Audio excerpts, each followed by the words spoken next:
Now, Xander, best salesman attitude. Find it, book it. मलाई मनदीपलाई र विपुललाई आएको थियो विपुलले मिल्छ भन्ने कुरा गर्यो त्यसपछि हामी तीनजना कन्फर्म थियो बट लेटर अन विपुलको घरमा के फङ्सन कि लाइक ठुलो के लाइक 6-7 दिनको के हुन्छ सत्यनारायण पूजा के हुन्छ भन्छ नि त्यस्तै केही हुन थालेको छ मेरो एभाइबिलिटी त नहुने भयो भन्यो त्यसपछि तेस्रो पर्सन त चाहियो देन मैले र मनदीपले सोच्यौँ हामी दुईजनाले कास्टिङ गरौँ एकजना अर्को जो आउँछ उसलाई चाहिँ AGAL. They are one of the favourites for the tournament, almost guaranteed at least second place. At first place right now would put them in first in the club championship. Of course, if you discount everything else that Falcons are doing, but it would give them a really big opportunity to put their name firmly in the hat. What I love about the conversation around AGAL, we kind of been having this for 4 or 5 weeks. Yeah. Dark horses, dark horses, dark horses. If they go on to win, of course, over on my stage in the Lenovo Legion Gauntlet, then they are looking to put themselves actually in that conversation, which I'm really looking forward to. Which would be insane because we also have AGAL playing in Group A today, which will end today, and then will determine, do they make it through to finals at the bottom of the lobby? Do their keys get crushed? We were expecting them to bare minimum make it to finals. And like you're saying, if this is a situation where they could have 2 titles for week 5, where they're able to really kind of solidify a good spot for themselves, get some extra points on the board, they are in the discussion with the best of the best, and everyone's chasing Falcons. And there has been a couple of other indications actually for our side of things. There has been some other teams who are in that mix. I picked up a couple of points here and there. Virtus Pro, Vitality, Aurora have all picked up a minimum of 200 points, which will help them. And I think, you know, we're having the conversation about first place so often. The prize pool goes all the way to 24th. Yeah. So it makes a big difference to some of these orgs, especially if some of the smaller ones are coming in and making some money. $30 million. That goes a long way between 24 teams. So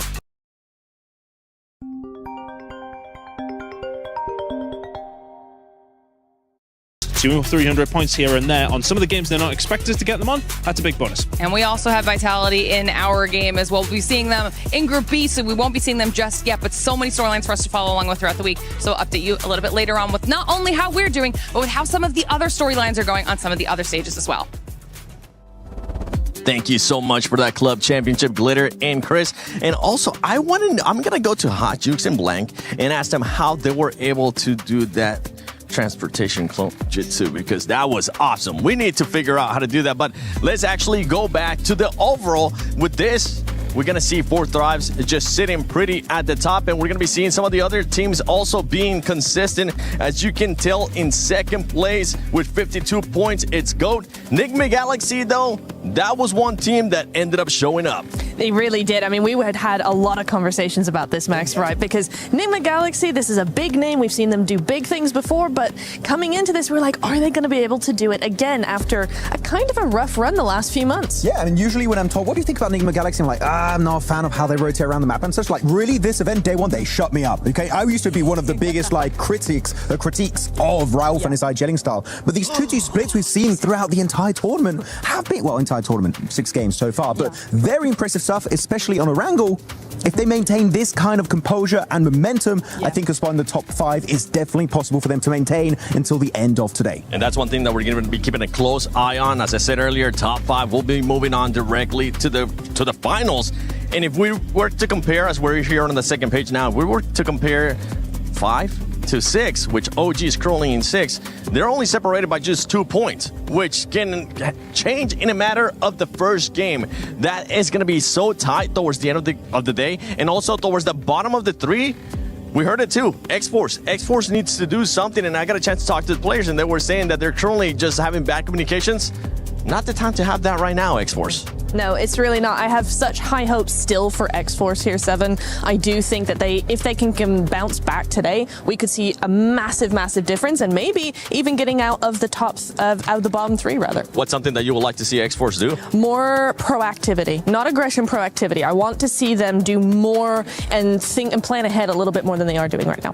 Fair enough. I would like to see that too out of them. But now it's time we move on to the Sony story of the day, because it was those 2 teams that were trying to dominate, but who will dominate today? Is it going to be Four Thrives? Is it going to be GOAT?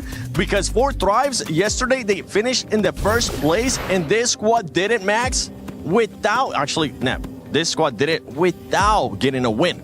No win at all. And this is kind of classic for Four Thrives. And something I really like seeing from a control team. This is the kind of thing that is indicative of a control team. But, looking at the head-to-head here, Four Thrives versus GOAT, it's such an interesting thing. Yes, you can see the stats on screen here, but I want to also mention here that these rotations are also really, really interesting when you think about these two teams side by side, right? Both of them do wraparound rotations. They will take a different entry point to where they are in the circle or outside of the circle to make sure they get that good entry point. They also avoid teams in that early to mid phase. However, the difference comes with their splits, right? Four Thrives like a really structured 1-3, 2-2, very, very disciplined.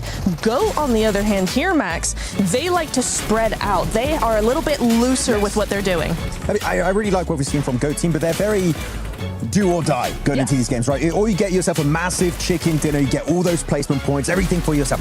Really good times for them. But otherwise, if you look at the games where they don't get chicken dinners, no placement points, very low eliminations, they're very topsy-turvy, very inconsistent, which can make up for your bad performances. But GOAT team is a team that I want to see how their bad games are going to go. Not their wins, because you clearly know, right, that they can get chicken dinners. They got 2 actually on day 1, but your bad games get 3, 4, 5 points. That will definitely keep you consistently at the top of these rankings. And it's something to keep an eye on, because all the placement points have come from those wins that they were able to get yesterday. Nothing outside of those wins. And with when you're talking about Four Thrives, you got to talk about 2 players from Four Thrives, as we're going to be taking a look at the top 5 players of day 1. And in first place is none other than Husaifa, who's currently leading the MVP race for Group A. This man was able to put up 14 eliminations and 3,300 damage. And guess who he's followed by, Max? None other than Falak. Oh, the man with the golden hand. He's back in second place. It's good to see some Four Thrives Pakistani domination here at PMWC. And you know what? Noki, I do miss Noki at times. But then you see Husaifa put up numbers like that, you're like, Noki's really good as a content creator. I don't miss Noki. But no, really good setup here overall. And also, if you go a little bit lower on the rankings, it's good to see a Chinese player up there, right? You got Flower H, and ever since really we didn't see Weibo make it with Order, and Suka's like, are we going to get any presence from China at the top? All gamers putting up big numbers, but not just Flower H, Niptura, also Maple. Yeah, Maple has been incredible. I love watching him play. Very excited to see what he has for us today, 7. Yeah, I'm hoping that Maple's going to be able to put up those numbers. One player that we actually got a chance to see there, as well as we're seeing right now on the screen, was Coops. Coops ended up showing up here for them, Natura. Yes, he did. It was so nice to see that comeback from Coops that we've been waiting for forever, it feels like. And, he's just really great addition to the team. We've been talking about Enigma Galaxy a little bit, but it feels like the team is just finally melded with him back on the squad here. So very, very fun to see that and how that evolves today. Yeah, for them, it has to be that synergy that we were able to spot yesterday. Yeah. Remember, one fight that just stands out for me, and we even got a chance to talk about it with Coops, was when they were fighting with Lord. The synergy that they were having, one was throwing an A, one was pushing as well. That's what you want to see out of that squad that wants to be in the top 5. That is an S-tier push right there. Going onto the side of Ulf, you're on the cliff side. You're making sure with that 2-2 split, you're not getting pushed by GOAT teams. You're just making everything. You put all your eggs in separate baskets. I love that play from that squad. And I just hope we see a similar level of play today, because Enigma Galaxy, finally, they're back on the map, 7. It is so nice to see. I'm happy to see it, especially when they were getting that second place, third place in globals. Maybe in this one, with the way they're performing, they're going to be pushing for that first place and finally break out of that second or third. But one team that we've been keeping a close eye on is none other than OG. We've been wanting them to be aggressive, and they were able to showcase it here perfectly. I want you guys to check out this clip, because right now what we wanted to see from Orangutan is confidence, willingness to be aggressive. Here, they get the knock right onto a play of Enigma Galaxy, and really they're surrounded. There's Ulf, there's Aurora in the distance. They don't have any option when they have their heels up against the wall. That is when they decide to get aggressive, and we love to see it, because here they get together, they get all fully focused on Enigma Galaxy, wrapping around the corner, and they just fully send it, fully committing to the engage, and they eliminate Enigma Galaxy like it was nothing. Yeah. It was literally the best fight we've ever seen from an Indian team globally in years, it feels like. Yeah. I want to see more of this. Please, Orangutan, this was fantastic. It was so nice. I mean, yes. Very involved there, sorry. I love it. I love it. Awesome, I love the passion behind it. Yes, we need that passion here. No, I really agree. I want to see a little bit more from Orangutan, just like that. Seven Fury as well. I have kind of the same point to say about both of these teams, right, is we're seeing very short, direct rotations. Going back to that rotational angle here is I want to see more proactivity from them in general, because I feel like they're kind of holding back, and like, if we can survive to the late stage, then we're actually going to be able to do something and play more. And I'm like, no, you got to wrap around those rotations. You got to find those third-party opportunities. That's really where you want to be going into the next 6 games. And that's one thing with Furia that we want to see of. We want to see that aggressiveness that we usually tend to see out of the Brazilian squads. And more than likely, we're going to end up seeing it today. And the thing, too, to keep in mind is if you're outside of the top 5 and you're not even close to the bottom 3, you got absolutely nothing to lose to fully send it to just try to make it to the top 5. It's either going to happen or not. And I know Kalari's got a chance to talk to the Furia coach. Hi, Kalaris here at PMWC for day number 2 of the group stage here at EWC 26. I've got Knight with me from Furia to talk about a few things from the games from yesterday, because we've got big expectations of Furia. I think you got a little bit unlucky with some of those circles as a whole and stuff like that. So can you talk to me about the team's outlook on what happened yesterday and the games in general? I think we didn't have, we started well. We got 9 kills in the first game. True. But in the other 5 games, we couldn't actually develop our game like we were supposed to do. So I kind of felt that we were a little bit in different pace. So that was the main idea behind this today, bringing them all together. And also the fact that we were not used in the past 5 months to be in a bad position in the table. So this was kind of a new thing for us. Yeah. Because you are always qualified straight to the finals or in a top 3, 4, and find yourselves in bottom 15 or something like this. We were kind of, dude, what is going on? Yeah. And this make you feel a little bit outside of your comfort zone. But was good that happened the first day, because now we can take a deep breath, know that we just can go forward, not back anymore. That's fair. So let's be a bit more specific then, right? The Erangel game, I thought that you guys, in the field Erangel game, you guys had a 2-2 split, which technically could be quite good, but you held it for a long time, and then obviously kind of got punished off the back of that. But what do you think about that game? Did you think the 2-2 split was too long? What's your perspective?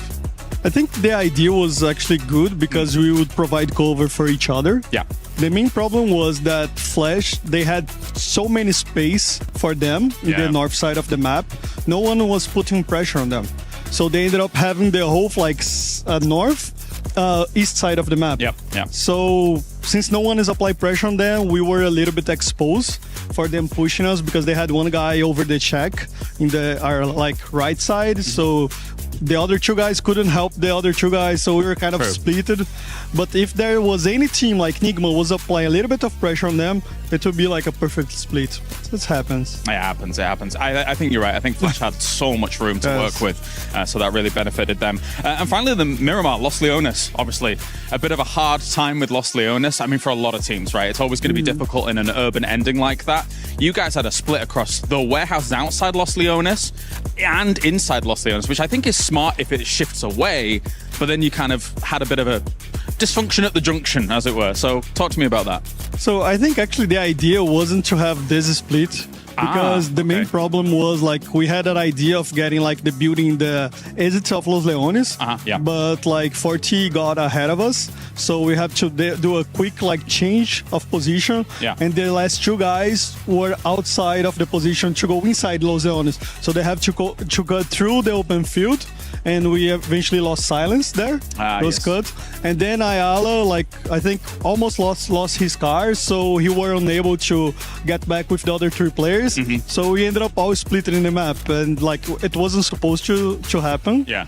But it happened, right? So we can just we did the VODs to prepare for if something goes like we weren't expecting, to have a backup plan. So let's regroup in another position. Let's find something a little bit there and be together as a team, right? Fantastic. Big fight back for today?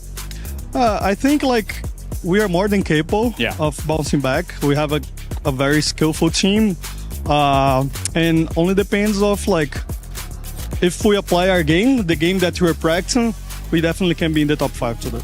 Knight, amazing as always. Thank you very much here, and good luck for today. Thank you, guys. Bye. Thank you, Kalaris. And Nai always giving out that good intel, and is a man with so much experience too. He really is, and I just love that he's able to pinpoint the issues every single time, so you know that they're going to come out swinging on this day, put the ego aside, and hopefully jump up, maybe in top 5. Maybe in top 5, go directly to that grand finals, but definitely stay away from this bottom 3, because this is day 2 of PMWC at EWC 26, and it's time we get started.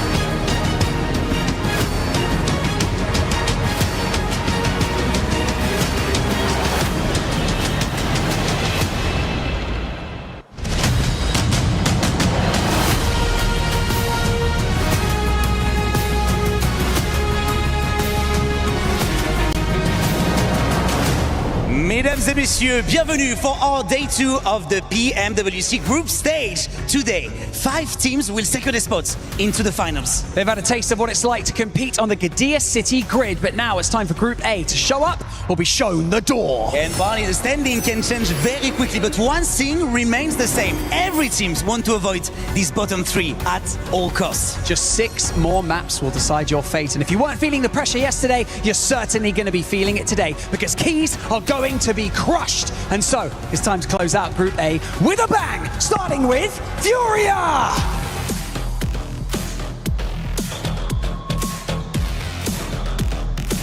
Geeky Esports!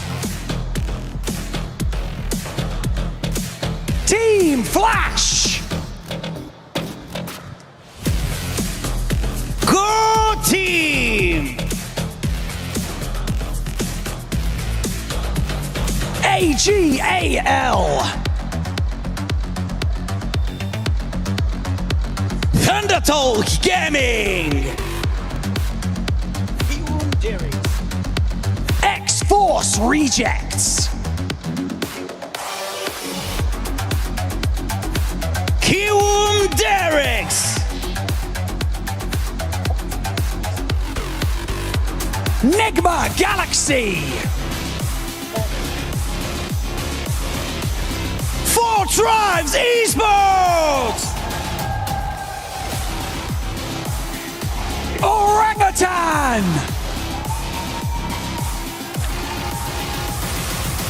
Gaming Stars! Aurora Gaming! Al Hula Club Esports! Team RRQ! And finally, Ulf Esports!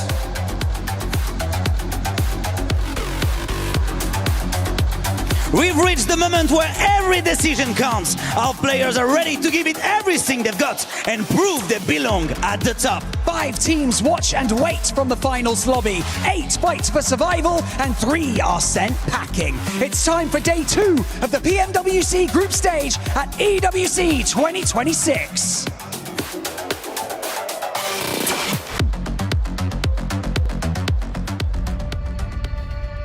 "32 teams from all over the world prepare for battle on the Gdynia City grid over the next 4 days. Players from all corners of the world looking to make their mark and laser focused on the title of PMWC champion.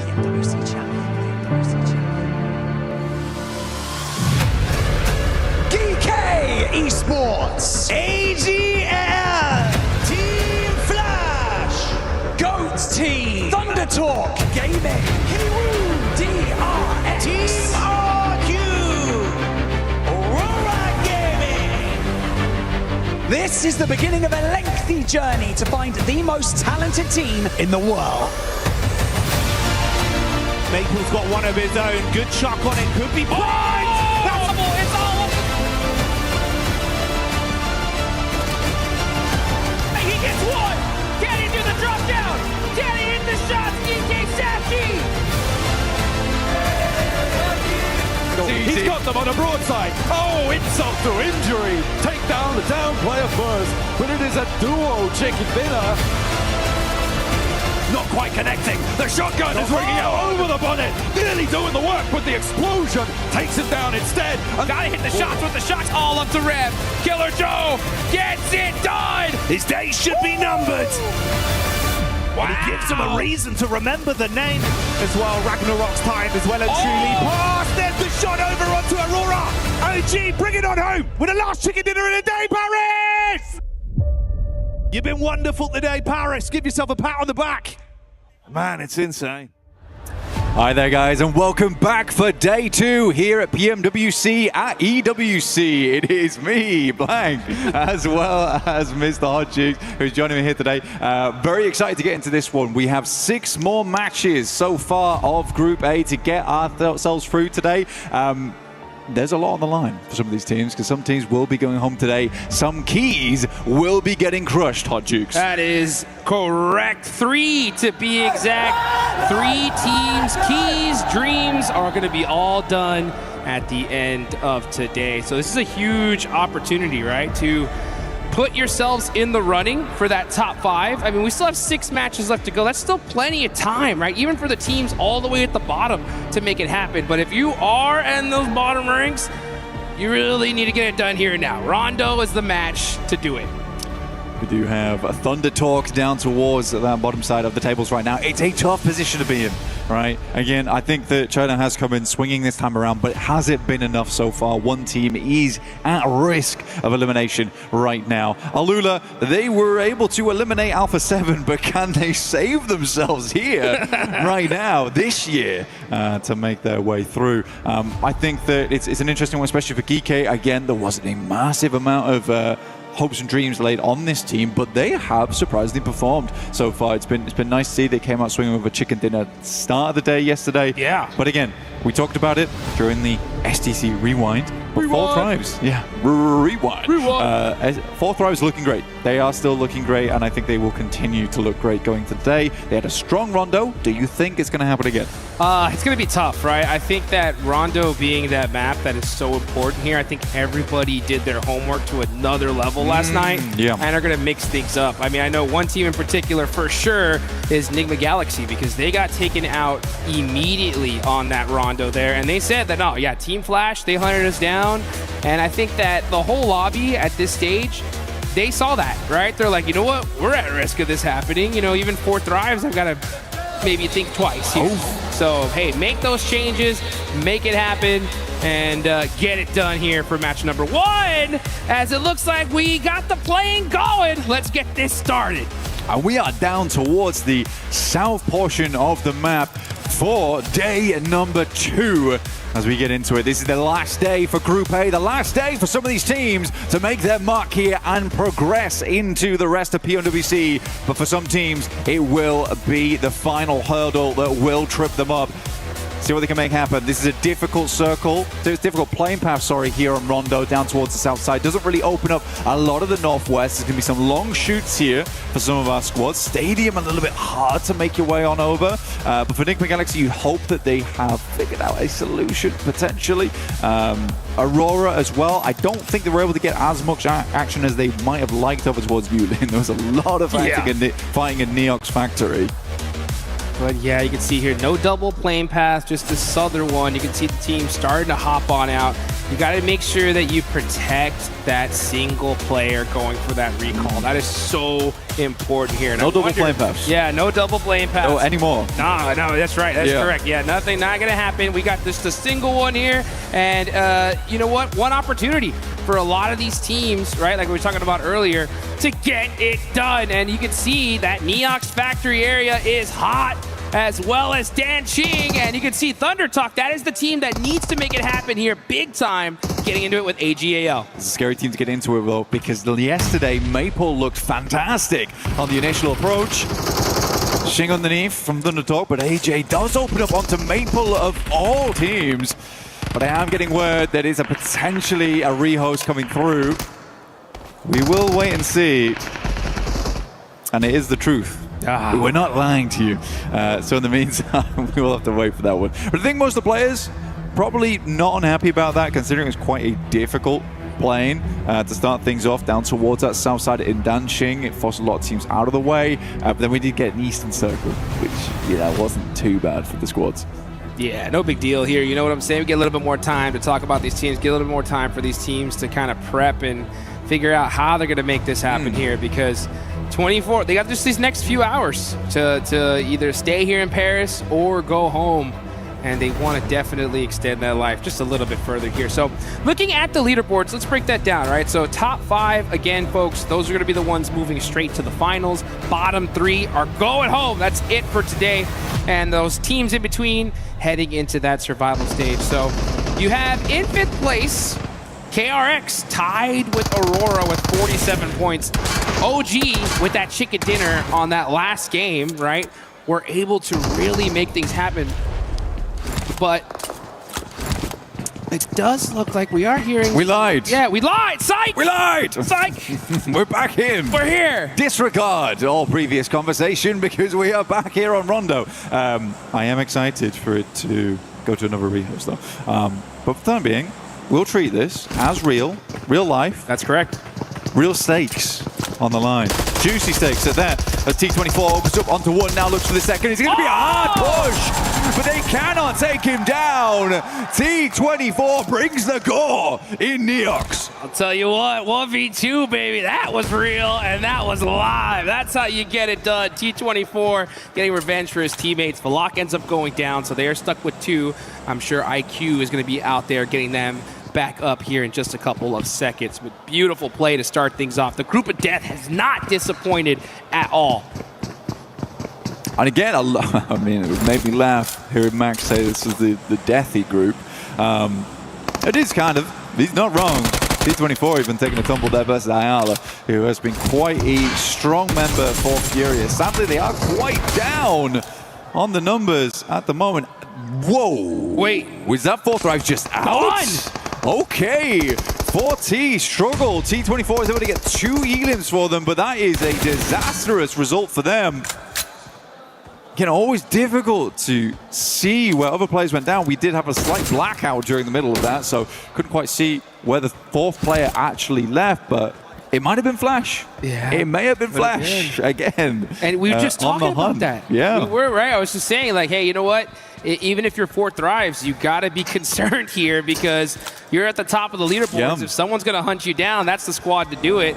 And unfortunately for them, they go out early. Hey, huge opportunity, right, for these teams right below them to surpass them on the leaderboards. Yeah, Rondo is like very much a good map for saving your run. A lot of times, Silence opening up. Yeah, Chief is down. We get a quick replay.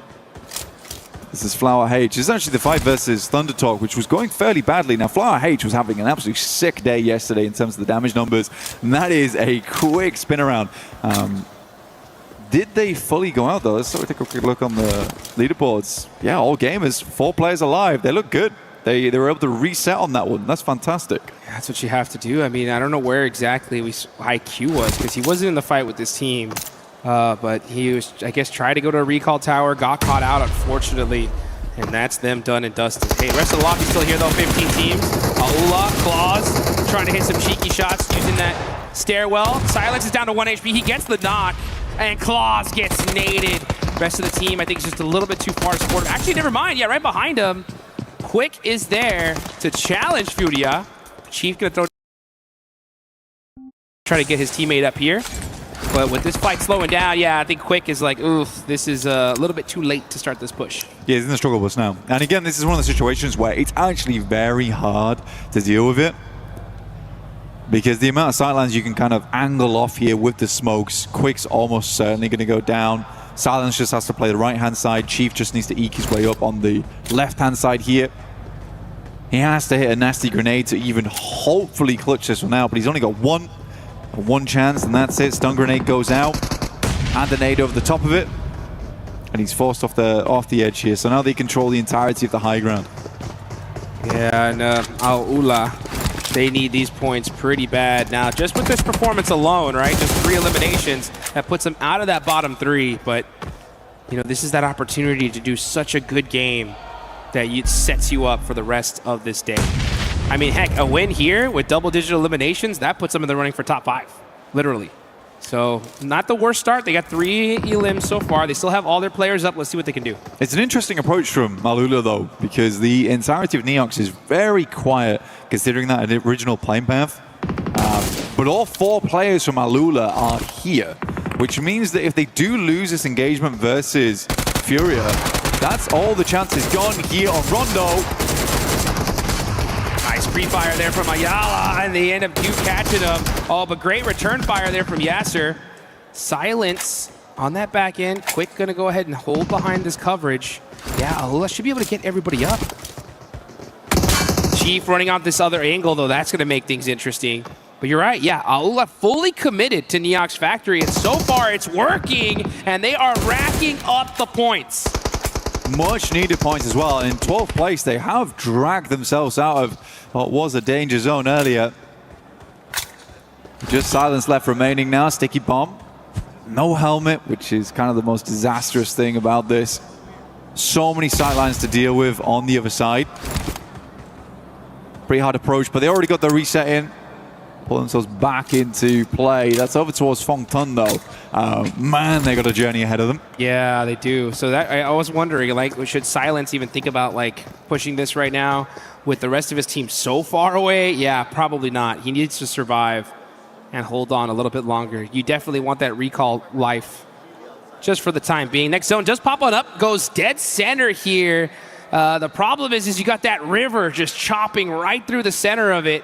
If that zone does hard shift on over to that left side, it's going to make things pretty difficult. But let's look at this here. Thunder Talk, X-Force Rejects. The teams at the bottom battling it out here. It looks like X-Force Rejects are going to get 3.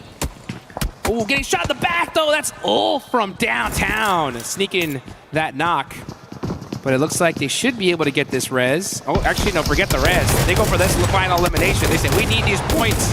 And AJ does a great job of holding him off with that shotgun. That's the worst for way through the banister.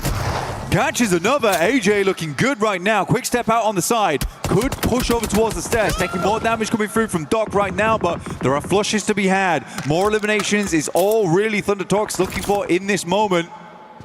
Don't see me. Don't see me. Reaper's like, I'm not here. I'm not here. Don't look. Don't turn around. Oh, did he miss him again? No, he spotted him there. So he gets the elimination. X-Force do get a little bit of time to now reset this and get this fight done. Shiva's running in all by himself, though. Got to be careful here as AJ is putting in the work, and he is taking on this squad all by himself, but finally Shiva shuts him down. Almost 1v4. Honestly, it was very, very close. It was the fact that he got that cheeky angle through the door frame. That might have just been a 1v4 coming through from AJ. I think X-Force Rejects should be able to get a reset on that one, but it feels very uncomfortable. Aurora's looking in that direction, Ulf's looking in that direction too. There is a lot of teams that have sight lines towards them. But you can see here Aurora and Ulf now on the move, so potentially the pressure got alleviated slightly over towards X-Force Rejects, but we'll wait and see. Oh, that'd be a huge break for them if that's the case. Yeah, if you're X-Force Rejects, if you're Shiva, right now you're just like, where is the nearest recall tower? Problem is that we're already in stage 2, and with that water in the center of this area here, it's going to make it so difficult for him to find one. But we'll see if that does end up being the case. Looking on over to Aurora, top with 3 eliminations to start things off, looking very, very good here. Quick getting a knock onto Silent, so it looks like Aula is going to be challenging that last player of Furia. They ended up getting that. And now, as a matter of fact, Igor is starting to get in the rest of the zone, but the other 2 are still deep, deep in the blue. Yeah, I mean, for Fury, it's going to be a while till they actually get themselves in a position where they can play this one out. Right now, it's a lot of driving, a lot of gasoline required too. Enigma Galaxy's still doing the weird thing, though. They're doing these 2-2 splits where they send 2 players very far and then they got stragglers behind. I can't tell if it's to try and secure location far side of the circle and then hopefully cut in towards the other side sooner as the circle pops. But it's super risky. It's a really, really super risky strategy. It's working out right now, and they're playing it decently. But again, Ralph's the same dude who came up with the heal strat, right? Right? Yeah, was real corny. But he's all for corny strategies, but they work. They do work. So, sometimes you got to think outside the box, and Yeah, well, maybe he's an innovator. Yeah. Maybe I'm wrong. Maybe corny is not the way to call it. Who knows, right? I mean, you know what? It's one of those 50-50s, right? If it doesn't work out, he's an idiot, and if it does work out, he's a genius, right? Yeah. So that's right now he's a genius. Yeah, so, now yeah. he nailed it, right? So with this hard shift on over to the left side, that's going to make things pretty tough as the water is in play. Let's see what Ralph can do if he can bring out some more of those 1,000 IQ plays. He's going to be holding this dip right now. And we're going to see Aurora right down the road from him. Reefus putting on a little bit of suppressive fire, holding this coverage for now, just making it annoying for Ralph to move. Reefus yesterday, an immortal man in the lobby. Difficult to remove him here on Rondo. Last pair alive, but was such a problem for RRQ for such a long time. There's a bit more loot on side, but you're right. What we have now, and you alluded to it earlier, is just the river that cuts right through. Plenty of water involved. Hard gamble to make. I think most teams are trying to secure over towards the eastern side here. It does have more landmass involved, so they're hoping for the switchback on that way. But this could easily pull left. Oh, man. So this is like, you literally have to kind of, it's a coin toss at this point, right? You just have to pick a spot, hope that circle comes your way. If not, it's going to make these difficult. Lord said, I do not like that gas can. Get it out of here. And make sure that we get some terraforming going, because we're going to need all the room that we can get. This circle was actually a huge one for Al Ula, because they have pretty much that entire side of the river to themselves. Considering where they're at the start of the day, this is their chance, honestly. I think you had a rough day one, utilize this opportunity to its maximum potential, and at least secure your tournament life a little bit longer. There's still a couple of entryways back over towards the western side, but you're right. I mean, right now, Alula, not only do they have a decent spot, they've got a compound, they've got a high ground to work with, but it does require them to win the coin flip. Yeah, that's right. That's the main problem they're running into at the moment. But there is the bridge down towards that south side. There's a bridge on the north too. There is going to be a big old queue in the process of trying to get back over towards the west. We've got to wait for this next circle first, which will be hitting us real shortly. Let's see. Where's it going? Will Alula win the coin flip? And boom! They have nailed it here. So it is a rock-solid position for them. You can see Quick. He's starting to move around. He's excited. He's like, all right, boys, let's get this going. This is our game here. As you see all those teams on the south, OG, Ulf, KRX, all going to have to start pushing on up. Ooh, Quick moving outside of the zone here. They're going to take that edge, just looking for that, maybe possibly gatekeep some of these teams pushing in from the south side. Yeah, they have to hold it out, right? It's actually, there is a playable space down here towards the river where you can actually just play underneath Alula. Actually saw Fourth Rise play a very similar position earlier this year. Get a really big game off the back of it. Aru's going to send forward, though. He's swinging past on that western side. Yeah, OG, Alula, both really are benefiting off the back of this circle. I do like that Alula just decided, you know, let's just take the compound over towards the west here. Let's not try and spread out too much. Already know that practically 20% of the circle is unplayable. We're not going to be greedy on space taking, especially where we are on the leaderboard too. Let's not rock the boat too much. Not a bad idea. Yeah, I think there are some teams that get in positions that are so dominant and they just spread themselves too thin. So I like the fact that they are playing it together, but I don't want them to play super passive, right? You still utilize this opportunity to hunt down as many eliminations as you can. See how that ends up working out, though, as we're looking at RRQ Goat making some shots. This is going to be on the north side of the circle here. Forced through the tree line. No way. Yeah, get some nice shots. And Goat team are putting in some serious work on RRQ, but a 1v2 could happen. Moxie hopping in the vehicle, and we're going to see RRQ get out of here. I mean, very, very typical Lepar behavior there. Very aggressive. Nerf's going to send over the top. Has the S12K, finds another. Looks good. Still going to deal with one player off in the distance. Down to just a solo now. No real chance, honestly, at a recall beacon. Has to fight off, plays from the low ground. JS9 in play. And just leaves the spray going. 7 elims now for GOAT. And honestly, this looks like a good game for GOAT. it's an okay game. I think what I noticed from yesterday was that their highs were very high. Yep. Their lows were super low. I mean, we were 15, 16 places, 2 elims, 1 elim. But yeah, so that's the variance they need to deal with. EK, on the other hand, looking over towards Gaming Stars. Sashi putting in that work, nades ringing out all over the place here, and now this is where everyone's starting to head. They want those third parties going, and KRX are going to be pushing up on them little by little. You got Enigma Galaxy right next to him as well. Gaming Star Yusuf, last player up, trying to get in the 1v1. He gets some good shot off with that S12K. Gets that thirst, he needs that point.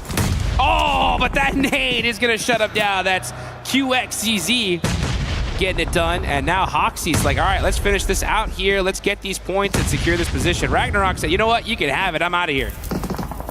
For South Korean team, by KRX, it's really nice to see some of the aggression that comes through. I think it used to be before where a lot of South Korean squads would get an initial knock and then not really do anything with it, but KRX is very quick to maybe not fully commit, but see what's available, right? What are the opportunities? What are the options there? So I'll always send one player forward to have a little sniff, you know, peek in.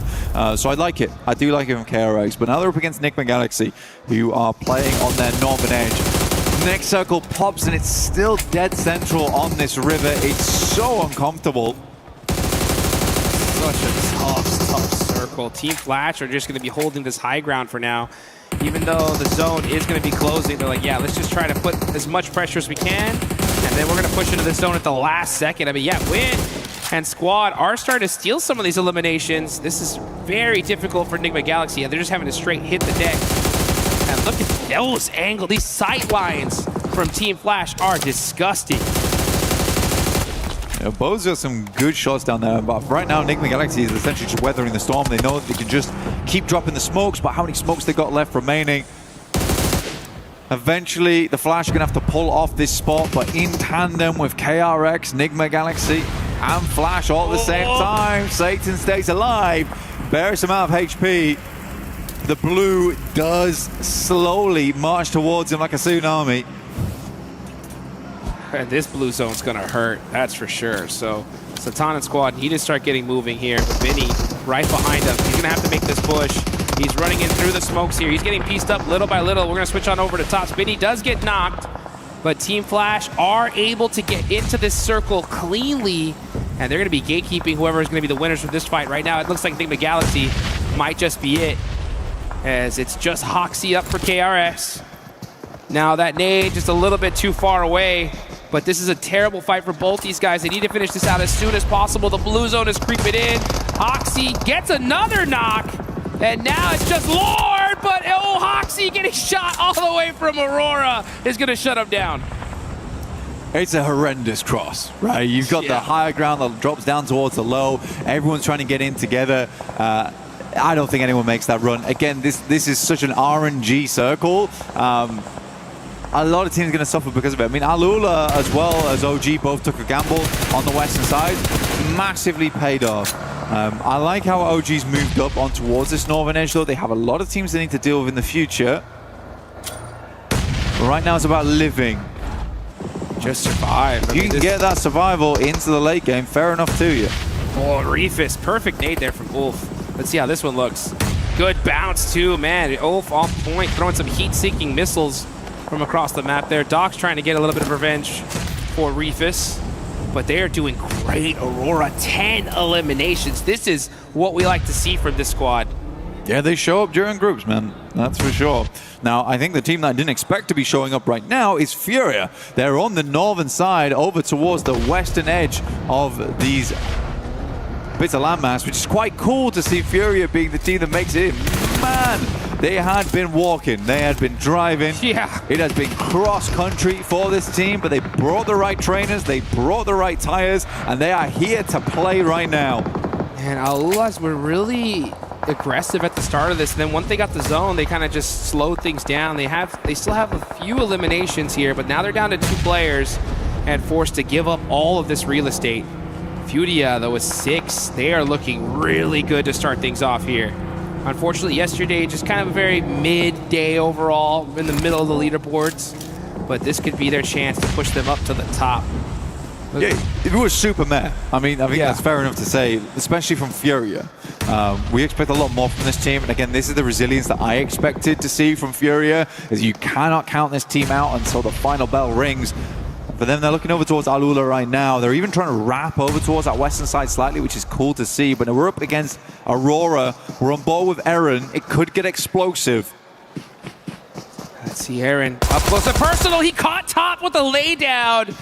Beautiful placement there from Eren. Oh, nice little shots from Zeol. He's going to go ahead and go for the quick first aid. No. But it ain't going to be fast enough. Oh, gee. Good shot from a tanky, though. Yeah, that's how you do it there. You can steal as many eliminations as you can. Take it. Zeol with the angles. Catches Scarface. And again, right? Third party after third party. Flash are right there to disrupt this fight. I mean, no one survives on this eastern side. And it's been so undetermined where this circle is going to end for so long that I can't really fault any of the teams on the eastern side for how this goes down. OG's doing the right thing though, trying to make as many points as possible and grab as much value off this position as possible too, knowing that any team on the eastern side very unlikely to make it through. Ulf did send a rogue agent over towards the western side in catch though. An underwater agent right there. He is swimming for his life right now, just trying to sneak some extra placement points possibly. And yeah, he's going to be the last player up for you got Eren there in the water as well. Catch maybe thinking about going for that res in the water. We'll see. But you got Team Flash looking to go fishing here. Let's see if he's able to get that res though. Looks like he just might. Yeah, he swims across to him. Possible to do. It's a real question whether Flash actually sees it or not, but they do have a knocked player who's bleeding out. So they're a bit preoccupied at the moment and will likely need to figure out what's going on in the next circle too. Silence finds Quick. Catch goes down to win. But they're not out yet just because Eren actually got res in that short moment. Got him. Silence gets knocked. That's from AKOP from OG. Goodness me, these guys are really racking up the points here and there, consistently having a good idea of what's going on around them inside the circle. It's nice to see. It really is. Yeah, and it's perfect for them, right? Considering that all the top 5 are now completely out. So OG really need to dominate right here. They got 2 eliminations so far. We got Flash right underneath you with 8. So if you're OG, you still have all 4 players up. Clean up this entire side of the map first, and then figure it out later. This is their chance, though. These guys are looking great, and a great opportunity for Furia. Yeah, we were talking about it yesterday. They were chasing zones all dang day. Now they have the position. What can they do with it? That's the question. Push down over towards that high ground that looks over towards the Flash. They try and cross the road. Circle moves down towards the south side. OG's throwing a bone here. But there was some complaints yesterday about some of the passivity coming through from OG, which I think that they were able to correct a lot as we went throughout the day. And even during this game, you can see there's been a lot of effort been put into that. So for OG right now, we need more of that proactivity right now, though. I truly believe this is a game that they can win. They have the circle to work with it. Fury's coming in from that north side, though, and they are looking hot this game. Yeah, OG, you have it all right now, right? Turn that aggression up to 11. Soak up those eliminations. Get that win. Get that back-to-back, basically. Right. Yeah, back-to-back chicken dinners, right? They won the last one yesterday. This one will just solidify them here and definitely put them in that running in just 2 matches for that top 5. Let's see what they can do, though. As we all got Furia up on the north. Flash trying to find a way into this circle. They're forced to swim it out. Igor going fishing there. He's getting some hit markers on the bows, but not able to take them out. You really do become curious about the ammo counts on some of these teams because it's been a ton of movement around the map. Aru's moving forward. He's got nades, got molotovs. He's looking. There we go. Sitting pretty right now. Ammo count does look a little bit low, but Aru with the underarm should be good to go directly on them. Aru picks up the double. Man, this guy is leading OG to victory. Let's get it going. The crowd getting hyped on that one. Perfect toss there. Furia, though, they're looking to get in the mix here. Some nice shots from the Flash. Going to make it a little bit tough. They're going to have to hit the deck. Igor with the nade. Oh, but that vehicle is on fire. He looks like he is able to get to safety just barely. Okay. Dude, Aru is going absolutely nutty in these games. A nade comes across, and Furia is silenced in the final moments of these games. The Flash now underneath, looking to push up. OG holding them back at the gates.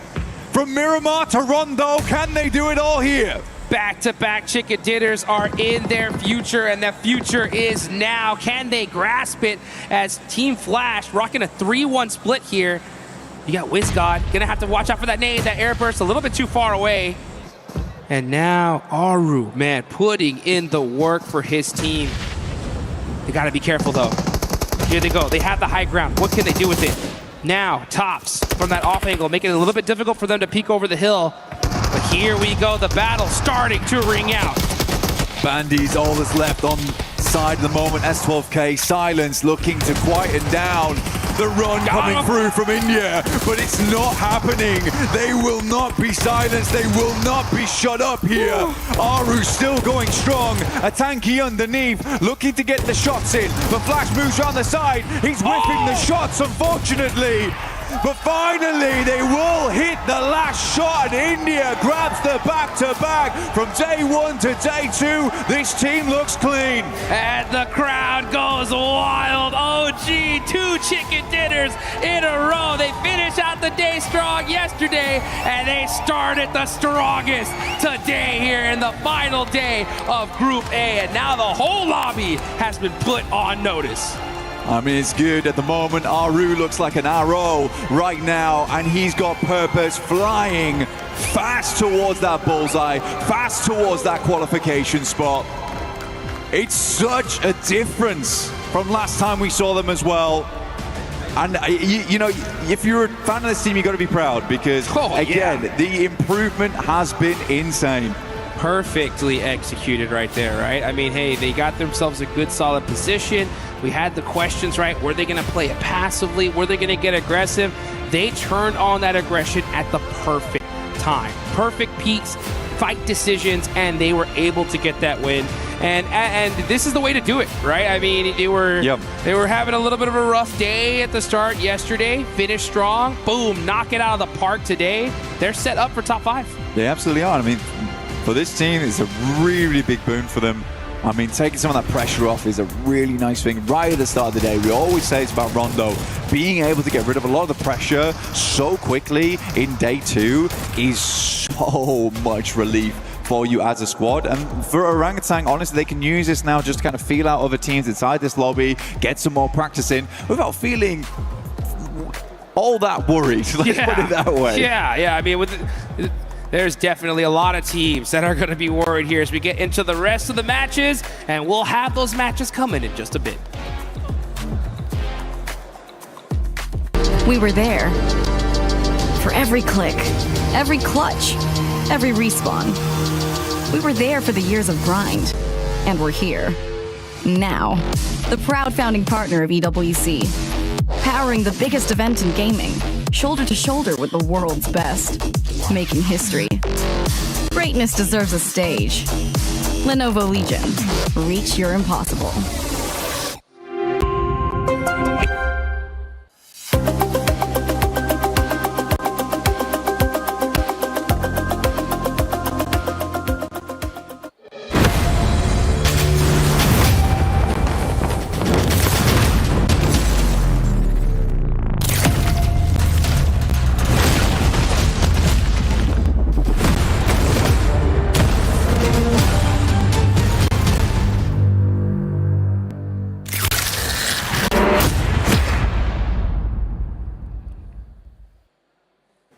Hi, Kalaris here at PMWC for EWC 26, and I'm with Aru from Orangutan to talk about some of the games from day 1 of their group stage and see how they're feeling coming into day number 2. So, obviously, you guys got yourself a win on Miramar. You were one of the latest teams coming to Miramar, actually. So, is that part of the strategy for you guys when it comes to urban endings, as well as what were your concerns towards the late game of that game?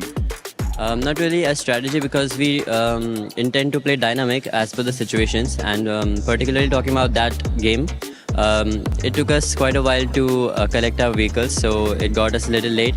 So that was the first factor, and the second factor was that team landing in Power Grid, I guess it's GSTR. So they were trying to maybe set up a trap around San Martin. So then we had to take a detour from our original planned path. So, but yeah, we have prepared ourselves to play early and late as well. So it just worked out for us. Perfect answer. Wow. Okay, that's some great insight. Thank you. Let's go back to game one because it's a bit of a different shift. Obviously, it's the first game on the stage, etc. It's the Rondo game. You guys have got a good compound. You're playing a bit passively here and there. What were your concerns? I saw that Geeky was keeping close eyes on you in that Rondo game, and you eventually got second place. Well, the first factor that led us to, playing a little passive or saying holding back was that we got an early casualty of my teammate Atanki.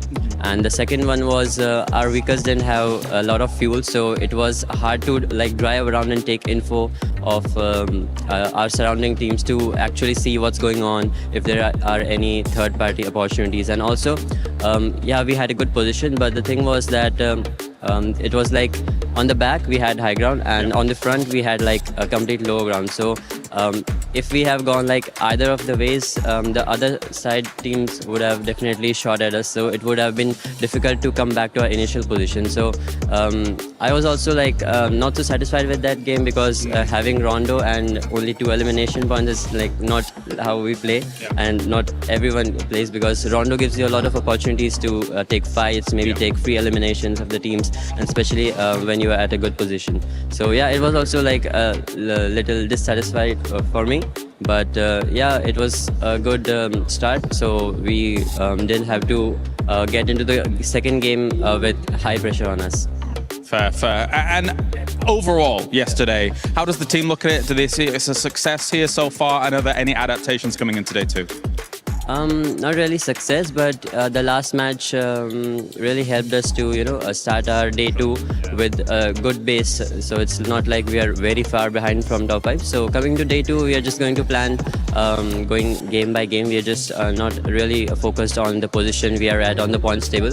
We are just going to focus on our games and the things that we can do better, and trying to not repeat the mistakes that we have done in the past. Arup, thank you very much. Amazing interview, and good luck for day number 2. Not only is Aru great at giving interviews, but he's great in the game being the IGL, as he was able to secure 5 eliminations. And when we talk about IGLs that have what it takes to not only go to the finals and maybe end up challenging to do it, he was able to showcase that perfectly here in this Rondo. I mean, this is why it's important to have international experience. He played PMGC last year, didn't go too good, but he knew what to expect heading into PMWC, and especially the final fight they took onto Team Flash. There was even Ulf behind them, and even the side of Furia pushing their way. There's so many aspects of the game, and they were just played beautifully. A few shots missed, okay, if you want to critique, is a few of the shots maybe should have connected, but you love to see them not just get a win, it's a back-to-back from India. Let's go. Yeah, the passiveness is gone, and obviously you heard it from him as well. They know they made those mistakes in those earlier games, but to be able to come back from that and understand that the passiveness is what was putting them behind. So it's good now that they have changed around to this aggression and making it their game. Yes, we end up comparing it with the team that we also needed to see them being able to perform well here, and it's none other than Furia. Furia able to show up as well, Neptura, with those 9 eliminations. Yeah, really, really good stuff. I think we were both kind of talking about this, Max, right? Where they were really hedging their bets throughout the end of this game, right? On either side of the river here. They were going on one side of the coast, then on the other, just making sure nobody was coming up behind them. Then they sweep around. I think it was Ulf on that, or no, it was Ulala. Ulala.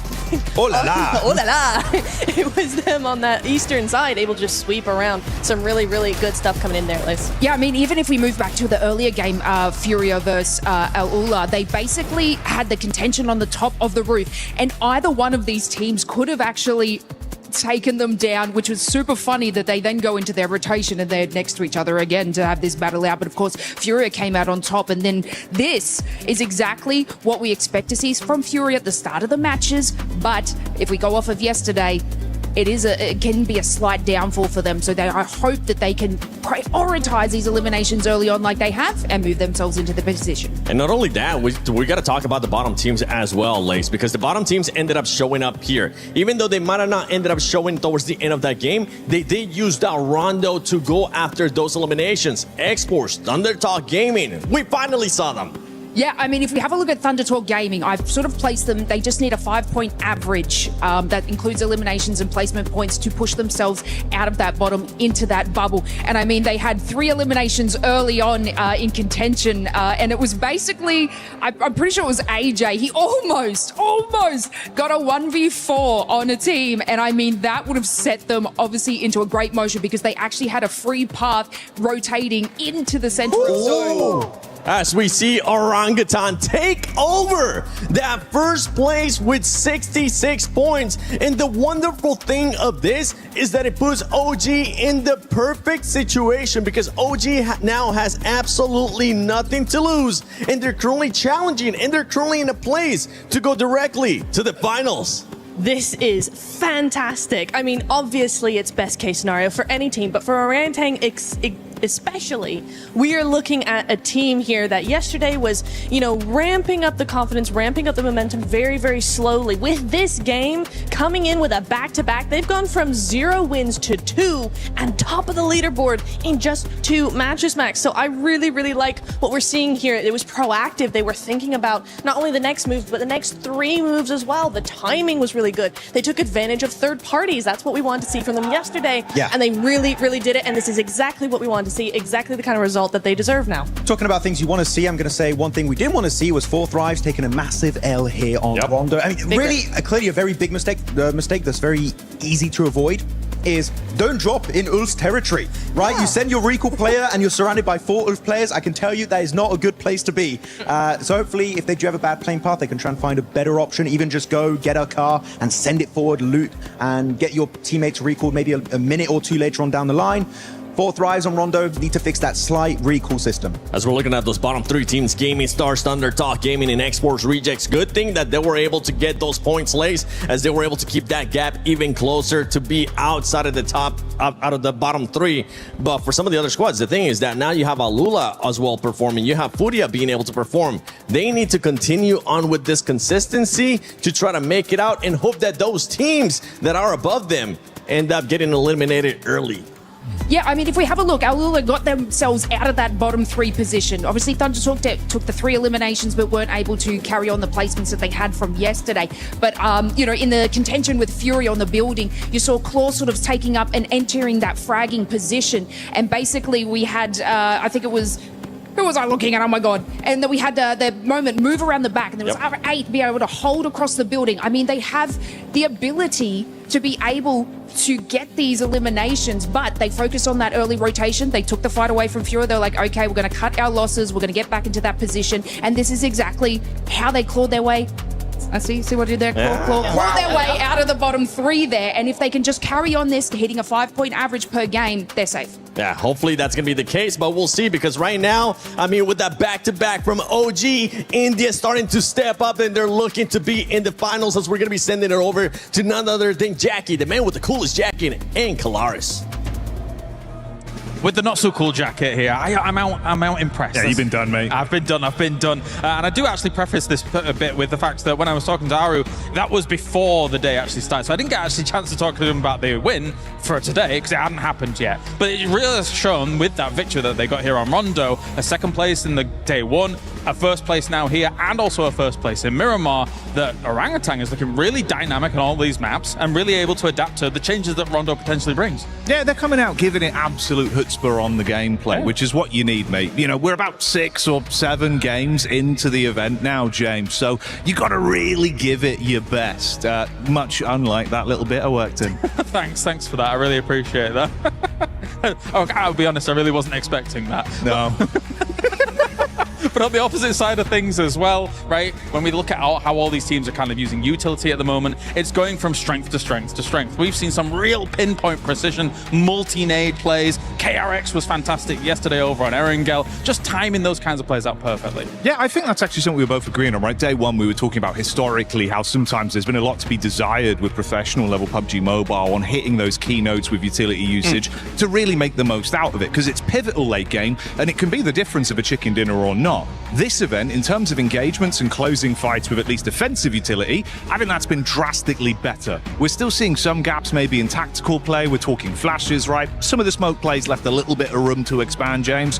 But for opening and closing down elims, it's been way better at clearing compounds. I think the one thing that has really stood out on Rondo more than anywhere actually is the deployable cover flares actually. Yeah. Some teams have been using a lot early that I think they could benefit from just saving a little bit towards the later stages of the game, because deployable cover flares, it's one of the most powerful things that was ever added to the game, and if you can keep those into the really late game, that's even more powerful. Oh, yeah. I mean, effectively at this level as well, right? It's not even as much necessarily you being as cutthroat to get those elims. It's just not leaving yourself exposed to be taken down. True. So if you can actually play around that, build yourself into a better position to cover late game, saves your bacon. We were pulling some of our hairs out. It's why we looked like this when we were sat there with the early drops, mate. Oh, I'm getting old. I'm not sure.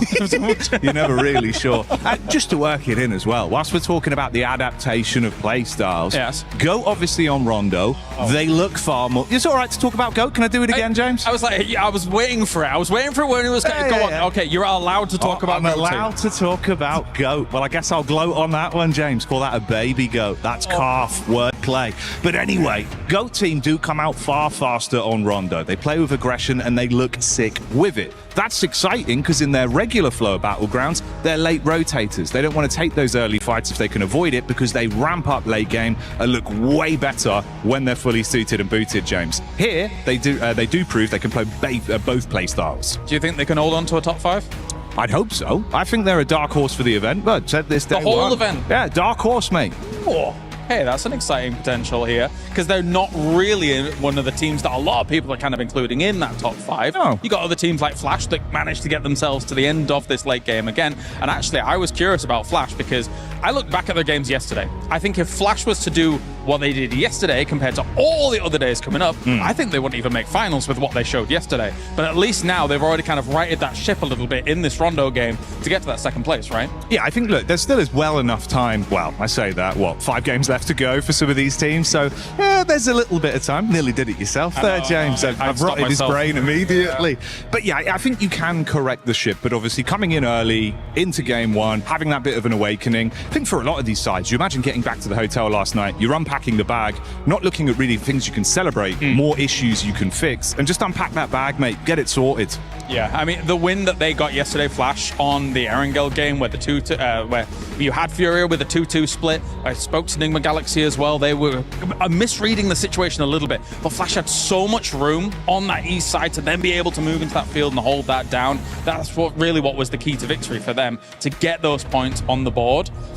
I had my concerns. I'm glad that they dispelled them here today, because again, they're a big name to try and kind of go further in this tournament. But anyway, thank you very much, Jackie. It is now time to head on over to the commentators once again here for another game here at PMWC.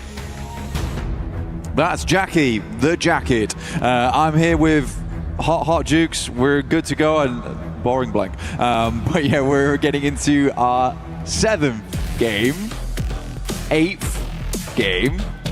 He's really ruined me that 6-7. Yeah, that's annoyed me. Yeah. We're into our 8th game now. There isn't a lot of games left, as Jackie was saying. It is coming to a close quite quickly now. And I think that for some of our squads, they do need to get a move on. I mean, Thunder Talk, I had a lot more hope for this squad, but it does seem that potentially Crushed is where it's at. Yeah, I don't want to get those keys crushed. You want to survive, and the way to get it done is on good old-fashioned Erangel. Here we go. Southern playing path here. Super Southern. Yeah. Good circle for a team like Aurora. You know exactly where they're headed. But for the rest of these squads, they're going to have to get it done. Ain't that right? Blank the tank.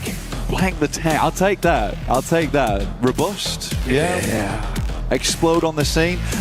But yeah, I do have a very southern playing path here. It's incredibly rough to play around with. Aurora happy with this one. They can get down towards that south side fairly easy. Fourth Ride's also a fairly decent start for them over towards Ferry Pier as well as the yellow. So you wonder if they're going to run into any trouble in this area. I think Sosnovica is going to be a little bit more fixated on. But you're right to point out what you were pointing out there, which was the elimination count coming through from Aru. Yeah, he sneaks into that top 3. He's right there. He could easily push himself to first if he goes and gets some good eliminations in this game.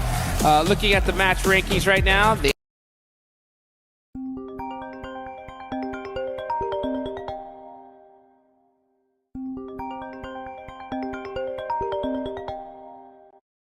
stacked. Because I'll tell you what, OG is on top when it comes to the overall. 66 total points, 4 Thrives right below. Man, Pakistan on top. Well, I don't know about that. I mean, 4 Thrives are in second right now. It's a tough place to be in. Yeah, 4 Thrives, 61 points. OG just blowing them out of the water right now, but you could definitely tell the difference between 4 Thrives as well as OG in terms of the elimination points. 37 eliminations to 46, and if we rock that back to Aru, 15 of those 37 elims are coming through from him. He is absolutely a monster right now, and I really do mean it. It's Aru, the arrow flying straight towards those targets and playing his team straight too, because that is a difficult thing to do as an IGL, to be both at the front. Oh, no! Run, Aru, run! Run, Aru, run! Oh my gosh! The bows with the knife. Oh, brother. No way! Yo. OG might be cooked this game. Oh, they're pissed. Oh, never mind. They're not happy. Upset. They're upset. Flash trying to take him down the last match. In the final 1v1 on the squad, Tatanki rocks up to the tree line. Both behind. You're right, the knife is out. The serrated blade is not enough. But the rest of the squad is here to play. That is what I call revenge, folks. Are you kidding me? Aru getting thirsted, but it looks like Orangutan get the last laugh here. Shows they don't need Aru, but it would be nice to have him, but they won't have him this game. Down to 3, AKOP able to get some stuff done there. Secures his 3rd elimination of the match as well, and Flash rock away with Win, but in this case, they seriously took the L. Are they hunting him down? Is Win actually going for it here? No way. That would be insane. He's got him in his sightlines. We got a runner here, folks. And it's OG Win making the moves, full sending it, but at a certain point, surely these guys got to get away.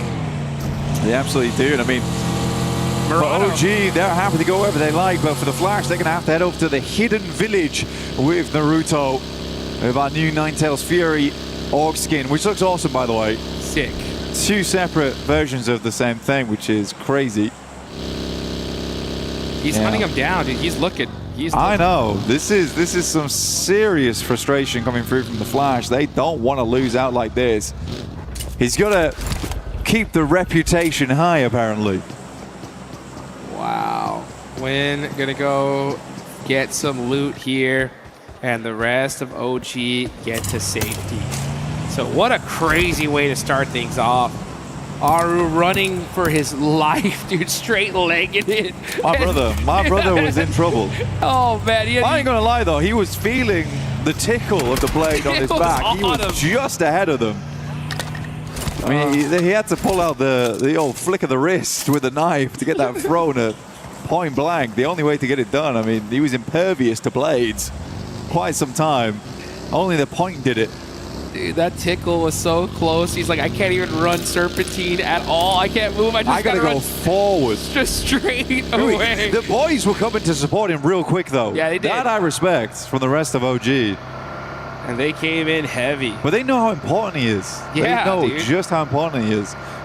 So to keep him up is a really big thing. Yeah, you were just talking about it, right? Like, yeah. I mean, it's so ridiculous to see your top fragger also be your IGL. Yeah. And you said it yourself, and don't I agree. happen. It's so difficult, right? You have so much to manage, so much to focus on. Yeah. But when you do have those rare, just superstars that can... Yeah, Beowulf back in the day, that guy was unreal, but They just don't come around all that often. You don't see it. When you do, though, I mean, talk about the trust you gain from your squad, right? Yeah.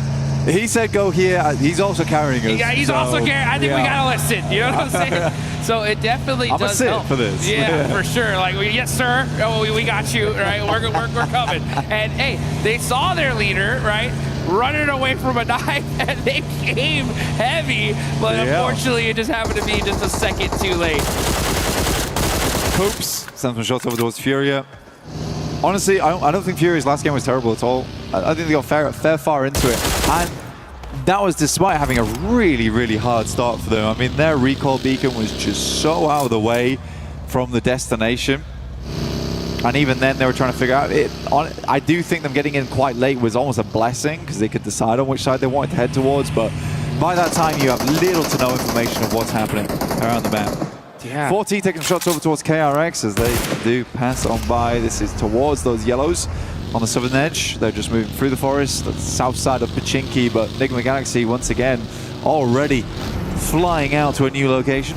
Yeah, a little rotation shenanigans early on. I want to talk about that point you were talking about earlier, though, right? Furia, 14 points in the last match. And they were one of those teams that was really critical because they're one of those squads we honestly we're kind of expecting to see the top 5. Let's look at this replay, though, as Aru is running for his life. Saying, please stop, guys, leave me alone.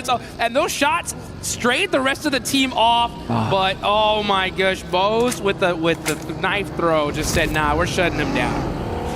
You see, they can just see the death crate appearing. Man, they hadn't even had the vehicle in his face, right? Tires scratching the cheeks.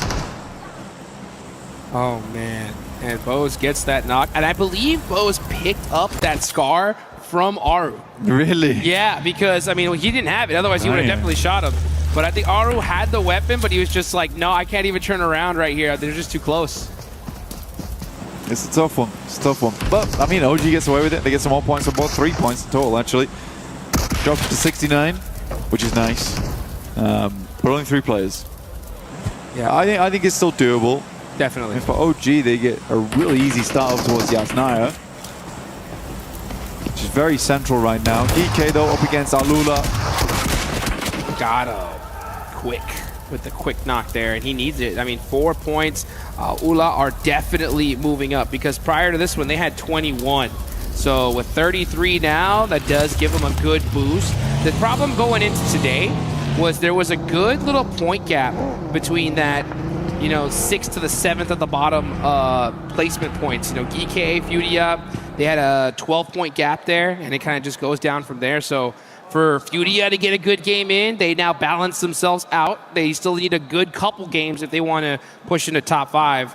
And Alula, starting off really strong here, now put themselves in a good spot to at least hit the survival stage. Next zone does pop, though, and it is going to be in that mansion, shelter, Yasnaya area. Teams like Aurora, coming in all the way from military base, are going to push on up. We're going to look at this heaven area, though, and it looks like it is going to be X-Force Rejects. They're going to hold that down. X-Force Rejects doing their best here. All gamers also moving out the way. Well, these boys need the points more than ever. Circle does shift over towards our eastern side, so we do have like some of these awkward compounds, some ditches over towards the eastern edge as well around the forest. Very playable for the likes of Goat, as well as Enigma Galaxy, who are set up, but you also have these winding roads. For Enigma Galaxy, once again, they're on that 2-2 split. They're on their wildness early on. But yeah, I think one team that I would love to see more out of right now is definitely Ulf. Yeah. I think a lot of people know that I'm a big fan of this team, but right now I think I have a small amount of disappointment. I think there certainly can be some better plays coming through. They have shown individually some clutch moments, but again, it's not what you expect of a team that gave 4 Thrive such a run for the money over in PMGO overall. So if we can see a bit more of that, but maybe there's just some new teams on the block. I mean, for instance, OG just looks like a different team to me, honestly. Yeah, you got Ulf. I mean, they're still not in the worst spot when it comes to the leaderboards. I mean, we definitely expect them to always be in that top 5 position. So anything less is kind of like, hey, you know, what's taking them so long, right? But I mean, one good game, we'll see them in that spot. This could be it. I mean, they are in Yasnaya Fields right now. The zone definitely, for some reason, loves to favor that kind of area. So a hard shift goes in that direction. We could see them definitely pop off. But, you know, you are right. There are so many teams right now, like in this time, we've never seen the lobby just so well balanced, right? In years past, we've seen, you know, a few dominant squads, other squads that are just kind of struggling, but now at this point, anybody can take it. I mean, Thunder Talk's at the bottom. What's happening? I mean, the Thunder Talk, they just haven't played well, have they? I think that's we've boiled it down to that point. There's been some missteps all over the place. I think there's been some bad rotations coming through, and then when it's come to their gunfights, they are being outclassed in some of them. I think Thunder Talk has a lot more in them to give.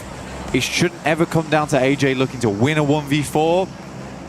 But again, it just shows that there is that potential there for Thunder Talk. But you're right, it is a fairly balanced lobby, but balanced towards being, this is a high-ranked game. Right? Yeah. It's a high-ranked game. You know, no one's pulling any punches right now. You best get out the way. For Gaming Stars, they're playing on this 2-2 split right now. They were wondering if it's going to head over towards those fielded areas. It does not. So they're going to regroup off the back of this one. I would say right now regrouping is probably the best thing to be doing. But Yasnaya getting cut out here is a little tough. Yeah, definitely. Wondering what OG's next move is going to be. That's going to be the question, right? What is OG going to do? What's Ulf going to do? It looks like Ulf, they were in the Yasnaya field. They don't get blessed. They're going to go ahead and do a huge wraparound here to reposition. But let's look at Go. Yeah, Thunder Talk just getting picked apart once again. Awake running for his life here. Does get a little fortunate with that player from GOAT getting knocked. Maybe that's from Enigma Galaxy. Moxie up close and personal with Jean, catches him slipping, and that is Thunder Talk out. Another rough game for them. Yeah, I mean, GOAT's just too good of a team. That's all there is to it. Noted. They got the Jackie blessing. That was it, honestly. Once that happened, it's over. He's wrapped them in the golden jacket, and they're ready to go. I think for GOAT, it's been all right. Again, I think for GOAT, the main thing that worries me about the squad is the inconsistency. But hey, if you can have 16 Elim games with a chicken dinner, bosh, you're good to go. Yep. And it was kind of crazy because we saw in PMMI, GOAT, they took the slot for 4th Thrives and weren't able to really honor it in the way that they wanted to.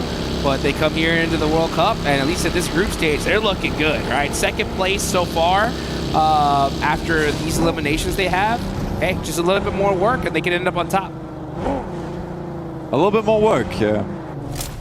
I think we really do need to have to wait to finals, though, to see that come through. Because... On top of group stage, yeah. On top of group stage, yeah. Right? They got a long way to go. A long way to go. They want that, they want that watch, that belt. Hey, I mean, at this rate, though, they would go straight to finals. In the current position they're in, they wouldn't play the group stage out. Get that direct qualification, which would be nice. If they can keep things up, that is. We do have a few more games left today. A few more Erangles.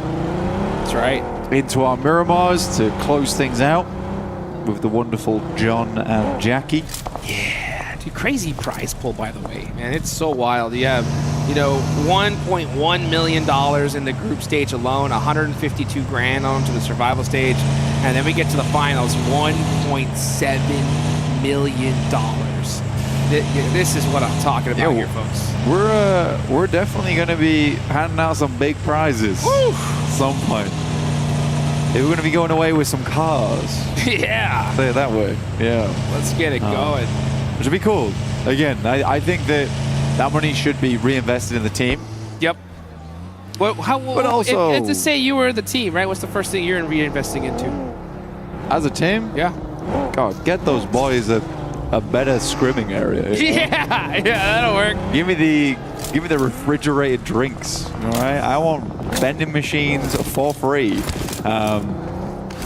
as well as all the rest, the cool things. The whiteboards, the blackboards, everything you might need.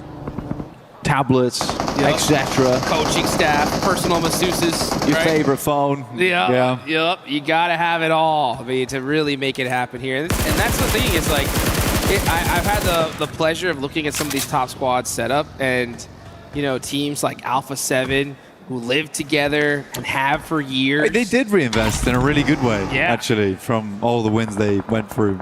Go on, sorry. No, I mean, a lot of these guys, I mean, for those that don't know, I mean, these mobile gamers are treated like athletes. I mean, some of them have personal nutritionists, they have exercise programs, they play for 6 to 8 hours a day with a coach staring at 4 monitors, just analyzing, figuring out how these guys can get better. And, I mean, you got millions of dollars in prize pool on the line, right? You got to give your players as much advantage as you possibly can. And one thing I do love, especially I've noticed about this tournament, is adaptation. Prior in so many different squads, we'll see like, okay, a bad performance, no change, just the same old kind of play style. But now we're starting to see some teams like, all right, hey, let's make some adjustments, like Team Flash. Let's hunt down some squads in Rondo. Let's see if we can take them out. 4 Thrives ended up going out in the last one here. But they're still in a good position, but Aaron Gale is always going to be that map to where that's where championships are made. Yeah, absolutely. I think for adaptation-wise, teams have had to get a lot better as times go on because we are having more 2-day sets. Used to be in the past you could get away with first day, that's a great point, second day, and then adapt into third day. But now it's a case of you got to do your research. It's why we see teams coming back so late to the hotel, right? They go through all the VODs together here in the arena. But we're getting back in towards the action. Things are starting to pop off in a big way as Ulf does open up. ROQ is looking quite good here. They have been putting the work over towards Aurora. Now taking some gorgeous shots over towards Old Gamers. Gonna look at KRX there, getting some more eliminations. Yeah, as AGAL getting punished here. It's just Maple up left for the squad. Vinny gonna try to throw that through the window and not hit the mark, but the rest of the... Oh, that one actually did. Maple's hurt. He's gonna back it up as his whole team is now gone. Gonna have to do a crazy 1v4 here. QXZZ's got that S12K though. And yeah, he's waiting for his team. He's like, you know what, why don't we push up as all 4? Guarantee this elimination. Sounds like a good idea. There he goes out the window, goes way too far. In fact, Maple's just going to drop down, get towards the other building. Bye-bye. It's a cheeky play. You have expected to get blasted on the approach. Smaller building, one way up the stairs here. A better chance for a 1v4. I mean, you love to set it up, but they're really going to happen. Enigma Galaxy heading over towards RQ. These guys have been making a lot of noise so far, and Enigma Galaxy, they're looking to turn that music down. Yeah, Enigma Galaxy putting that work, and we saw them come in super late last night. And I was saying like, hey, what were y'all guys doing? Y'all guys studying? Y'all guys were talking it out, and they said ping pong. You know what I'm saying? And sometimes you got to build up those team building exercises, get that synergy going. Right. You're telling me they did? That's what they were doing. Ping pong the whole night. That's what they said. And it looks like it's working out right now because they are in a good position in the zone. Did you just expose their secret sauce? Maybe I just did. Okay. Now everyone's going to be on the ping pong. Now Enigma Galaxy can't get on the ping pong tables. Look what you've done. You're right. What have I done? You got to take that back. You know what? It was VOD review. It was VOD review. That's right. That's what we were doing outside. Exactly. Yep, as well. Yeah. So that's what it's all about here. You got to pull out all the secret sauce, all the stops here. Yeah. Oh, Goatho, look at that. Force on the roof, getting these little bankinades in, causing a problem for Gaming Stars. Yusuf gonna have to do something. He's only got the pump shotgun. Oh, he didn't turn to check his back and gets turned on as GOAT team are just making it happen here. Once they got that Jackie blessing, these guys just can't stop. Well, I mean, imagine just giving them so little respect that you don't even check the corner there and still winning the fight. That, if you're Gaming Stars, we need some more ping pong. We need it. We need to do something here, right? Got to make sure you're locked in going towards the end. That hand-eye coordination, those thumbs are just rock solid here. Kind of like mine. Yeah. Well, medium rare. Medium rare? Yeah. I'm more of a medium guy myself. Oh, right. Yeah. Yeah. Something I could play with hands like the rock. Yeah, that makes sense. The thing.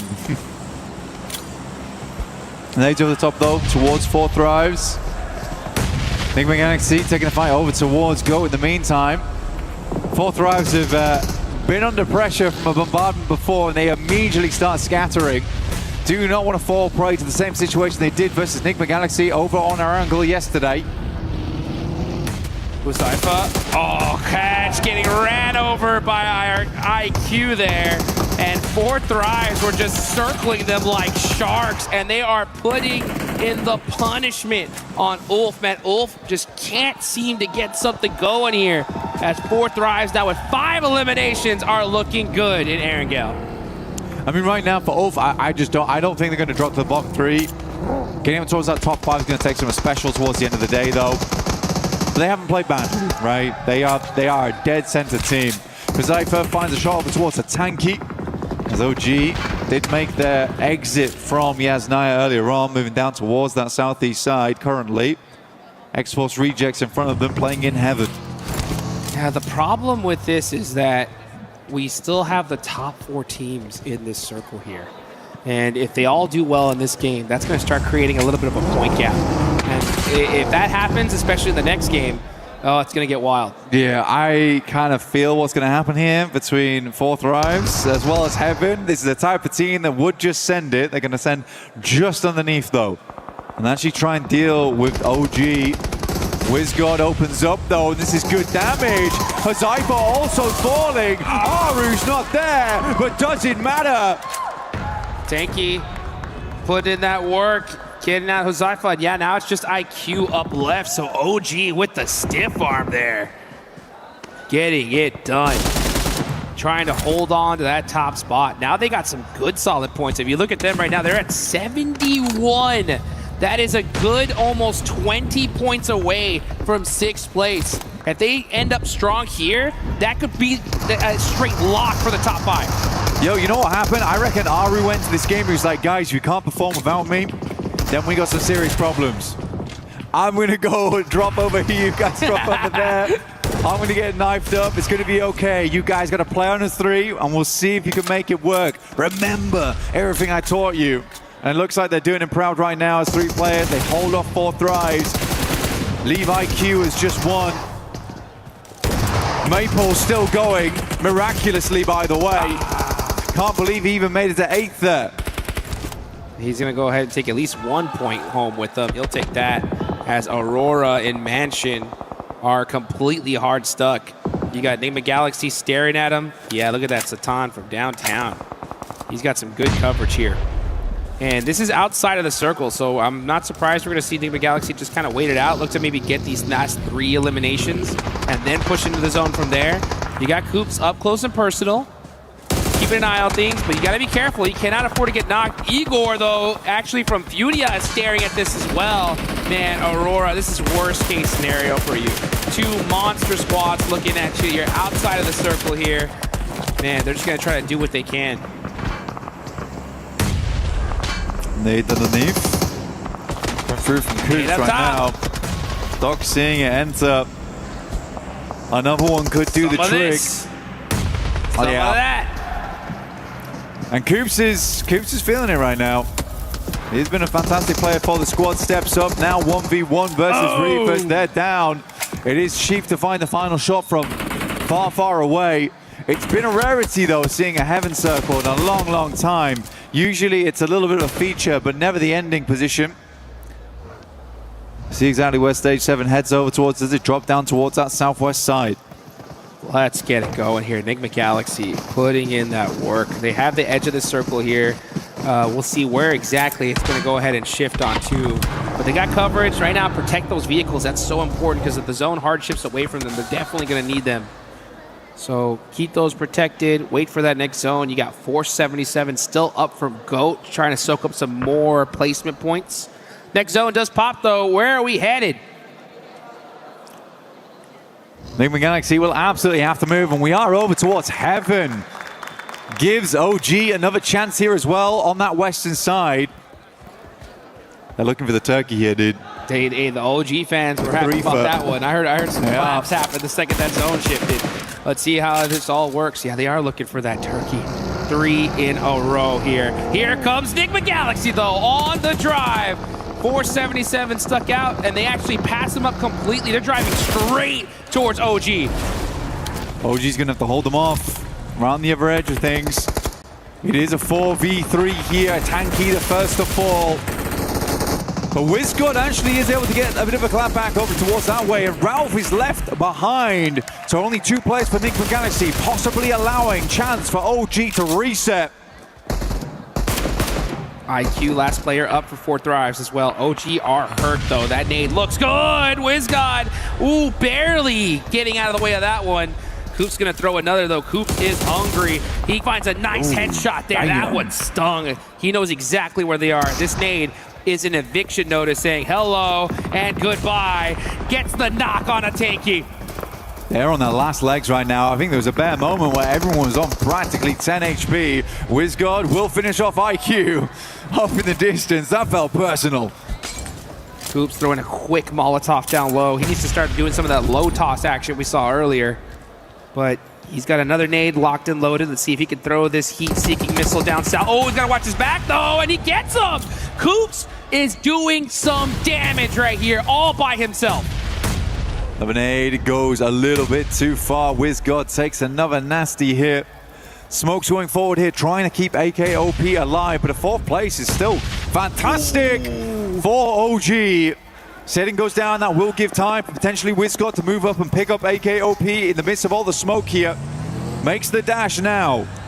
Devil gets a knock onto Satan. What is going on right here? We got Coops gonna hopefully try to get that res. But demon on demon action, this is crazy. Meanwhile, Furia is going to put in some work, and Silence, he's got that MG3. That's the gun to have here. Furia, man, looking to finally get a chicken dinner. As Silence gets another knock there, and finish actually. Coops down to his last single HP. Does, oh, nice little vehicle switch there. Hops in the vehicle, hits the passenger seat, ejects, gets himself to safety for a little bit longer. But, oh, looks like that nade is gonna do it. They'll take a 4th place though. OG secures at least a 3rd. Goodness me, AKOP is kind of tearing X-Force Rejects apart, but finally they get shut down, and this is a free game for Furia. That's what you get, Devil. Take down Satan, friendly fire. Game's gonna end just like that. And Furia will pick themselves up a win. And it feels good for them. Coming off the back of that Rondo into this Erangel. A real turnaround today. That is how you get it done right there. Furia, you know, that was just a sigh of relief, because yesterday they were just hunting circles all day long, couldn't catch a break, and here they get the chicken dinner. But speaking of breaks, X-Force Rejects, right? They stopped into heaven, they held that position. Yeah. Zone ended up getting locked onto them. And for a team that was pretty much last place, right, that gives them an opportunity, right? That could be that door open for them to at least get to survival stage. Yeah. But Nigma Galaxy, though, again, it's a decent move. I mean, Ralph gets caught on the back lines there, but it's understandable. That's a hard bit of terrain to push through. Yeah. Coops does a wonderful job, though. The team's going to be massively proud of him with the way he handled that ridgeline versus OG. Goodness me. I mean, if it wasn't for Furia, potentially takes down the whole team. But yeah, for Furia, they were very quick to the mark. I think that's the main thing from Furia. They analyzed and saw where the opportunities were there, pushed over the top, and as soon as X-Force Rejects pushes out that building, goodness me, did you see how quickly Furia marched to the other side? That was wild. Yeah, they knew that, hey, this is our chance to win it, and they took it. Furia is one of those squads that are so high IQ when it comes to those kind of opportunities. They're not going to miss it, that's for sure. Yeah. And you're totally right. I mean, once we saw that zone shift, Nigma Galaxy knew they lost this game, right? They're like, hey, you know what? We just got to try to do whatever we can. Those kind of rotations, you're going to have a sacrifice, right? Just to be able to even get there. But they did utilize that opportunity to its maximum, that's for sure. That's what it's all about. But Furia, they knew they had that one in the bag, and they took it. Again, it's nice to see some more aggression coming out of Nigma Galaxy. It's nice to see OG on the front lines taking some good fights, and without Aru as well towards that end there. For X-Force Rejects, I need a little bit more to be convinced, because you are playing from heaven. it's a god compound at the end of the day.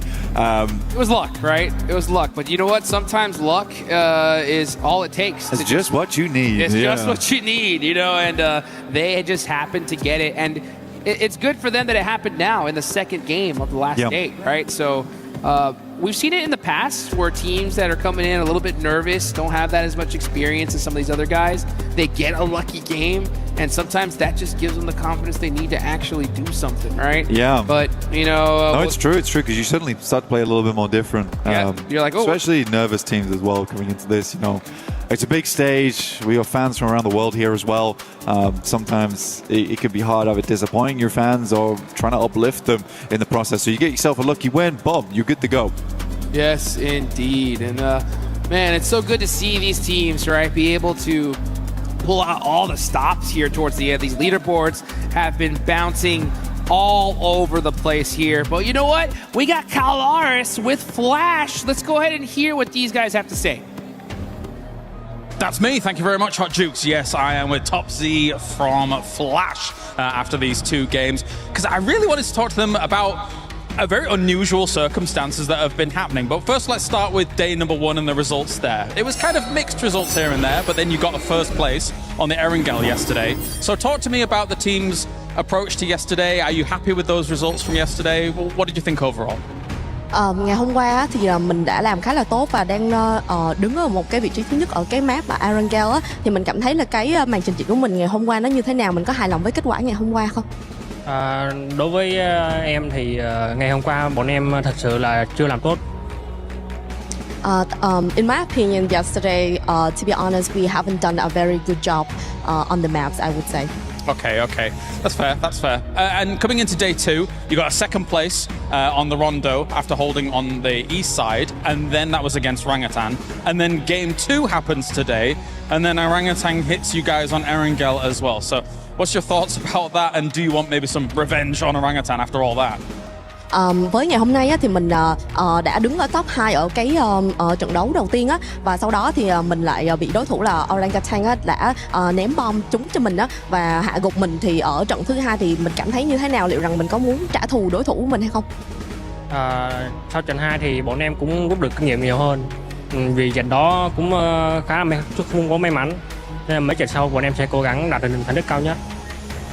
On the second maps, I would say we were pretty luckier than the first maps, and we also have our own experiences based on the first map. So we did a good job on the second one, and I think based on that result, we will keep continue, pushing harder for the next round. Okay, thank you very much, Top Z here. Good luck with the next games. And that does it for us here, down on the stage.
Jackie Powers here, live from PMWC at EWC 26. I'm meant to be working with John Allen today, but I don't actually know where he is. He had a bit too much coffee before the show. Let's see if we can find him and tire him out.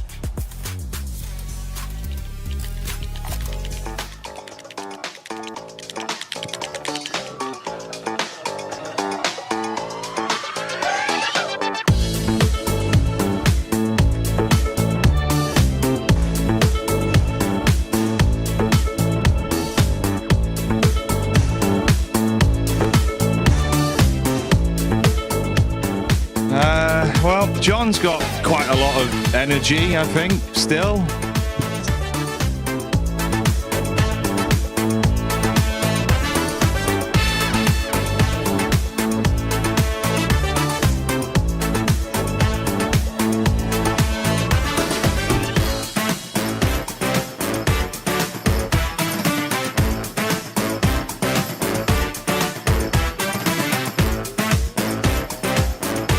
Well, it seems like John has finally tired himself out after a very busy day of activities.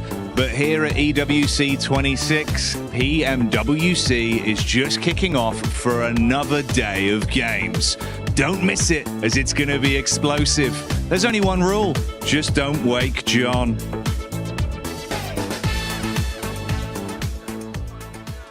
John looks so sweet just taking a nap right now. One team that was not allowed to take any naps today was Furia because of the way that they were able to perform in day one. But in day two, Max, they are bringing it.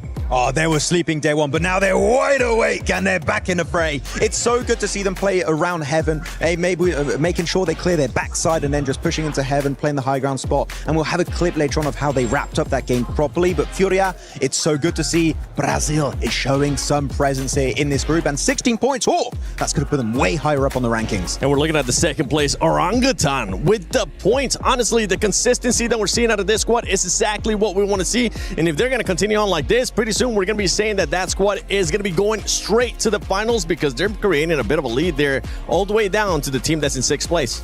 Yeah, it's looking very, very good for Orangutan to come in today with a win and then a second place. As far as the match rankings go, right? The second place in terms of points, just 14 points is a big amount to be coming in to the first Erangel for. I mean, we got 2 more Erangels for them to come on through here. But yeah, Furia able to really just wrap things up. I do want to say big ups to X-Force Rejects as well. They had Heaven and they kept it. Oh, no. Oh, no. Oh dear. Yes, the replay coming on through of the oddest fight I think we've had so far. Get him! No! And then the rest of the team going, how dare you? No, we're coming in hot here. Just going to avoid some trees, go around a little bit, and just pile in.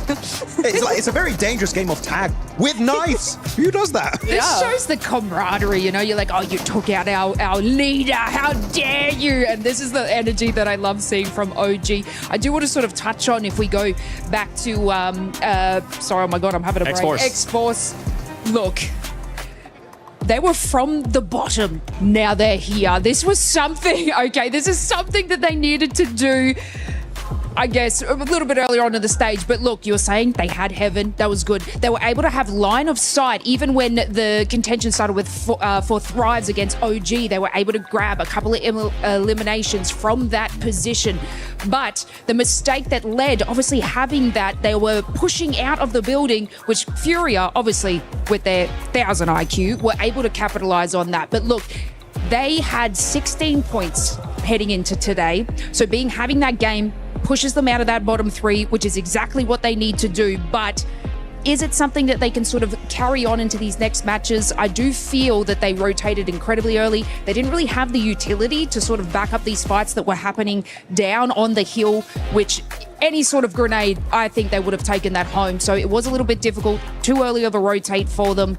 A little bit of luck mixed in between it, but hopefully we can see more of these adjustments going forward. Yeah, absolutely. I do want to jump in here though as well, as I think this is exactly the game that they were needing to now push them forward into the next couple of games. You know, if you've had kind of a rough day, you do just want to get into the top 5, have a survival game, be assured that you actually can get in there, and then you can come into the next game going, okay, we've made a top 3, we've got some decent points, there's a little bit of pressure off of our shoulders, we've reminded ourselves that we're able to actually compete at this level, and we can go on forward now. So I'm hoping for big things coming in from them. Yeah, and for X-Force, honestly, I don't agree with what people were saying in regards that they got lucky, they were able to defend it off against a lot of people. But moving on to some of the other squads, I actually know we got a clip about Furia that you've been wanting to see, Max.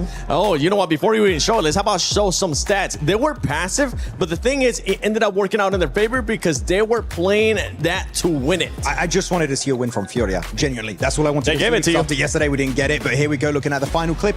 You might be thinking, oh, they're just going to go from Chiefs compound straight into the side of X-Force Reject, but no, they put themselves between the outskirt of the circle and the middle portion of the circle, meaning X-Force Reject, even the side of NGX, Orangutan are all going to be forced naturally into their position. So all you have to do, set up a very solid defense. And you do that, by the way, with an MG3, which is the best weapon to have for Mr. Silence himself, my MVP prediction of the tournament. I loved it. They now see the number of players is down to just 2. Just nail it down, take home that win. That was literally a perfect finish in terms of execution from good old Furia. Yeah, and see, that was I just want to touch in that. That was a great sort of overview of what I was sort of explaining. Like, they didn't need to leave that position. Furia obviously capitalized on that, which is excellent from them. But yeah, I mean, X-Force Reject should have just waited. Yes, we're looking at the overall here. Orangutan now with 80 points. And that's just what I've been talking about. Like, right now with this squad, they have a 25-point lead over 6th place. Top 5 is where you want to be if you want to end up going to the finals. You could end up almost saying, because the way that they're currently playing is so consistent, this squad could be already going to the finals. I don't care if it's too early, but they're playing like it and they're looking like it too.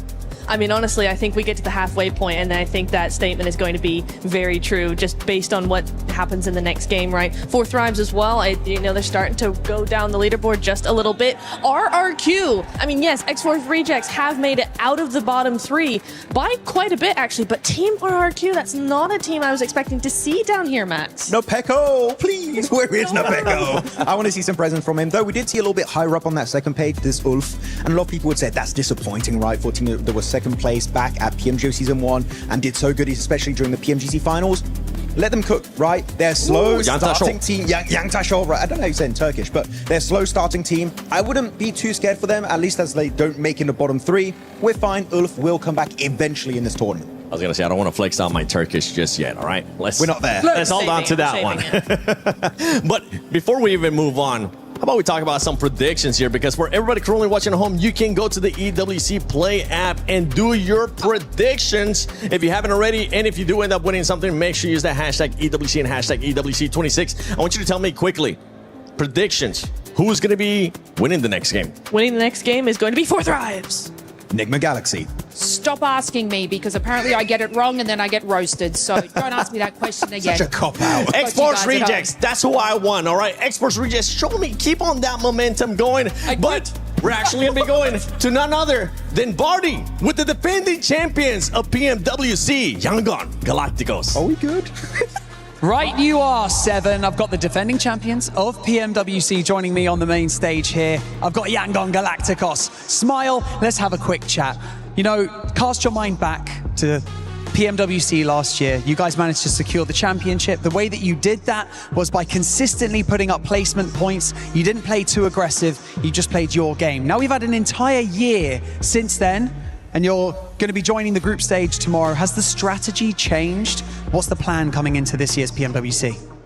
Especially for the strategy, I don't want to use wine or rugby too much, but we will prepare for every possible situation, every scenario that, including the we experience in 2025, any new situation that might happen. Also, we don't rely on the same strategy because this is patchy. Yeah. Okay. Keeping the cards close to your chest. I like to hear that. Now, let's talk a little bit about what you're wearing. This is very, very cool. Now, your Yangon Galacticos skin has just released in-game a few days ago. It's traditional Myanmar dress, if I'm not mistaken. Please tell us how it feels to have this kind of representation in-game. I mean, I'm so proud to be here representing Myanmar and wearing Myanmar culture clothes on the international stage. And also that is so meaningful for our fans and Myanmar people to be like a Myanmar traditional clothes on the international stage. And if you could say anything to your fans who are watching and preparing themselves for you guys to step out onto the stage tomorrow and compete, what would you like to say to them? I mean, cheer for us. Cheer for them, that's what they say. Now, for those of you at home, if you want to get your hands on this incredible skin in-game, just go over to the PMWC event in-game, okay? Now, redeem with perk vouchers, and once you've done that, you'll be able to get your hands on the Yangon Galacticos Champion Outfit Ancient Charm Set. Yangon Galacticos, thank you so much for joining me in this interview. I'm going to shake all your hands, boys. Thank you so much. The gloves are really cool as well. And with that being said, let's head back over to the casters to continue day 2 of the group stage. I don't know about ancient charm. That guy's got new school charm. What a sweet guy. And what a fun team Yangon Galacticos has been. Last year in EWC 2025, they were fantastic. It was good to watch them then. It's good to see them again here again. But we're heading in towards Erangel next. Map number 3. Let's get it going here, man. Hey, I want to say one thing, right? I love, good old-fashioned esports jerseys. I want that, though. I want one of those, man. So if you got that in a triple XL, bring it on down. But you know it what? looks comfy, dude. It definitely does. It definitely does. These guys are looking fly, here. But you know what? Speaking of fly, I think it's time to get this started here into the second Erangel of the day. Only 3 more matches after this. But this is going to be a crucial one. OG up to 80 points now. I think it's going to be difficult to knock them out of that top 5 unless there's some incredible shifts up in the rankings as thing goes on. But honestly, I think OG, they're riding high right now. They are feeling good. I don't think anyone's going to challenge them too much. They might drop out of first place, but I'd love to see them stay up there throughout the entirety of the survival stage. And I can see Hoxie currently has taken our top player spot in number 1 with 17. Actually, Aurora top is doing a huge amount of work for them with 16. Let's get it going here. We can take a look at the top players. Yeah, top with the most damage. Wow. 4,357. Unbelievable performance right here from him. Fortunately, we don't see Aurora on top of the leaderboards here, but they're right there. They're still in 5th place. But OG already now have a nice point sponge, like you mentioned. The GOAT 14, nice amount of points as well. Completely tied up in 2nd and 3rd. This is going to be a close one. It's really going to come down to the last match to see who's going to be in our top 5. Absolutely. Now I'm looking down towards the bottom of the leaderboards. RRQ in 14th. Now RRQ qualified on a technicality. They've been working hard, putting in the time to try and get through towards that group stage, potentially through to the finals. It'd be a shame to see them go out here in survival stage, but right now they are not playing up to scratch. So they do a little bit more here. 28 points of the 32 the X-Force Rejects have been able to grab at the back of that last game. But we do have Naruto skins in game at the moment. We've got the Ninetales Fury Org there as well, so you can draw for the Naruto character set 2 and become a sage yourself in game. As we all know, all of the viewers of PUBG Mobile are filled with wisdom because you're here with us, of course. That's right. That's right. If you could have learned any Naruto jutsu, what would it be? I told you. Wait, John asked me this question yesterday. Did he? Yeah. I asked him the same one. You asked that. I have the same answer. What is it? Rasen Shuriken every time. Dude. Very nice. I had like such weird deja vu for a second there. There you go. Damn, let me... I'll tell you what, I'm going... Give me a second. Okay, give me 2 seconds. Give me 2 seconds. You know what? I'll tell you, doesn't have a couple secs, and that is going to be Thunder Talk Gaming once again. Losing players super early on. Sitting is knocked. And Shiva with the vehicle swap is going to go ahead and get that confirmation. But he's actually going to have to watch out because Seeing is already there, putting that punishment down. So Thunder Talk, X-Force Rejects, battling it out, back and forth. Reverb is going to get thirsted. Sitting did survive. And he looks like he is going to crawl to safety. Are you kidding me? So Thunder Talk shutting down that push from X-Force Rejects. One little mistake, that's all it takes. Absolutely. X-Force Rejects leading 1 there. I was looking up jutsus in the meantime. All right. Change your decision? No, but hey, I actually have this tattooed on my back, but it's the Dead Demon Consuming Seal. That one's cool. That one is cool. Unfortunately, I wouldn't use it because I would knock myself in game using that. Maybe lock down your lunch so no one takes it, right? I know. I have to. That's right. You know what? I need a res, bro. I need a res. I need a res. I need a reanimation jutsu right now. Come on, bro. I'm going with the Flying Raijin, dude. Yeah, that is cool. That is big. You can't. I think it's just too dang good. You know what I'm saying? Anytime you need me, I can have you marked, pow, and I'm right there. But what can I say? I mean, Minato is the GOAT. So Yes. yeah, you ain't wrong. You ain't wrong. But we are jumping down towards Sosnovka, and we do have to talk about this. Yes. We do got to talk about this because this is fun to watch, but it is also the first time we've actually seen it down towards Sosnovka. We get to watch these players duke it out on day 2. Down towards the south side of the map. Thundertalk already making their cross right now. Enigma Galaxy are also looking to move across. And 4 Thrives, they're just not holding it. I think they were much more concerned with having a spot right now. They're on 69 points, which is great. It is good. But we want to see a bit more for themselves. They don't want to end up dropping out on a catastrophic turn of events coming through towards the end of the day. Yeah, I mean, top 5 is definitely the goal. More placements, the better for sure. And with 69, they do have a little bit of a gap from 6th place, but with how these teams are playing, I mean, that we've seen gaps like that get shut down in just a game alone. Especially when you got Furia climbing up the leaderboards. They have 54. They're within easy range of Enigma Galaxy. Enigma Galaxy, as a matter of fact, they're one of these teams that really need this game right here because things are getting spicy for sure. Looking on over here, especially... This is a very difficult zone. We have a nice hard shift down the military. Yo, my boys have got the double hovercraft. Double hovercraft. That is actually a massive advantage on Sosnovka. You want to keep those up as long as possible.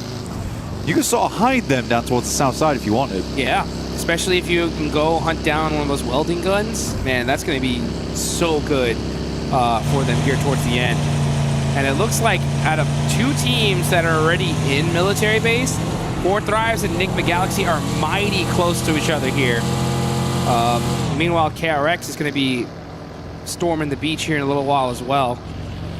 So that's going to be interesting to see. A lot of teams want to take in that position there. Yeah, KRX actually heading over towards the slope, moving upwards towards 4 Thrives' position. Ulf is yet to cross yet, just worried at the moment. There is a jump to be made for Ulf here into top 5. They want it on this game. Similarly for KRX, Furia, The Flash. You're right, Enigma Galaxy is right on that cusp at the moment. Yeah. Keep a white-knuckled grip to keep this one going. Dude, these last 3 matches coming up are going to be so insane. You know what? I'm excited. Me too, and I am just so happy that... Ooh. Oh, look at this. GOAT going down. Killer Joe is out. Moxie is hurt. So X-Force Rejects do cross the bridge. They head to Novo, and they end up getting the better of GOAT. Meanwhile, look at this. They're on a glider, getting themselves a position in this next circle. Yeah, it's sad to see as well, because it's going to be Foopsman as well as Force going forward. Kind of players you want. There's also a crash glider here too, so it looks like GOAT was double gliding, KRX is double hovering. Trend around the map. But yeah, I think for X-Force Rejects, this was cool. I like this from them. I gotta disagree with 7 though. Okay. Yeah. I think that last match, it did feel a little bit lucky, honestly. You play Heaven, and they sort of immediately lost as soon as they moved away from Heaven. Yeah. Okay? There is... And that's okay. It's okay to get lucky sometimes. It really is. But it also feels bad when you instantly lose players running out into a singular sightline. I want to see more of it. So that right there is more promising to me than anything. And it's coming in at 8 minutes into the game. Capability to take down a squad moving in and have the wherewithal to set up in Novo. And actually get some eliminations. Yeah. Yeah. I mean, all I know is that if I get zone locked towards the end, I'm feeling lucky. That's for sure, right? But you got to still put in the work, even if that happens. This next circle does pop all the way down to military. So, yeah, now there's no question of where this zone is headed. And thank God. Yeah, thank goodness. So I think we're tired of these crazy water in the middle of the island circles. Yeah. You know what I'm saying? So no splits here. It's just going to be who is the best in order to get this win. Right now, obviously the center of Airstrip is pretty strong. Good place to play. You could even head over towards C block too. Not a bad spot. Worth playing going forward. KRX with the double hovercraft have a ton of capability to move in, but it seems like they may have ditched them somewhere. Oh boy. look to see the action is starting to ring off those. Judia's getting mighty close here. Geekay gonna go ahead and find a spot in military. They're gonna be holding the satellite position as well as Doxy. Oh, nice jump shot. Ragnarok though. Oh, it wasn't nice enough because Hoxie shoots him out of the air and shuts him down. Aurora trying to make the cross here versus Ulf. Ulf got across a little bit earlier. They rung the bell on this one, and Aurora starts to move up. Reaper's already down. Joel trying to hit some mad shotgun shots. Don't know what he was thinking. And out top with his signature Mini 14, it's not enough as Kelsey from behind will find the shots towards him, leaving just Doc, the last player alive here for Aurora. Man, tough cross and a bad time too. Match number 3 here for the second day. Aurora in 4th place. Going out like this is going to be tough. It's going to really be those last 3 matches for Aurora if they're going to make it into the top 5. So worst case scenario for Aurora, Enigma Galaxy, Flash, Yudia all pop off here. You can see Maniac looking for some cheeky angles, and look at him go. He's going to be able to try and jump all the way to the top, and he does. So Maniac busting out his parkour skills, showing people this is how it's done. This is how you get up on top. And Ulf is going to have to be mighty careful. His footsteps are pretty loud, though. Let's see if they can hear him up there. Doc's like, what the hell, man? You're making a lot of noise. Oh, man, the coach didn't look too happy. We saw that little coach's corner. Let's see if Doc can make him smile. As Rolex is like, hey, nobody's here, right? There's no way. Nobody's here, right? Are we trigger discipline on this one? That's goodbye. crazy. Oh, gets the thirst, though. And he did get shot in the back, right? Am I tripping? No, you're not. That is ballsy to stay that. Nade goes fully long. And the coach corner, no reaction. No reaction. No reaction. Nil Kwang. That is correct. Yeah. Oh. He did get shot in the back. He did, right? Yeah, I was like, my boy just stood on the stairs. Just saying, you know what? If I'm going down, this is how I'm doing it. I'm convinced I'm parkouring stuff. I'm safe. Oh man, Yusuf getting caught out. Maniac jumped down? I thought he was on top of the hole. If he was on top of here, interesting. Scarface though, yeah, I thought he was on top of the little tippy top of the bridge, but now it looks like we're gonna see Ulf just hard commit. Alula's coming in here as well. So Ulf got a lot of points to grab. I think they're gonna hold on to the spot for a lot longer. I mean, why not? I mean, Ulf right now, feels like people are feeding them points. Ulf's like, they're not even trying to make this difficult for us. They're just... We'll take it. It's just meals, free meal tickets arriving on the bridge. Yeah, I'll eat that up every time. Circle does move far down towards the southeast, though. X-Force Rejects did try and pick up the buildings down towards the southwest side of C Block. But KRX is nice and set up. However, a lot of these teams are going to have to make their way out of airstrip, and quite a few times that can be a difficult task. Getting out across that road, you're massively silhouetted in that situation. It's a question of if anyone else has those sightlines. Now, this is a big move from RRQ. They are flying through teams on the southern edge. I like this play, actually. I think if you're RRQ, you're right now at 28 points. Top 5 is going to be really tough. Like, you need to pop We got to off. make a play. We got to make a crazy play. And in order to make, at least to the survival stage, this could be it, right? Like, hey, let's take the risk now. Especially with Miramar coming up. Let's full send it to the center, and they do make it there safely. So it looks like that bet did end up paying. Oh, as soon as I say that, AJ gets a knock and thirst onto one of the players from RRQ. So maybe a little bit too greedy on that rotation. Yeah, well, I would say you should assume the players are going to be playing down towards these very much coastal edges. I think it's a very typical area to work with as well. For sure. And they had so much space here, you know, I just think... Yeah, there wasn't a reason for it, right? That's a crazy thing. Yeah. So Fun Talk will get themselves at least one off the back of that. A lot of teams are unwilling to move now they're inside the circle. And it also seems that there's a lot of teams unwilling to move on the outer edges too. Yeah, I mean, that's one of those mistakes you point out, right? Because it's just a pure mistake. Like, there's certain ones that you could be like, all right, it was a coin toss. They could have gone left, they could have gone right, and they just made a bad bet. But that was one where you just kind of lost a player pretty unnecessarily on the side of RRQ.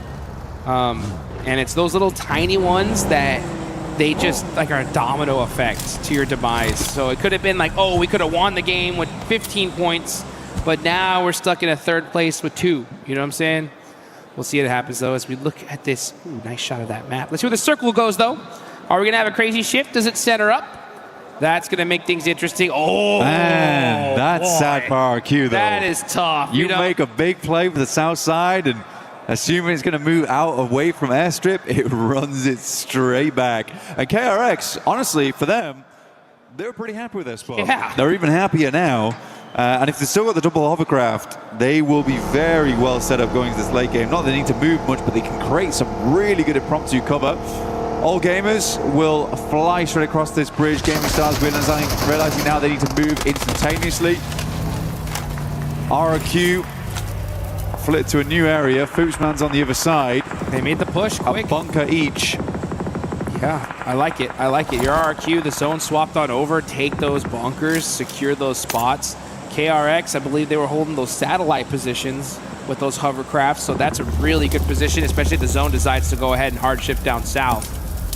So teams now taking some of their final spots. A lot of teams, though, still need to get into this zone. Our top of the leaderboard squad, OG, they are still way over there in blue, just barely crossing the bridge, super late.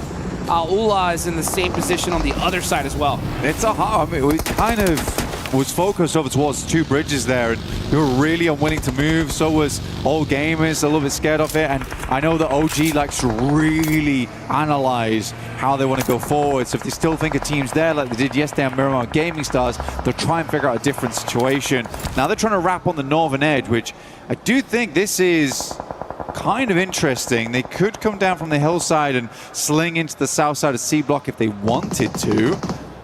But it's certainly an interesting one. And I think if you can see all gamers flying in towards that eastern side, maybe this is the play, and it looks like to be what they're going for. Yeah, they're sending it right now. Igor is trying to survive this one. Serpentini, looks like one of his tires did get popped out. He's in trouble. Quick, getting a knock on to Aaron. AGAL, yeah, just trying to send it to safety, but Ayala pops him out the vehicle. It's not going to be. Fury has been marshalling this northeast road for a long, long time. Pulling out the badge. Oh, pulling out the buggy. Yeah. That one real quick. Badge has been put away, apparently. Yes, it has. By the Flash here. You are playing on that eastern side as well, so they'll double back the hillside. Again, I kind of like what OG went for, you know, just barrel down that hilltop. You out of the sightlines for quite a while until you in front of C block. It's not the craziest position, but you get a position at this stage. Yeah. It is kind of lit. Yeah, dude, the fact that you even here with all 4 players up, it definitely is going to work out. Their med situation has to be super low. Yes. They blew. Good point. They blew through them just getting into here. But you know what? The fact that they are here and have such a point sponge on top is a good thing going for them for sure. You know what? I want to say one thing. Go on. These next 3 matches, I was talking about it, they're going to be so wild, right? And I'm just very, very happy that John got his rest before them. Oh, he needs that nap, dude. You'll need that nap because you better be bringing the thunder going into those next few games. And the talk. Dude, I just keep seeing these coach cameras. Yeah, the problem is the coach corner cameras is that they're shown for about 2 seconds. We realize they're very sad, and then we take them away. Dude, they're just sad or serious, dude. They're just like... I think the production should keep the coach corner cameras up for a good 15. Yeah. We got to lock in with them. Good 15 seconds. Oh, I would love to see the coach's POV too, like in the middle of a fight. You know what I'm saying? Yeah. That'd be interesting. As Silence putting some shots downrange, holding this position. This is a tough circle here, especially if it does go down south. That airfield is, there's not a lot of coverage in that area. No, you're pretty much playing against the fence right now. Playing off the back of vehicles you still have that aren't completely wrecked. Dragging the bumper down the side of the road with them. For Enigma Galaxy, this is not a horrible spot to play in. They just have to be absolutely proactive. They're down towards the south side of the fence. But we're here with Furia looking to crest into the building alongside with KRX. Can QXZ hit a nutty grenade? Pops it back in the pocket though.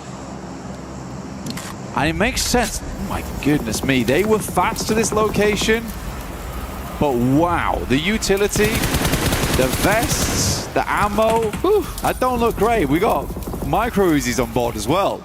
Yeah, and the good thing about where Furia is like it's pretty much almost impossible to hit a nade on them, right? That chain link fence makes it so difficult, and you can just see them just holding those utils, throwing it out, going back to that little coverage. So, but Team Flash, full sending it here onto Geeky, a hard commit.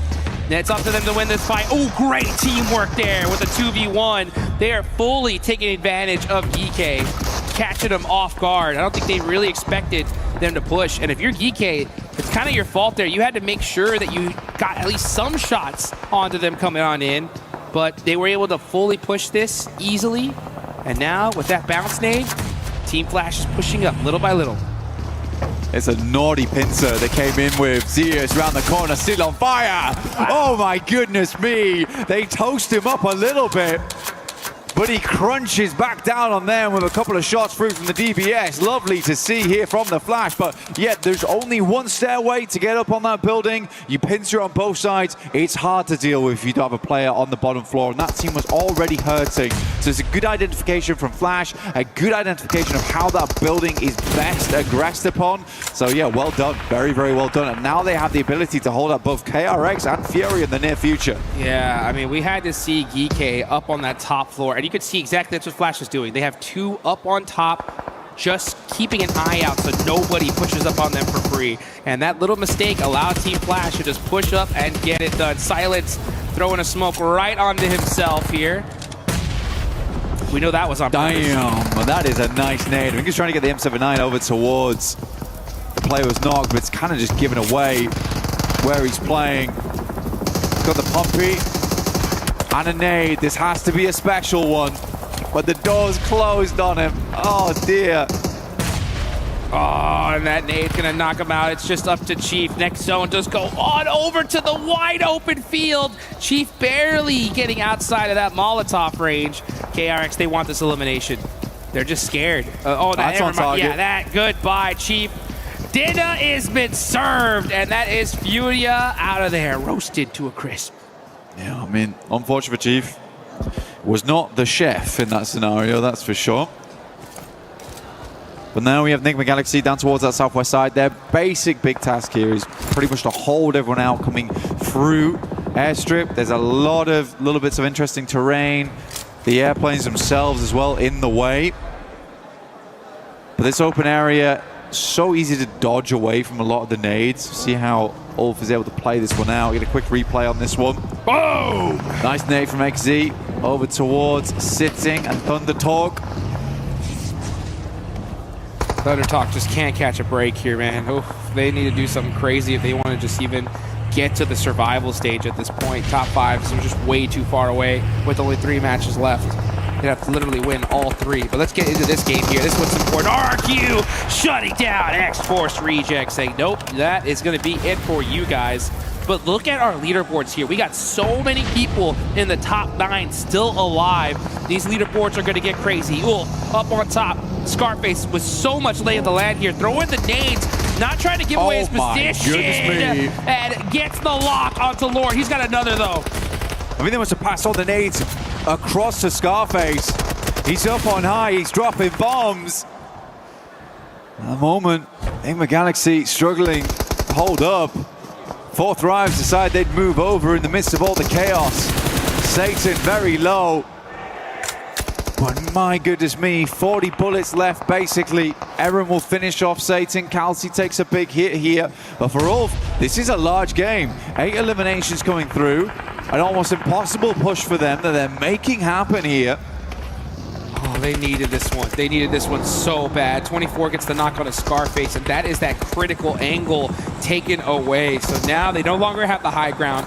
T24 is starting to push those nades through and gets the lock. He's down to half an HP, though.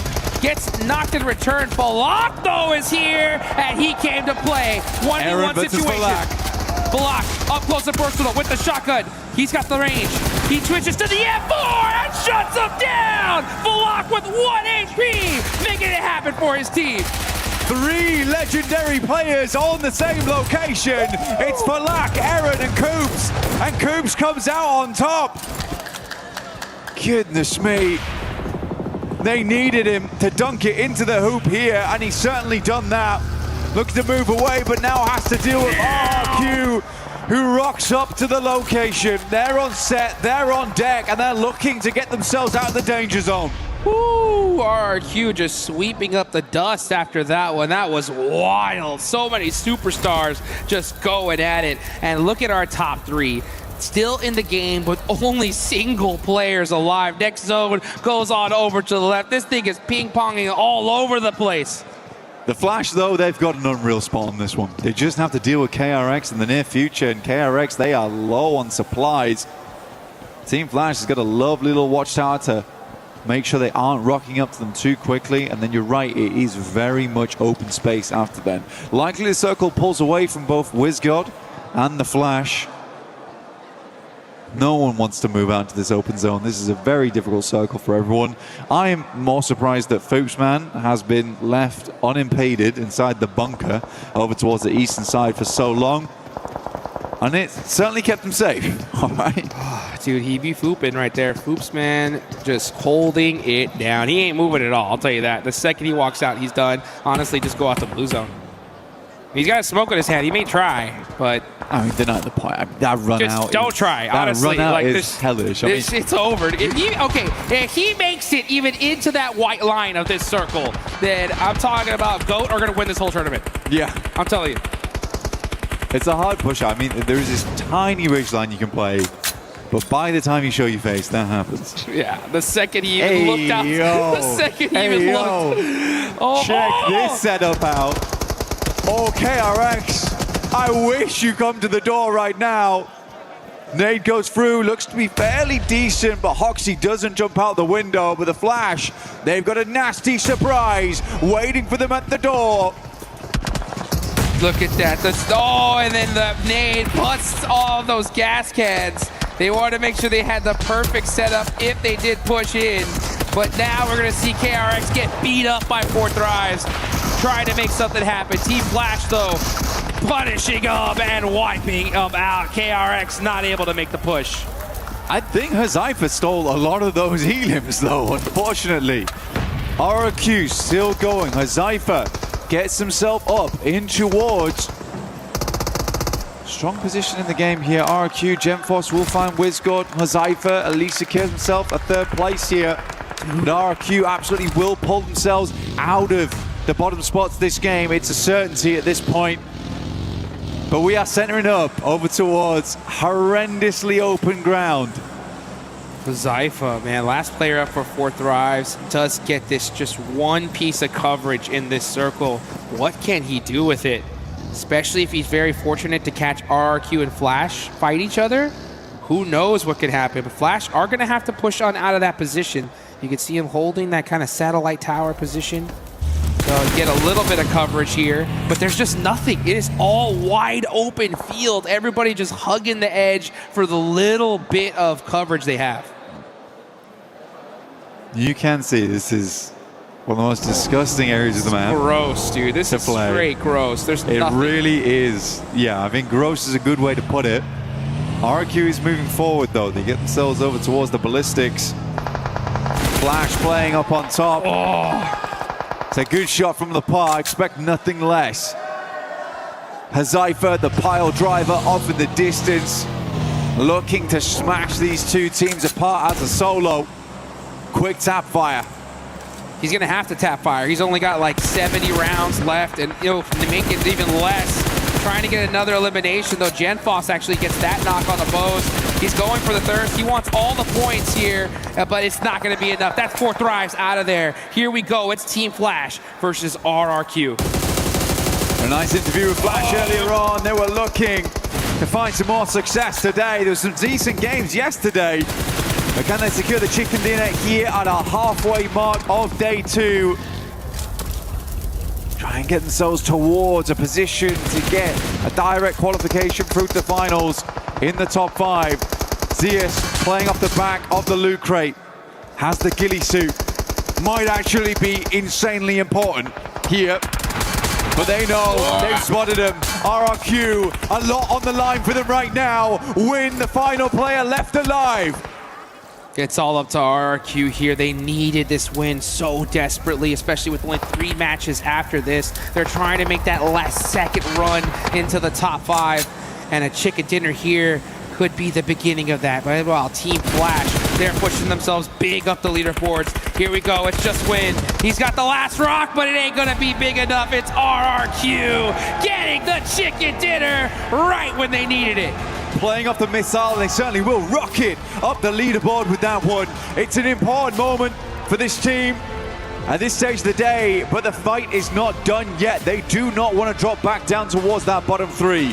There is still a chance of it happening, but right now they could breathe a little easier. Ooh, yeah, I mean, they definitely are. They didn't breathe well enough to where we saw no pop-off, right, from that win. It's just like, I know. It was just, woo! All right, good. You know, we're alive. Okay, let's see what we can do, though, before we really get happy.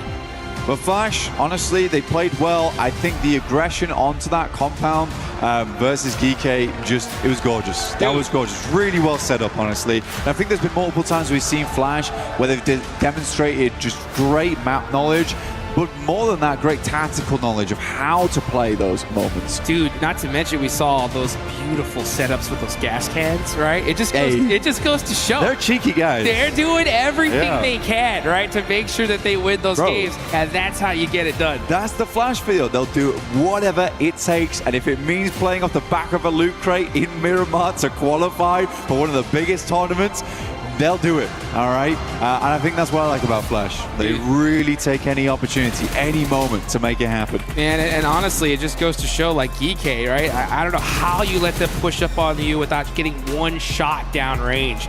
But Team Flash, that's that, and the fact that they're able to take that risk, right? They see that spot open, they're like, you know what? Full hard commit. If we can take it on the way in, it is what it is. But if we do get it, we get the win, right? Possibly. Yeah. And honestly, with that many eliminations, that's a W for sure. It is a W. And that's what all the teams have their sights on this tournament. The gorgeous PMWC at EWC trophy right there in front of our eyes. But a small break for us all, really, coming forward. Yeah. And I think that as we get to map 3, you got to take a breather here, reassess what we're doing going into the next 3 matches, because they really do count. And again, a lot of teams, they don't technically want to head through over towards that group stage. No. They would much rather just go straight to the finals. It's so much easier, so much more prize pool there as well. But again, it requires you to make those moves, make those moments happen.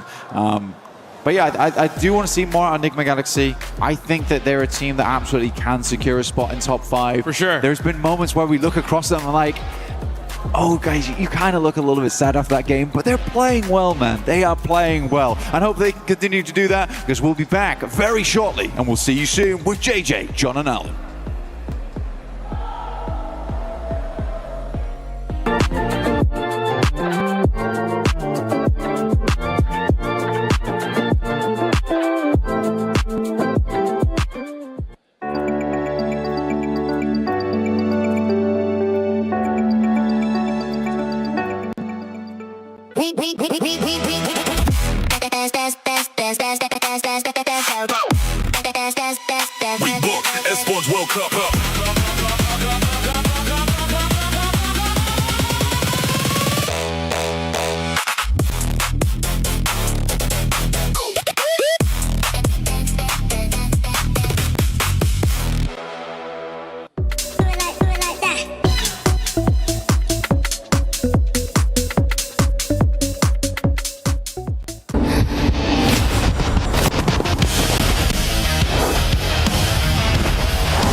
Third place. Close enough to see the trophy, but never close enough to lift it. For Aurora Gaming, the road to the Esports World Cup is about more than qualification. It is about finishing the story this roster started last year. At 2025 PMWC, they established themselves as one of the most mechanically gifted teams in PUBG Mobile. Their aggression was fearless, and one knock could quickly become a complete squad wipe. Doc, Top, Zeol, and Refus could all take over a fight, but at times, they looked more like a group of incredible individuals than one fully connected team. Doc was named MVP, but they still finished third. За бидрийг одоо төрүүлэхэд зогсцоосон зүйл нь гэвэл миний хувьд бол яг тэр үеийн яг сэтгэл зүй жоохон тийм байсан болоод тэгээд ер нь зоонч тэр rotationч тэр ер нь тийм болоог баха. Then came PMGC, another huge international performance, another MVP level showing, and another third place finish. Two of the biggest tournaments in the world, 2 podiums, but still no trophy. За өнгөрсөн жилийн үдх юм бол бас 2 том тэмцээнд 3-р байранд орсон. Тэгээд энэ жил одоо тэгээд чадхаараа чэндэ. Now, they return under Aurora Gaming with a new organization, the same firepower, and another opportunity to finally win. The question has never been whether they have enough talent. Their MVP titles have already proved that. The real question is whether multiple stars can now play as one complete championship team. Their qualification run showed promising signs. Aurora still played aggressively, but their rotations looked more controlled. Their pushes had more support, and the team appeared more connected. That growing coordination was on full display in the final match. Oh, the nade of Refus, the 1v4 from a range! They wiped out the last team and won the EECA finals by the smash rule with 145 points and finished first in the regional qualification ranking. That will be the tournament going their way. They've done it. Aurora are your champions. За өнгөрсөн жилээс энэ жил нь ондоо зүйл гэвэл одоо манай багийн хувьд ер нь сэтгэл зүй уур амьсгал багийн тоглолт ер нь нэлээд өөрчлөгдсөн. Одоо яагаад гэвэл өмнө жил одоо 2 том тэмцээнд 3 дугаар байранд орсон болохоор одоо жишээ нь авраг авахаас одоо нөө хой суугдсан алдаануудаа ер нь тэгээд бүгд засч орж ирсэн. Тэгээс авраг авахын төлөө ер нь чадхаараа хичээнэ. The MVP awards are already there. The international podiums are already there. Only one thing is missing, the championship. Aurora Gaming arrive at PMWC 2026 as the uncrowned kings of PUBG Mobile, ready to break the third place curse and finally become global champions.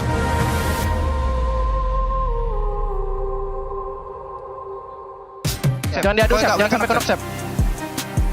Dia bisa mati zona ya. Gua medan smoke ya. Ya, gua ambil kanannya, gua ambil smoke-nya, gua ambil smoke. Ambil gen. Udah di batu kanan dia. Oke, dari batu. Tanda Sep. Nice. Gitu deh kayak dari tadi. Kanan tuh, Sep. Jangan.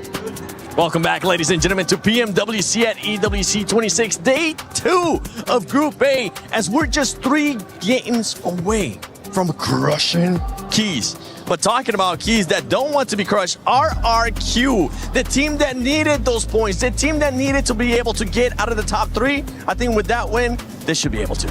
I mean, agreed. I mean, these teams, you can see the desperation that are flowing through all our teams at this present time because they know that this is their last and final chance. They don't get another opportunity after this. They don't get to have a second chance.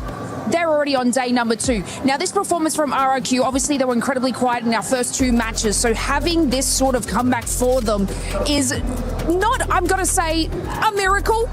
It was obviously well determined and planned. They were able to sort of cause that chaos and that contention right here in the ends of the stages and basically position themselves in such a fantastic way whilst our juggernaut teams sort of fell from there. Yeah, it's still really good to see RRQ get a bit of presence here with that massive chicken dinner here on the outskirts of military base. But we saw during these replays, Coops, oh my goodness, Coops, that clutch. There was Ulf, there was Nigma Galaxy there trying to just survive against their grenades, and also 4 Thrives coming in late. But what a clutch from this guy. But eventually you can see the circle very open-ended. Flash just throwing everything against the wall, hoping it sticks, but nothing really stuck for them. And eventually the angles they had was enough to finally secure the very first Indonesian win here. Yeah, and for Flash, I mean, for them to even get second place, this is good as well for them, being able to get those eliminations. But for some of the other squads, it's starting to be a bit of a you need to start doing a lot better. We've seen Xbox Rejects do better.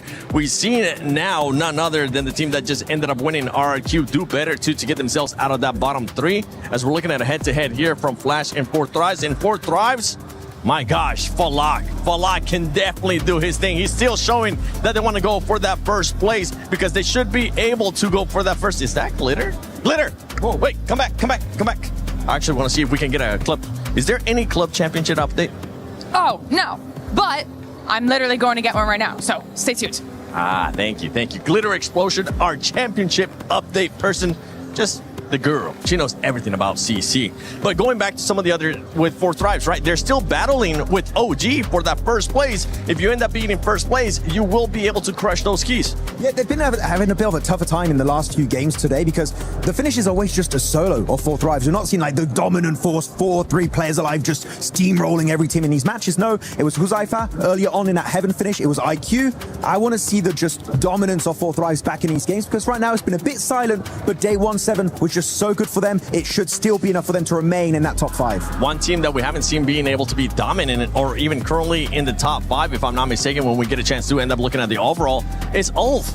Ulf is a team that a lot of us were expecting to go straight from groups to finals because of the performance that they have had this year. Yeah, it was about a 3.3 average point for yesterday, just eliminations alone. And for a squad of this caliber, I mean, their first few games to only achieve sort of like 10 points, which is not bad compared to some of the other squads, but it's unusual coming out of this match. And they were able to have that control over the western side. They had that little bit of defense. They were able to sort of get the car and place it on the hill against 4Thrives, but they were so incredibly grouped in that contention. It just took one of these opening nades from 4Thrives to be able to eliminate that, and then they just didn't have the ability to maintain that spot. And this squad should be able to do that. I mean, at the end of the day, it was about 8 eliminations coming out of that match, something that they needed, but this is something that they should be doing every match. They definitely should be doing that every match. Now we're looking at the bottom 3 max. We got Alula, Gaming Stars, Thunder Talk Gaming. Thunder Talk has been pretty much non-existent, so I'm sorry, Thunder Talk fans. I'm just gonna skip it. Gaming Stars as well. Alula at one point showed us that they could maybe even try to push for the top 5. That's not the case right now, as they're currently sitting at the bottom 3. I gotta say, unfortunately for the side of Alula Club, it's just 2 players doing most of the work for their side, so I need to see presence from the other 2 players. Hopefully it'll be enough, because right now, 7, it's a 2-point difference between those teams in the bottom 3 and the teams just above them. So Alula, it's not game over,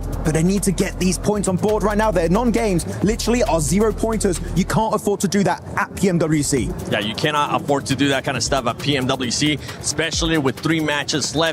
You can either make it to the grand finals, you can make it to survival, or you can end up going home, going into this final 3 minutes. Oh, what is this? Oh, God, thank you. What's this? What's this? What is? Thank you, James. I will not throw my even card give us a thumbs up. I threw my card. I've learned my lesson. Oh, sir.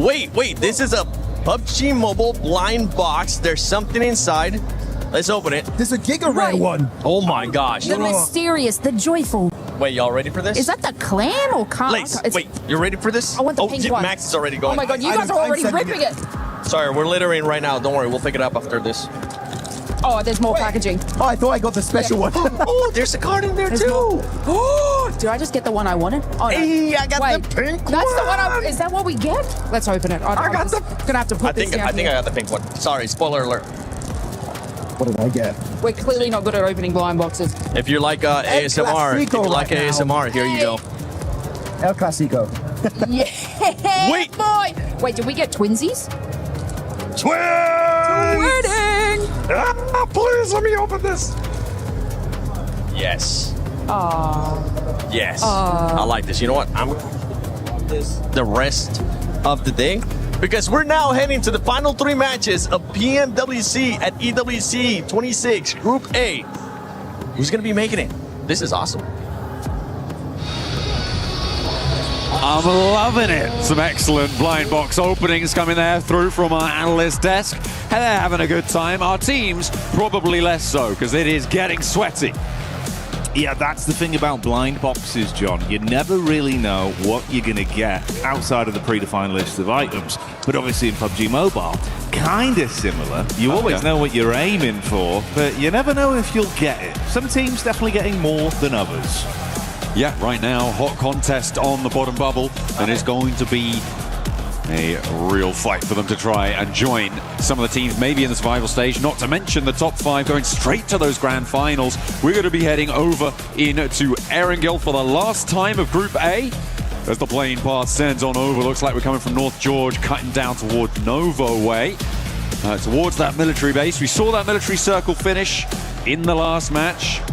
It did get a little bit messy around the runway. Let's see if we can tidy things up here. Yeah, see how we're looking and what sort of sauce we're going to be cooking with into our last 3 games of today. And obviously for some teams, John, that's the brutal reality of the situation. It's not just the last few games they're playing today, it could be the last few games they played this entire tournament. And obviously for what we've been building up for throughout the season, throughout this year, back-to-back grinding for some opportunities to really arrive in Paris, France here at EWC 26, John. If it's taken away from you in the space of 12 games, it's going to be such a gut-wrenching feeling. Well, that's going to happen. It is going to happen necessarily to at least 12 players. Yeah. Because 3 of these teams are going to be going home, as the desk was talking about before. It's, Alula on that bubble right now, 33 points to 35. They need to jump up a little bit further. It's a little bit further to go for the teams beneath them as well, but it is still all to play for as we enter the back half of the day.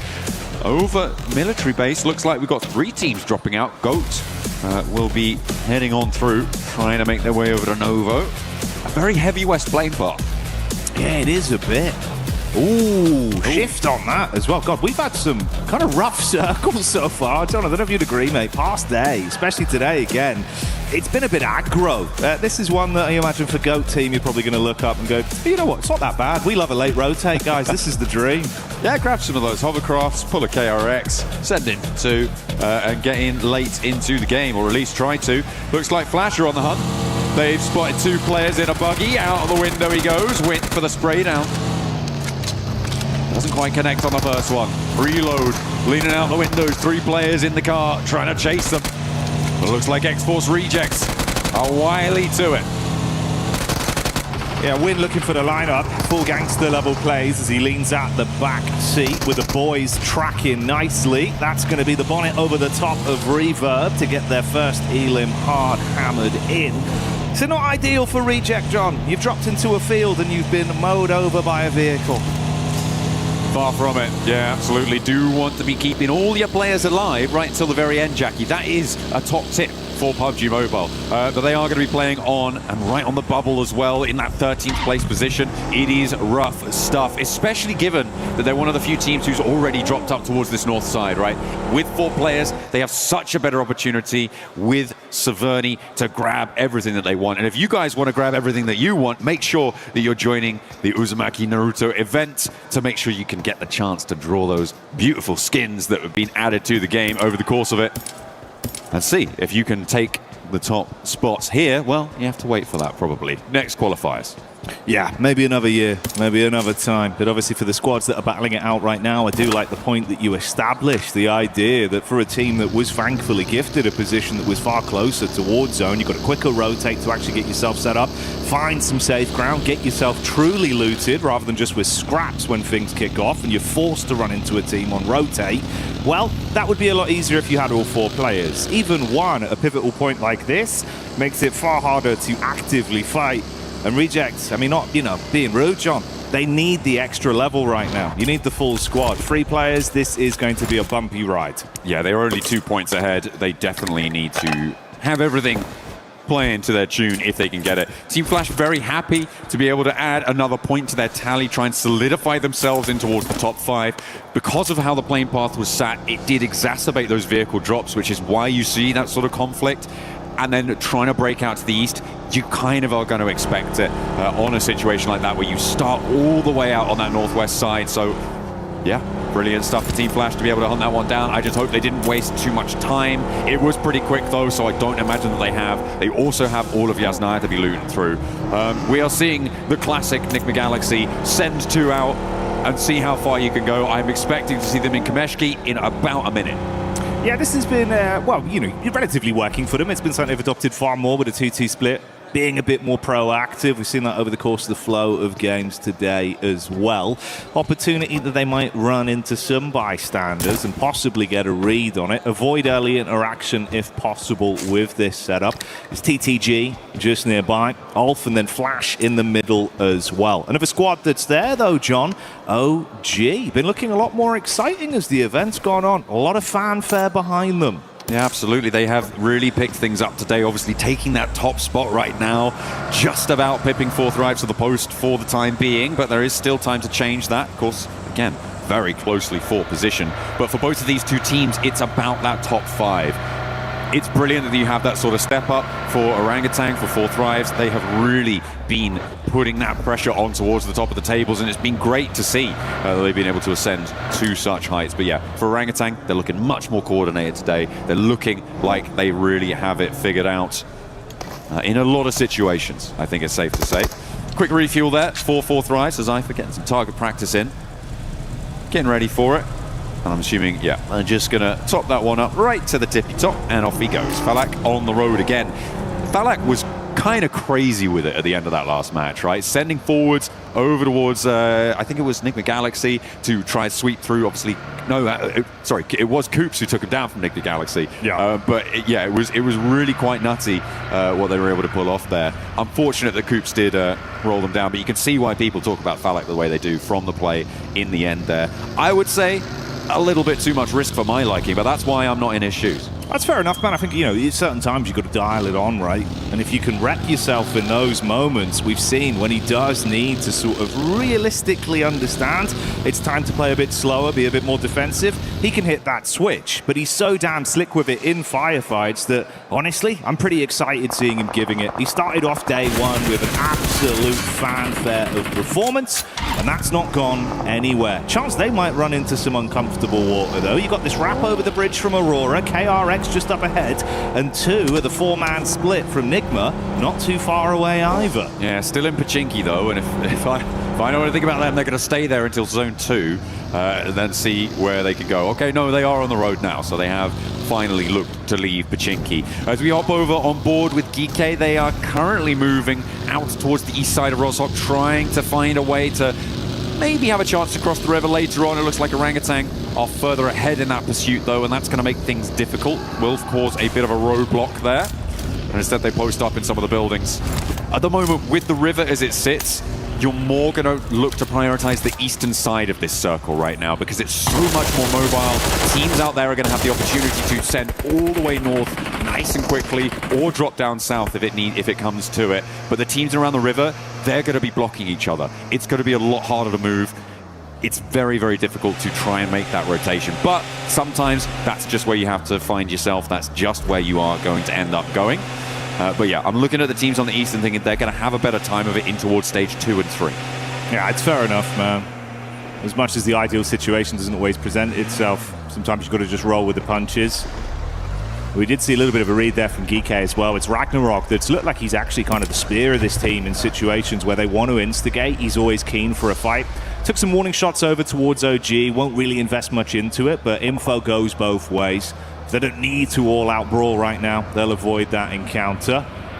This is going to get spicy soon, though, John. A lot of space that's going to be taken away. Tons of squads getting neck and neck towards each other, and that's the crunch that comes in. Yeah, keeps Yasnaya on the north side of this circle. Again, those teams out to the east side going to have better access to this one, but I'm looking at RRQ and wondering what their moves are here. It's a difficult spot for them. Do they try and force their way across the bridge? There's potential for them to get a good start, but as time ticks away, it's going to get less and less likely that they can make it unscathed. However, they have managed to send forwards a scout. And actually, the compound to the south of that bridge looks fairly uncontested. They might just saddle themselves with a really quite brilliant compound on the west side of those Yaz fields. Very, very central. And potential to backswing if they do need to end up going to the north side in a crazy circle shift. Ooh, 10 points for that one as well. Lovely work there, John. He's probably damaged the vehicle a little bit in terms of resale value, but hey-ho, for what it was a nice rotate right up the ramp. You know what? A chicken dinner's worth any resale value drop, so we'll see if they can leverage that position over on the east side. Very stylish, though. And you're right. Yeah, style points definitely super important here. It's pretty on brand for 4-5s as well, isn't it? Style, from what we've seen. And I wouldn't be surprised if we get a bit more of that. Right now, they're looking over just towards the ridgeline. Got a bit of a read on TTG, but once again, you don't want to throw the first domino and have it blow up in your face. But Flash, don't know what sort of dominoes you're playing. They're really big ones, but they're full of those. You know the things you used to buy from the penny shop? You throw them down, they blow up. It's like that. Yeah. Bangers, John. Bangers. Absolute bangers. Let's see if we've got a banger of fight on our hands here between Team Flash and Gaming Stars. Win pulling the pin. It looks like the opener has gone well, but Bozy has already fallen as well. So it is not looking super healthy. You've got KRX also poking their noses in from the south side of this fight, Jackie, which is going to potentially force it into an uncomfortable scenario. Well, more uncomfortable than it already is, to try and find themselves locked horns now. Gaming Stars trying to rebuff Team Flash. Yeah, KRX going to continue to just slyly creep around the wings of this. Now on the periphery, keeping their eyes open. Swash going in. Ooh, trying to swing the broadsword there on contact. Top's good for one quick flash back. Rolex with the heavy artillery doing damage as well. So trading blows right now, but this is looking like a pretty good recovery for Flash, John.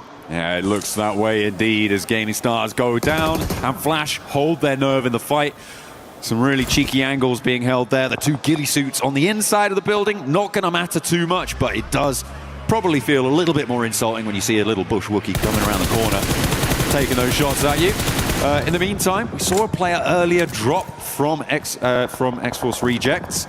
It looks like they may not find too much more luck out in the open as they rotate towards the Wizard Tower here. This is very, very central in those Yaz fields. It is completely isolated, and SafG has nades for days. He's got one more, and he puts them to bed. Man, that's clean. Straight on target, lines it up, knocks them down. 10 points for that one.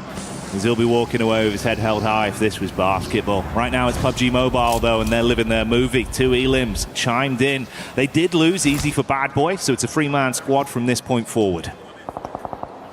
See what they can get done with that. I was keeping track of the Enigma Galaxy rotate that we saw, the wide split. The forward duo actually rotated back around the side and re-injected from that south edge. And now Enigma Galaxy sit on the south side of this one. Should potentially have a pretty good position into the circle, but 4-Thrives moving in from the east side could make that difficult. This is an interesting rotate coming through from AGAL, right? They are actually going over the north side of the Yaz Lake, followed by Alula, but they're going to have to try and cross the bridge. It looks like that Roshok bridge is going to be available for them. But are they going even further west? Okay, fair enough. If they don't have the scouting information, you might expect that Roshok Bridge could be sat underneath. Yeah, I suppose the paralysis by analysis on that one, overthinking it just in case. We'll see if they take a bit of time for a slightly longer rotate on it. Right now, more of a scouting party mission to read things. Alula going to double back as well towards Yaz as they don't overcommit on the chase. I'm looking at this very slow rotate we've had from GOAT as well. This is more classic GOAT, John. They love just wasting the time, dialing it down. And a potential fight versus 4-5s is something where Killer Joe loves to stick his face into the mix. But look who gets the first knock. Falak out swinging. And the flush as well comes on through. Falak on the broadside though, and a Team Flash to crack him open. And it will go down. Not quite getting the flush, but he's very, very low. Immediately IQ swings on wide. The spray down needs to come through, but the rest of Flash not quite in position. It was a cheeky pick, but I think they're going to be able to get Falak back to his feet. Zeus moves into an off angle though, and that could be the high ground they're looking for with GOAT in the wings. 2, there is danger on every front. Falak will be back though, and he will look to get some healing done. 4-Thrives look to maintain position on the east side. Yeah, I want to see if they can really dig their heels in and hold on to this. Top's attempted to get a large dash on the nade, but not enough distance to hit that one. And on the double back, he's spotted out. Easy connections from Hooksy and Tree. That's going to be him left. Banged out in the field, John, as KRX clean up on that free elim. No possibility of recovery there. Playing a player down now as well. 2 players down now for Flash. KRX looking to hunt down a third as Zeus heads out into the blue with his comrade. On the east side, really getting hounded out of town now. 3 circles in. We're about to see that next stage coming through, and as soon as you start getting knocked in the blue zone, it's not going to work out well for you. This central area, Ulf's compound, super important. with this next circle shift coming on through, if it heads out to the east, okay, it's going to guard a lot of access for the teams on the north, out to that west side as well. But I'm looking at Enigma Galaxy here, and I'm thinking they found themselves in a pretty solid spot, as have 4 Thrives. Geek as well, holding down that area, could potentially be on to a winner. But Thunder Talk, slap bang in the middle, might just have what they needed, because X-Force Rejects, they're down and out already. We'll see if they can make it happen. Pot shots being taken towards RRQ as well, with Alula finally making their push down. We had that split from either side of the squads with AGAL. And Alula being thrown into the blender. RRQ attempting to get the shots on target. Fury, a third party, as Chief starts to strike. And they might be able to clean up onto this as well. Force the issue back onto Alula, following the damage they've taken from that investment, John. Trying to recoup some losses. See if they can consolidate, re-engage a little bit stronger. That north side does need to conclude fast though, because the circle has just started closing. AGAL on the west edge, that slow west side swipe is going to work out well for them in terms of staying alive, but the west insert may be a little bit more tricky. Ooh. On board with Furia as they take a tumble, but it's 1-for-1. R3B, what can he do here? Closing the gap with the shotty, quick switch to the primary as well. Tracing not quite on point to get the back tag off as Furia do dip out. You can see the damage is already done. It's only a solo that barely might survive. Survive being the operative term, and not this time. Alula wave bye-bye to Furia as they are down and out. And they say hello to the top 13 with that as well. The 7 eliminations they found, they are making that break for the survival stages here and now. In match 10, takes until double digits apparently, but an inch is as good as a mile when it comes to qualification. And that's what they're looking for. As far as they can go in this match, they will start to put a buffer between them and the 2 teams beneath them who have already been eliminated from this match, which is brilliant news for them. And they might be chasing down Geek and potentially RRQ off this match. Exactly, see how far you can force this one. Do not leave fate in the hands of the other squads that are nearby you, vying for survival within today's games here at PMWC. Give it your absolute all and write history for yourself. We've got the POV of Force right now. There was that 2 split players at the further backside from Foops and Moxie that were watching the rear. They're going to move up onto him safely in the compound. AGAL not too far out either. Been a whole lot quieter from 4 Thrive, sitting pretty for some time. Alula, meanwhile, has been forced to fight. And it seems like, again, they are willing to do so. Brief opportunity to loot. Yasser further back, vehicle taking some shots. Do need to get that healing done nice and quickly. It's just not going to be quite enough. The play zone takes him down. Some tags coming on through. And he will fall. Unfortunate there to lose one. But yeah, for Alula, this may be as far as they can go. I was hopeful that they could find something maybe against Ulf pushing in nice and quickly from that north side. But yeah, the doors are starting to close. The windows too, locked and bolted. They're going to have to smash something if they want to break their way through. Falak now in contest again, peeking over the ridgeline as KRX may have their attention diverted down to the south side. Oh, they're so low, though, from the sustained damage they're taking from outside of the blue and the pot shots, even with R3B getting that tag into the back of KRX. They don't have the gap closed to get in their face and convert from it. It's just one man left, effectively. R3B, try as he might to get anything more here. At least make it a dire game for KRX. That was the closing play. He does manage to get the knock onto Hoxie, and Binny, hang on a minute. Is he just, he's taken quite a hefty chunk out of the team there. KRX going to have to try and recoup something out of it, because they do only have 3 players now playing into the match. The circle's going to push them away from their position. Ulf on the north side is a major roadblock for them as well. This 2-1-1 split that Ulf are holding right now, it feels a little bit greedy, but with Eren on the oversight, they know those knocks have come out to the east side. With Kalsi on that west side, they're trying to guard out Orangutan. I think the Kalsi will be the first to move if it comes to it, but Eren also needs to jet on in. Once they consolidate in their position, they're going to have a pretty good time on the north edge. KK getting backstabbed as well from Aurora. Good shots there to be able to split the squad into only 2 effective players remaining alive. AGAL hunkered themselves down towards the ditch after taking a few shots on target from Nigma.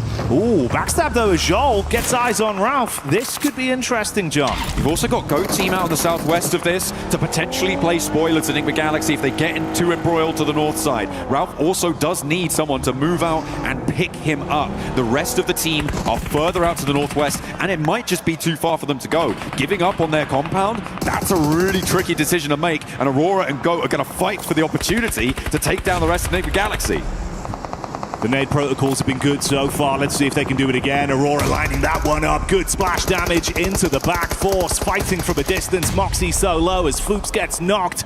And Force living on a prayer there, but the double nade is enough to stop it. Only really Moxie that remains alive, but the nades don't stop, John. Oh dear, that old Goat does need to try and stay alive as long as possible, but the bombardment continues, and Aurora stay alive with all 4 of their players. They're going to swing up towards the north side because Reefus is engaged now with Geeke over the top of the ridge. Doc wants to get stuck in too.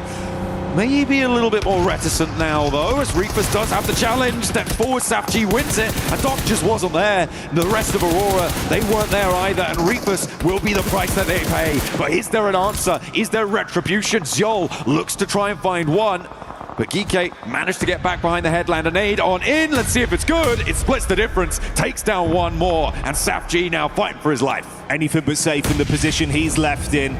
Trying to clamber over the top of the bonnet. Low on health, about a quarter of his HP remaining. Shots on target as well to keep things uncomfortable. No moment of respite. No opportunity to catch your breath. Geeke gone. Silenced on this one from Aurora. But other sharks are in the water, John, and they smell that blood. Airing out in the open, not gonna matter though, because they've got backup. Doc takes a tumble. The knock is sent over their way. KRX are trying to scout out. Could maybe be dangerous for Ulf as they don't have their wits about them, but I'm hoping that they do right now. They will try and maintain that control over the northern side. Thundertalk Gaming have just been so quiet over the course of this whole match, Jackie. They've been in this position for a long, long time. They can stay there for a little bit longer, but I imagine you're going to have Aurora and Ulf on your doorstep pretty soon. And that's not a collective that you want at your front door. It's going to get messy pretty quickly. Top with the eyes locked on as well for the exit side towards Ulf. TTG just trying to keep their tails tucked between their legs, sitting pretty for at least an opportunity that's given to them. KRX that suffered heavy damage from that backstab. Alula making it uncomfortable did result in the downfall of Binny. So only a triple threat left. Vehicles for the rotate, but smoke coming out the bonnet. Not the best of health, but you'll take it if it's the only thing on offer. KRX in probably the most difficult position here. Depending on their timing, though, because Fourth Thrives and Ulf are both going to have to move. The question is, where do they target? And if you can find a cheeky little insert into the back of a third-party fight, something like that, KRX might have a better time of it. But it looks like Ulf are much more preoccupied with clearing out that backstop because they haven't taken that move just yet. KRX might just be walking straight into the fight. They want to try and take it down, Jackie. They want to get stuck into this one, battling down the ditch, but let's see if they can withstand the blows from Ulf. Scarface lines up one, Kaus buckles to Oxy. There's a reply from Falak as well from range onto QXX, so he's able to steal away some points amongst the interaction between these two squads. Panic stations now for Ulf. They've got to play medic, John, and Fourth Thrives, their eyes are lighting up. Fourth Thrives are already setting out. They are on the hunt. Zypher and IQ following this one down to the bitter end, as only remnants of these two teams on the north side will still be in action. And Zypher is all too happy to take those points, push OG off the top spot as well, and they are back in first place. On board with them, they got 4 players alive, playing from outside the circle. They'll need to find a route in. Living the dream right now. Further damage done. Meanwhile, we switch over to the POV of Aurora. Nice nades on target. Satan takes the brunt of the damage. Ulf still attempting to fight versus Fourth Thrives, but they're silenced as they cut their way through them. Lord battles back on the top, up close. Ralph can't withstand the fight from Joel. Good play with a shotty, and he's got space to be able to calm this one down, John. Tuck into the limited cover. AGAL from the sideline, though. Oh, getting stuck in. Sure, why not? Aurora down to 1. Just Joel remains. Doc is a goner. There is no way that he's going to get that player back up. Surely not. Has to try and play on this high ground. The zone will keep him in if he moves forwards to some of these trees, but going to stim up first, allow the blue zone to creep in. Doc, yeah, he's not coming back. That's going to be confirmed now, as AGAL will take that point. Coops, the solo for Enigma Galaxy, who ruined the day for Fourth Thrives last time around. Let's see if he's going to do the same thing here, but they are on opposite sides of the circle. Might be a little bit harder. Zypher, though, wants to try and get all over this circle. It's not going to go well, though, as they do take a tumble. Phalanx down 2. Yeah, this is looking brutal now. 2 players removed. It's all on IQ. Brains at the operation as he sprints through the smokes, looking to get a lineup onto them. Shotgun special, but not enough to deliver the payload, John. AGAL withstand the fight, shut down 4 Fribes, and can they reset from this? No one in immediate vicinity to attack onto them. They might be able to reset cleanly. TTG advancing up onto Joel as well. They finally found a second elimination. They can leave here. They are the only team with 4 players alive. The pickups coming through on the east side is going to potentially give them a threat here, but this flex out needs to go well. It's only against 1 player, but that 1 player is Zhol. So we'll see if he's got anything left in the tank. They disengaged from it. Interesting. Prioritizing staying in the zone, I guess. Yeah, for TTG as well, right? It feels like you're in such a risky position in terms of the overall standings. You've got to get out there and give us a little bit more of that confidence, but still trying to grind this one out all the way to the bitter end. Keep themselves in the contest of a fair 4-on-4 firefight, I suppose. Thinking about AGAL as more their big competition than risking it versus Joel. I mean, that high ground would have been great to try and suppress the rotation from AGAL for them. I feel like there's a lot of merit in trying to keep that hilltop going for you. You're right, it could have been dangerous, but I don't think you're going to win tournaments if you don't like the danger. And that's just not what's happening. AGAL making the cross against the duo from Enigma Galaxy, and that's how you want to hold. A nice little opening spray down, but 2 players unload right next to the compound. A third on the flip side as well. Maple looking to burn Lord out of position. Coops is half HP as well. Immediately catches him on the egress, and now Coops is looking for more, but what has he got left? Because Lord is down, and now Coops is the next to follow. Really cleanly played there for a Maple.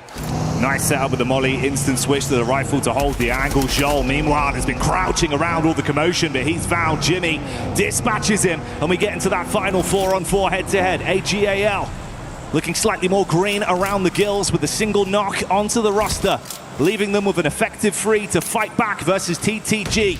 Jimmy already got a bit of his power rising off the back of the knock onto Joel. What more can he do here? Nade's chucked out for defensive maneuvers. They're committing to get this res off, and there's no aggression to punish with the advantage. But Nade's not quite connecting for Thunder Talk. This is sort of getting a little bit messy, but look at this flex out on the east side, sitting, trying to find an angle, but regroups back in. They're sort of putting themselves on the northwest side of this circle, and not as much pressure as they might need. They do know the full lay of this fight, though. They know where all of these players are for AGAL, so the full information is there. They would hear those vehicles. They would spot the runouts coming through with Jimmy's angle there on the high ground. They might just be able to do something here. But 5 eliminations for AGAL, 3 eliminations for TTG. These are some fairly quiet games from these 2 potential winning candidates. Scary as well, man, looking at the setup on the angle. I felt like that was your one opportunity, at least, where you had an advantage in the engagement. Now, as time ticks by, it was a nice setup from XEZ on the top side, just scanning over the periphery of the building. They've got nades to play with as well, so if you crash onto this, TTG are going to have a bumpy ride through, dumping some of the defensive utility out as well. A few Molotovs into the field. Trying to hold on to a little bit more for later on when you get closer, when you get forced into known nade range. Much more tricky to hit it around the buildings. I mean, when you don't quite know exactly where they are, you can argue that it would be good to put them in now and maybe find an opening knock against AGAL, but they're going to look to try and levy that later on. Liu getting rezzed up there was a massive benefit for them. It means that they have this outpost all the way on an off angle. It's covering off so much ground and limits Thunder Talk's position really heavily. Not following through for that flush may have just been a crucial mistake for Thunder Talk. On the other side of the coin, it's a play that could pay dividends for AGAL. This is the worrying duo setup as well. Zone crunching in. We'll see if Maple's forced to advance over the hard cover towards the fence just as it stops on the mark. XZZ still looking on the top side for the peek up. Sitting on the door. That's the nades in as well, and you're starting to take damage here. The shoe could be on the other foot, John. It looks very uncomfortable from TTG, and the double nade on target. Flower and Maple blowing away too. Suddenly you were at panic stations. Down they go with their backs to the wall. What more have they got? It's all up to Sing for Thunder Talk, but he does find an answer for one. Let's see if he's got any more. A 1 versus 4 would be necessary. He's going to start out well, but it's not going to go his way. Thunder Talk cower on the northwest side. They just are too timorous to take that one down, and instead, AGAL take the top spot. 19 points, 9 eliminations. A nice close down for them. A big result in the final fight, and it felt problematic. TTG paying for placements for so long, hoping that it would pay off, but that one moment, John, where it felt like you had a chance to commit to it. It was the biggest opener they found in the space of that 5-minute final game sequence. Didn't commit to it, comes back to haunt them. Absolutely. I mean, not committing to trying taking down Zhol's position out on that west side. I think that they could have done a lot more there to use that high ground. They would have been able to spot the AGAL run up towards the Nigma Galaxy duo. They would have been able to do so much more damage, maybe even flush Liu out, and then flex out towards the east side. They had such a massive opportunity to do that with Sighting moving into that area earlier on. It felt like they kind of threw that one all away, to be honest, Jackie. And when you're at the bottom of the tables, you need to be throwing caution to the winds, not throwing it into the bin. Yeah, it's brutal, man, because obviously that's the thing, you know, it's everything to gain, nothing to lose in those kind of moments with how close we are towards the end of day two, being down towards the bottom side of the standings. An opportunity present itself, but the indifference there, that paralysis of just overthinking the situation twice towards the mid-game, and then, like you say, with the late game as well. Yeah, it feels like that's kind of the difference maker, man. You know, hindsight's 20/20, John, but in those moments, a new pair of glasses may be needed. Absolutely, or at least contacts at the very least, yeah. Because they need to be seeing clearly. Some shifts coming through towards the bottom of the tables as well. Some players, some teams rather, jumping up to try and get into the survival stages. A couple of our teams towards the top as well, making a bid to confirm themselves, to lock down one of those 5 direct Grand Finals qualification spots. So really interesting. Moving out of Erangel now, we're going to be moving over to Miramar. I'm very excited to see what our team's going to bring to the table on this one. The desert is going to be more rotationally focused. We say that all the time, right? So hopefully the smarter players are going to be able to bring something to bear. Who has got the brains behind the brawn? Yeah, exactly. You're going to need that large IQ to help you get through these kind of games. These are our replays from the final moments on that one as well. Of course, Thunder Talks, like we said, you had one opportunity on the engagement, though. It was a nice knock from AGAL, and then they just ran through with it, John. The nade opener absolutely crippled them. 我头顶一个和右手一个，可以控，我能过来，不要手倒，右手倒，最后一个，我右手倒，重新追一个，不用急，他没血，他要失血。 Solid comms, they knew what they'd done already. 我来。 As soon as the comms go silent, you know that they've got it locked down. Yeah. Seemed happy, seemed confident with how they played it overall. Good shutdown towards the end. I like the position as well, where we had that 2-2 setup. Yeah, XZZ basically just on the top side, looking over the ledge of the hut. The way you had Liu as well further out, like you mentioned, just giving them so much more map control that really did give them that extra edge. Yeah, well, that is what you need to try and find. I mean, how many nades were in the pockets, do you reckon? For TT, right, when they went down? It felt like they could have used that utility a little bit earlier on. Sure, it's not like the perfect place, but I don't think such a thing really exists when it comes to this. You do just need to be throwing those downrange. There was more that they could have done. It was not to be. And credit to AGAL for being able to leverage that advantage, right? They were able to read into that. They were able to send out, right, and grab their player back up because they felt, oh, yeah, they're not putting pressure on us. Let's just go for it. I know that's the thing, right? It does kind of feel like we're really egging on this one point, but when you look back at it in hindsight now, that was the pivotal moment of it's the big edge they had. Following everything else that went on from there, John, there was no advantage taken. It was very sort of, cowsome in the setup they went for, hoping that effectively they'd find a pick on contact. It doesn't go that way when you're eating shrapnel. So yeah, the one opener that did give them an edge, not followed through on. That indifference certainly hurting them in these games. Yeah, absolutely. Some of the rotations around that west side as well worked out well for them, right? Because remember, early on, I was talking about AGAL. Oh, they're going all the way out west. True. And they were later into the zone. They played a slow game. They played the only team really to go for that sort of thing. And it's obviously worked out well for them in this instance. But I feel like if another team was in Thunder Talk's position, might not have been as easy. But either way, they do manage to make it work. So yeah, very, very smart stuff coming through from AGAL. looking to try and get one of those spots for themselves as well. I'm loving how close all of this is, Jackie. I know, it has been exciting, right? Obviously a little bit different to the usual spin of things when we're at such a prestigious event like this with the back-to-back games. The fact we're going into a day two with the risk of not only having teams qualifying through, having that sort of, our dream moment, this is great, but the sheer defeat, the sheer panic of sitting there and realising that's it, 2 days of play and it's over, mate. You're thinking about airports, John. You're not thinking about trophies, about the history, about actually giving that solidarity to your organisation with a big result after what's been quite a grind to get here for some of these teams. I mean, at the end of all of this, right, we do crush the keys, but if you're in this sort of situation, you can't let your mind be crushed already. There is still an opportunity, I think, for any team to make it into at least survival stages, given how we were sat before this. And for the final 2 matches to be so important is pretty important. It is going to be good news. We're going to be jumping down for an interview with Al-Ola. Yes, we do. I've got Quick here from Al-Ola Club Esports here for a very quick interview before we go into our final 2 games here on the Qadir City Grid. Sandstorm, thank you so much for joining us as well to help translate. Quick, let's talk about what the issues have been so far over the last 2 days, or the points of contention. What's been stopping you guys from gaining momentum over the past few days? اول شيء شكرا على تواجدك معنا كويك، وحابب اسالك بخصوص الاداء خلال اليوم الثاني. احكي لنا ايش المشاكل اللي عم بتمروا فيها؟ يعني بين انه مو عندكم مثلا اي نقص بالامكانيات او القدره، لكن يعني في عندكم مثلا نقص من ناحيه الفرص انكم تبنوا عزم في المباراه، فايش المشاكل اللي عم بتمروا فيها؟ والله المشاكل يعني ما عندنا مشاكل انه استراتيجيه وجن سكيل، عندنا يعني كل شيء موجود، بس عندنا انه نحتاج ندخل بالجو، وجاي ندخل بالجو، وان شاء الله الجيمين الباقيه انه راح نأدي اداء ونتأهل. I want to say it's not that we have an issue when it comes to our tactics, our strategies. We just need to get into the flow of things. And with 2 games left, we're hoping to be able to get into it and get it done within the next games. I mean, speaking of getting into the flow, even that last map on Erangel, you guys appear to have better flow, better pacing. You coming down through the north side of Circle, obviously it pulled away from you guys.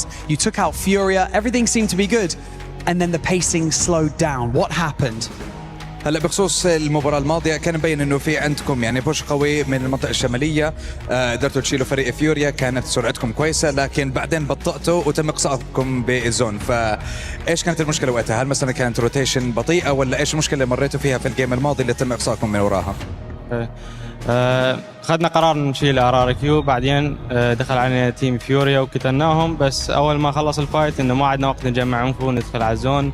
رحنا يمين شفنا كوتيم ضغط علينا، رحنا بوجهنا لقينا تيم، رحنا يسار تيم لازم علينا، ومتنا من كثر الضغط علينا بالسيارات.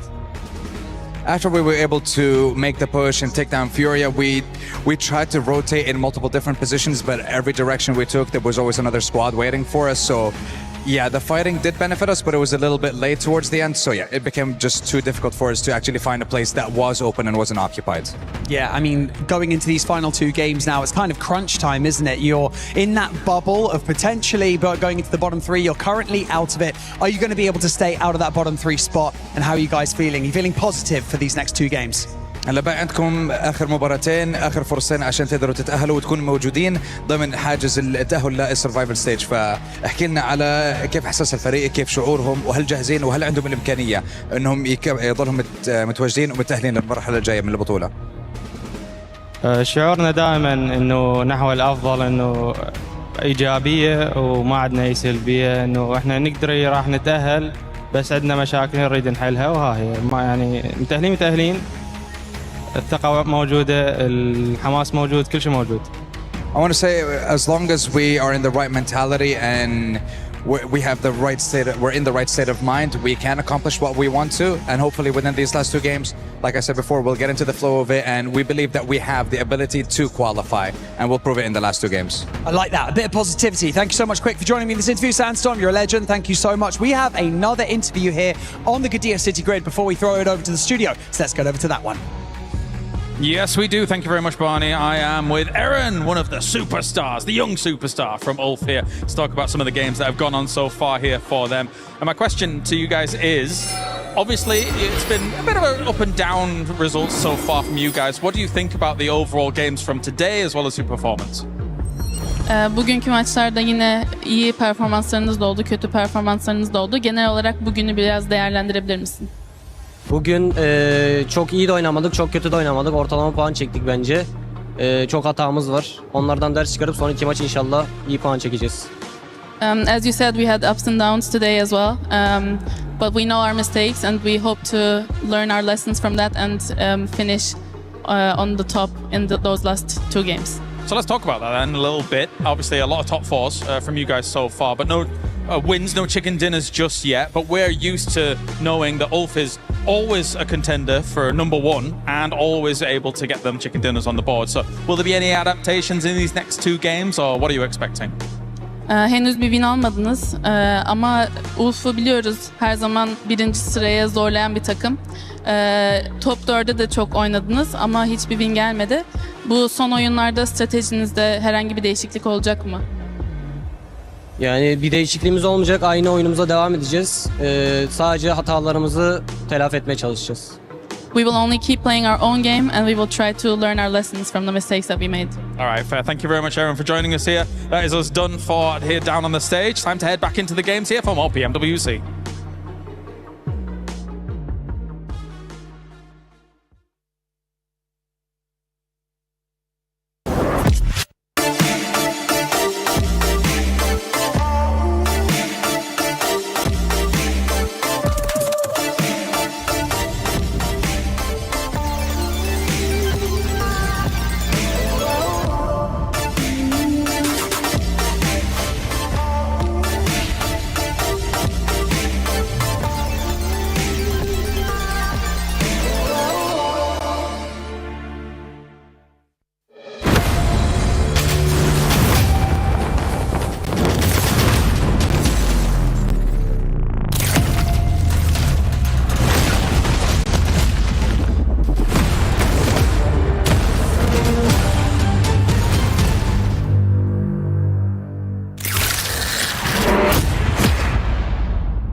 Promise you all some more updates while we've got them, because we swung by the Allianz Vault. We grabbed Trav to give us a little bit of some insight into what's been going on, because you guys are already 3 days into your group stage, so break it all down for us. Yeah, as you say, we're in day 3 at the moment, which means the brackets have kind of reset, the groups are back to the start, and the players are on the same standing again. Okay. But the same can't be said for some of the clubs. Team Falcons coming into day 3 of competition with 3 players left alive. They came in with 4, so lost 1 along the way. But other than that, the biggest competition, you're looking at Twisted Minds. Sure. Arslan Ash has pretty much done everything you can in this game. So he's just 1 EWC win away from being the GOAT, and that is just a crazy statement. That's for him. huge. But over, obviously, we see AGL competing across quite a few stages this week. Zubair is one of the favourites to take this competition now. Ooh. He beat the favourite in his group. So he's kind of taken that pole position at the moment, and I'm really liking AGL to go far here. That could be massive. Exactly. And like obviously in the position they're in on the club championship leaderboard as well, a couple of big wins, they'll be leapfrogging above the rest. Vitality, however, haven't had the best couple of weeks, to be honest with you. They've put all their faith in one player, Jean Ding. So it's a question of whether or not he's going to be able to get it done. He's been looking kind of hit or miss so far, but obviously with it refreshing and being now in the similar standing, he might have a chance. So this could be really interesting when it comes to our club championship standings. Obviously, like you mentioned, we've got AGAL in 3 out of the 4 stages this week. One of the teams we're paying attention to in PUBG Mobile, you mentioned Vitality. We've got them. We're going to see them tomorrow kind of to kick things off for their group as well. So lots of these clubs could get some massive points this week, kind of shake up the overall leaderboard, because so many clubs are chasing Falcons right now at the tippy top of it. So still lots of action left in store for all of you at home. And of course, when we have some winners, some more points on the board, or some big changes, we'll make sure we're keeping you updated on all of it. See, I told you Glitter will be able to deliver with the club championship updates. Also, shout out to Trav for letting us know what's going on his stage. But I'm joined by none other than Mr. Black. He went from casting and now here at the studio with us. And none other than Neptune as well, the 7WG. We got to talk about that last game. AGAL putting themselves in contention for that top 5, Natura. Isn't it nice? It's so nice. I mean, we've been wanting AGAL to do something for how many games has it been? 8 games so far? Something like that? Yeah, 10 games even. Worse No, they're doing a very, very good job. I am enjoying what they're doing. But to go in a little bit more in depth, right, I really liked how they did that South wraparound, and I think that's really going to be something that we're going to see, hopefully, from them a little bit more as they're being able to actually, you know, think outside the box a little bit, do those wraparound rotations, able to see those opportunities and do it all over again. So maybe in Miramar it will be happening. But 19 points, I think that is the incentive that they need to do that again. Yeah, solid from AGAL to maybe, hopefully, they'll be able to make it to that top 5. We'll have to wait and see what's going to happen in those upcoming final 2 matches. One team that we actually ended up seeing that they ended up getting good placement points, but not eliminations. Thunder Talk Gaming. Absolute bless, but honestly, does nothing with it. Yeah, bro, why did it take the weaker Chinese team to let the stronger Chinese team win? What was that about? I don't know. That wasn't cool. Thunder Talk Gaming was camping insanely. They were there for the longest time. Okay, however you call it that, though, because you came out, you said X-Force in heaven were not camping. I didn't say they were not camping. I say it wasn't just lucky, though. They were holding off people. What do you mean? They were holding out Furia. They were holding a bunch of other people. Yeah, but for this one, Thunder Talk, they were legit just camping. Okay. I agree with that. I mean, to be fair to Thunder Talk, though, they need some points. Okay, if that's what it takes, that's what it takes. You gotta do. Okay, you can't hate too much. No. I tell you what I do hate, though. I'll tell you what I do hate. What do you hate? I really do not like Enigma Galaxy's push onto Volcano versus Aurora. That was a throw. That was probably the biggest throw I've seen in quite some time, actually. There was no reason to leave where they left from. I mean, if we even just roll the tape back to what we were just watching just then, AGAL won from when Enigma Galaxy was playing from. That's true. Like, we could just sit there all day. We could sit there all day, twiddle our thumbs, and we would have won the game. All right? Aurora has to come off the ridge side into playing view. Got shot by someone else. So I don't really understand the call there. And we're still hitting these strange 2-2 splits. I think sometimes it works really well. Other times, not so much. Yep.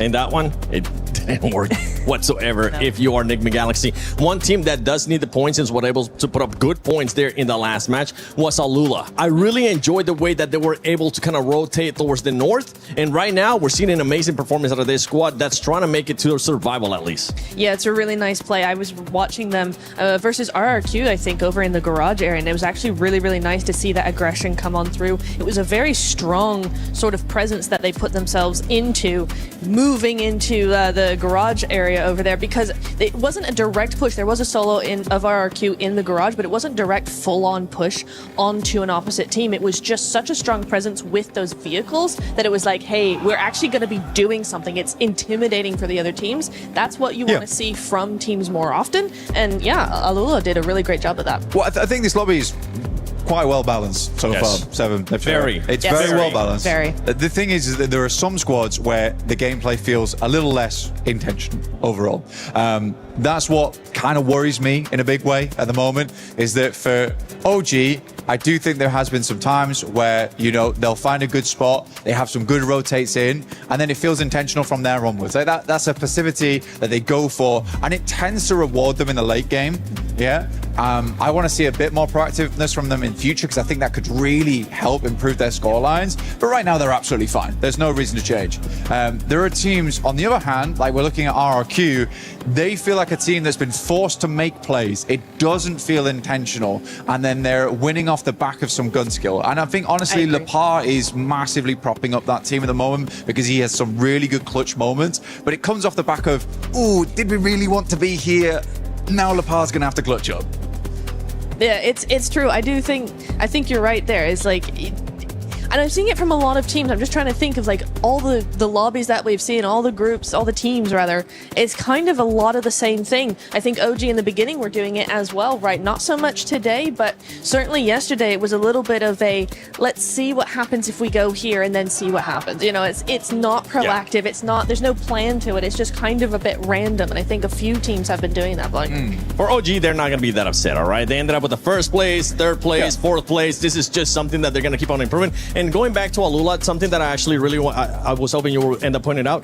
I really enjoy how long they took to rotate in because they were making sure that there was going to be nobody behind them. I really enjoyed that out of them, which kind of allowed them to do that fight that you were talking about with RRQ. Another squad that we actually been seeing now step up as we're seeing the battle there for first place is 4 Thrives. 4 Thrives with those 2-2 splits. It was very nice, and 2-2 splits are their big thing. The 1-3, the 2-2, they love doing it, and we saw it in some really good form there in that last game. I really enjoyed that. Very strong. Again, the same point I was making about Alula is the same for 4 Thrives. Again, they're intimidating the rest of the teams. They've woken up in this game and gone, right, there's 2 games left. We would like to be in first place, so we're going to be more intimidating, playing those mind games, being very strong, not necessarily going full aggro, but being intimidating. Look at what intimidation gets you. 4 Thrives, 92 points. Not even just intimidation, just being proactive and making sure that they don't let anybody push up on them as KRX was trying to. But 4 Thrives right now overtakes that first place. Orangutan still in that second place. Congratulations, Orangutan. You're going to be going to the finals.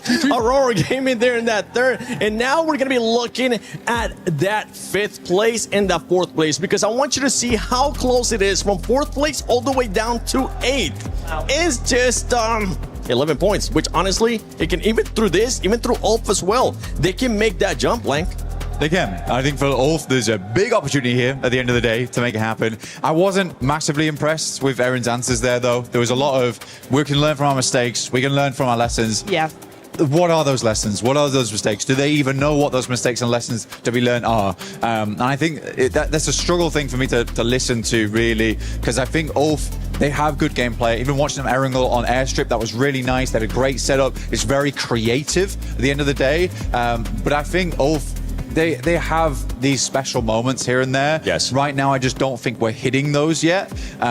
Ketch isn't really on his A game. I think Erin's doing a lot of heavy lifting. Scarface, funnily enough, despite having not these massive pop-off moments, he's coming in clutch right now. But Ulf can do it. For Enigma Galaxy, I really do want to see them get into top 5. Yes. They have looked very disappointed throughout these 2 days, which I've been, a little bit unhappy about because I'm like, guys, you've been playing very well at certain points in time. I want that team atmosphere to be a little bit up. You've got Coops with you. He's doing phenomenal work. Hype your boy up a little bit. That's all I want to see. My boy, Coops! Because honestly, he has been performing so well. But before we go into the next 2 matches, we're going to be sending it to Kalaris and the man with the big energy, Hadouks! That is very correct. We got Miramar on the way, and we want to talk a little bit about that. I've got Hot Jukes with me here to talk about it all and how it's going to go down. Obviously, with only 2 games remaining here, Jukes, some of those teams on the bubble, they've got to make moves on one bubble or another. Yeah, that's right. I mean, that's what it's all about here. It's top 5 or bottom 3. That's where our eyes are locked because everybody in between is going to that survival stage. But you're right, we're going into the desert, baby. The last 2 matches, and that is where you got to clutch it up. One team I got to talk about right off the rip is Go Team, right? They won the second to last Miramar yesterday. The one thing, though, was that they land in that El Azahar area. Both circles in both matches ended up going down to that Los Leones region.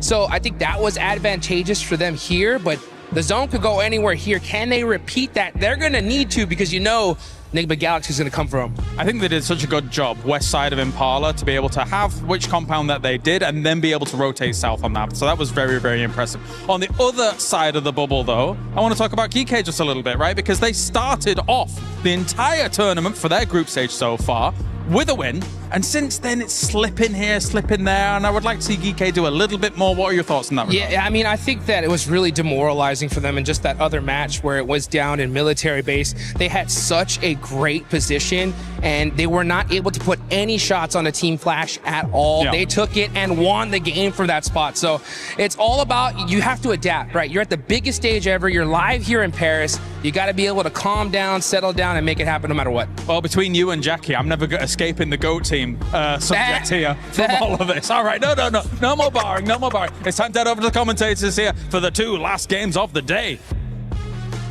Hey, look, we don't lie, James. We don't lie. Me and Jukes know what's up. It's all about GOAT, baby. They're going to be out there swinging, but it's Miramar time. And I got someone that I describe as a GOAT sat right next to me. And it's not because how he looks. It's because he's the best at casting. Get in there, John. Oh, you're talking about me? Yeah, that's right, buddy. I was looking on the other side of you. I was like, what's going on there? Is someone else sitting on the desk with us? No, he's being very kind to me. I know. That's a very strange feeling, but thank you very much. We are going to be heading into Miramar Lickety Split, and it is Hubble Bubble, Toil and Trouble. 5 teams will go forwards and 3 will fumble their opportunity to make it towards even the survival stage. And down towards the bottom of the table is looking mighty dejected so far. And it is starting to open up a bit of a gap, a 6-point gap between 14th and 13th on that bubble. Towards the bottom of the tables, that's pretty significant.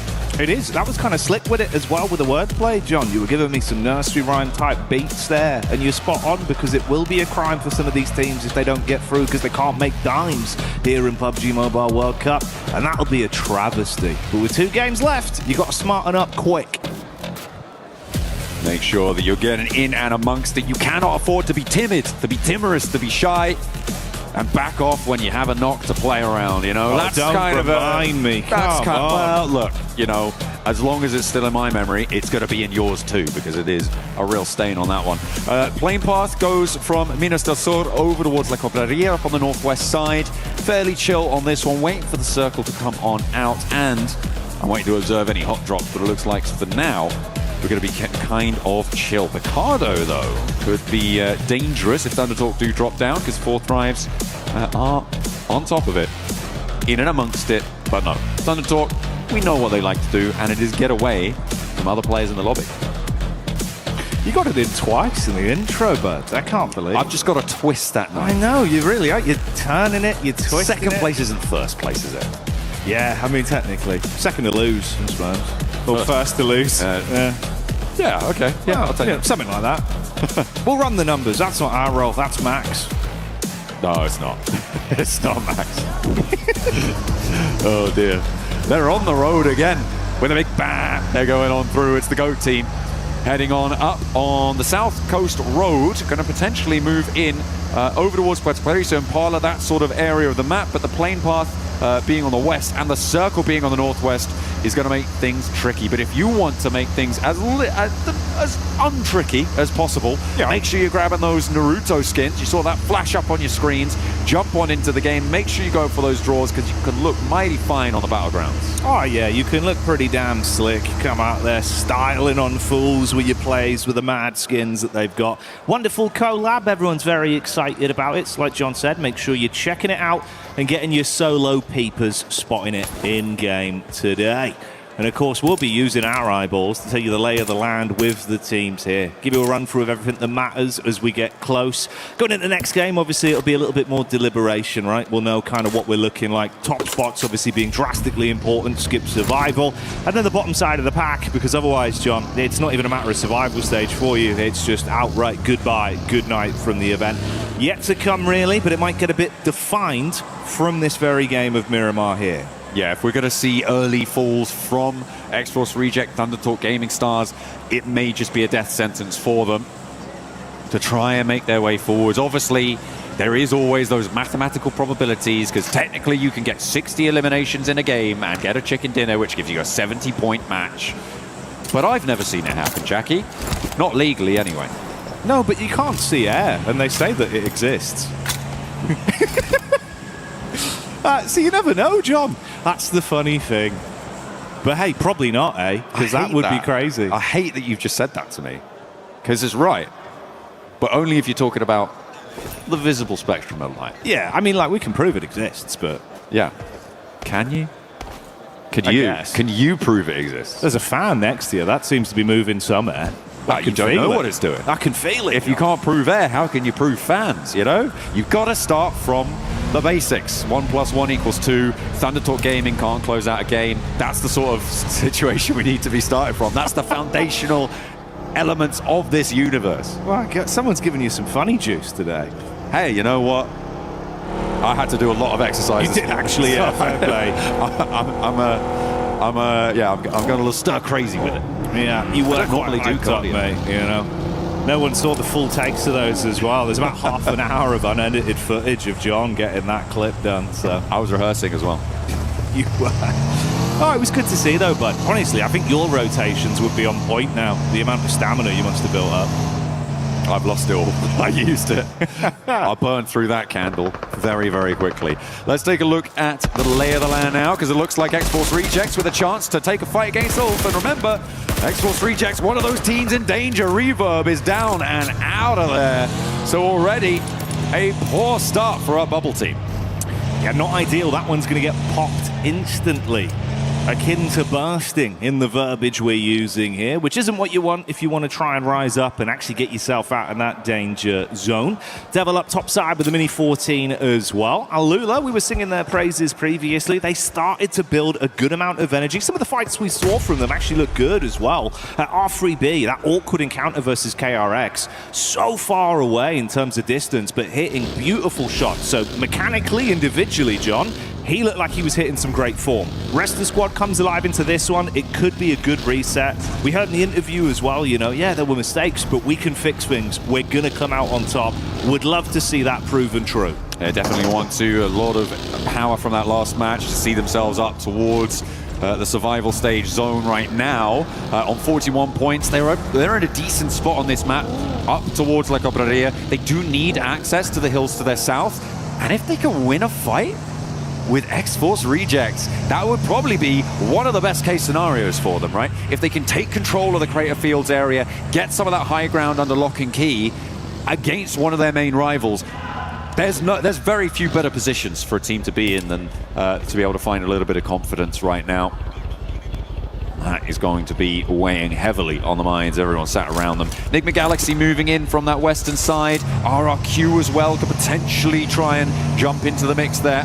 Orangutan as well have access to those Crater Fields hills, but we've got a little bit more time before we see things go really to loggerheads. We've only had that one casualty so far. Yeah, crew moving up. Obviously, from what we saw, it was a little bit stale from some of the hits, more just getting stuck involved into fights when it was forced upon them rather than taking the initiative necessarily themselves. We'll see if that will change here with the approach. Down towards the compound now, having a bit of a loot up. Satan not too far away.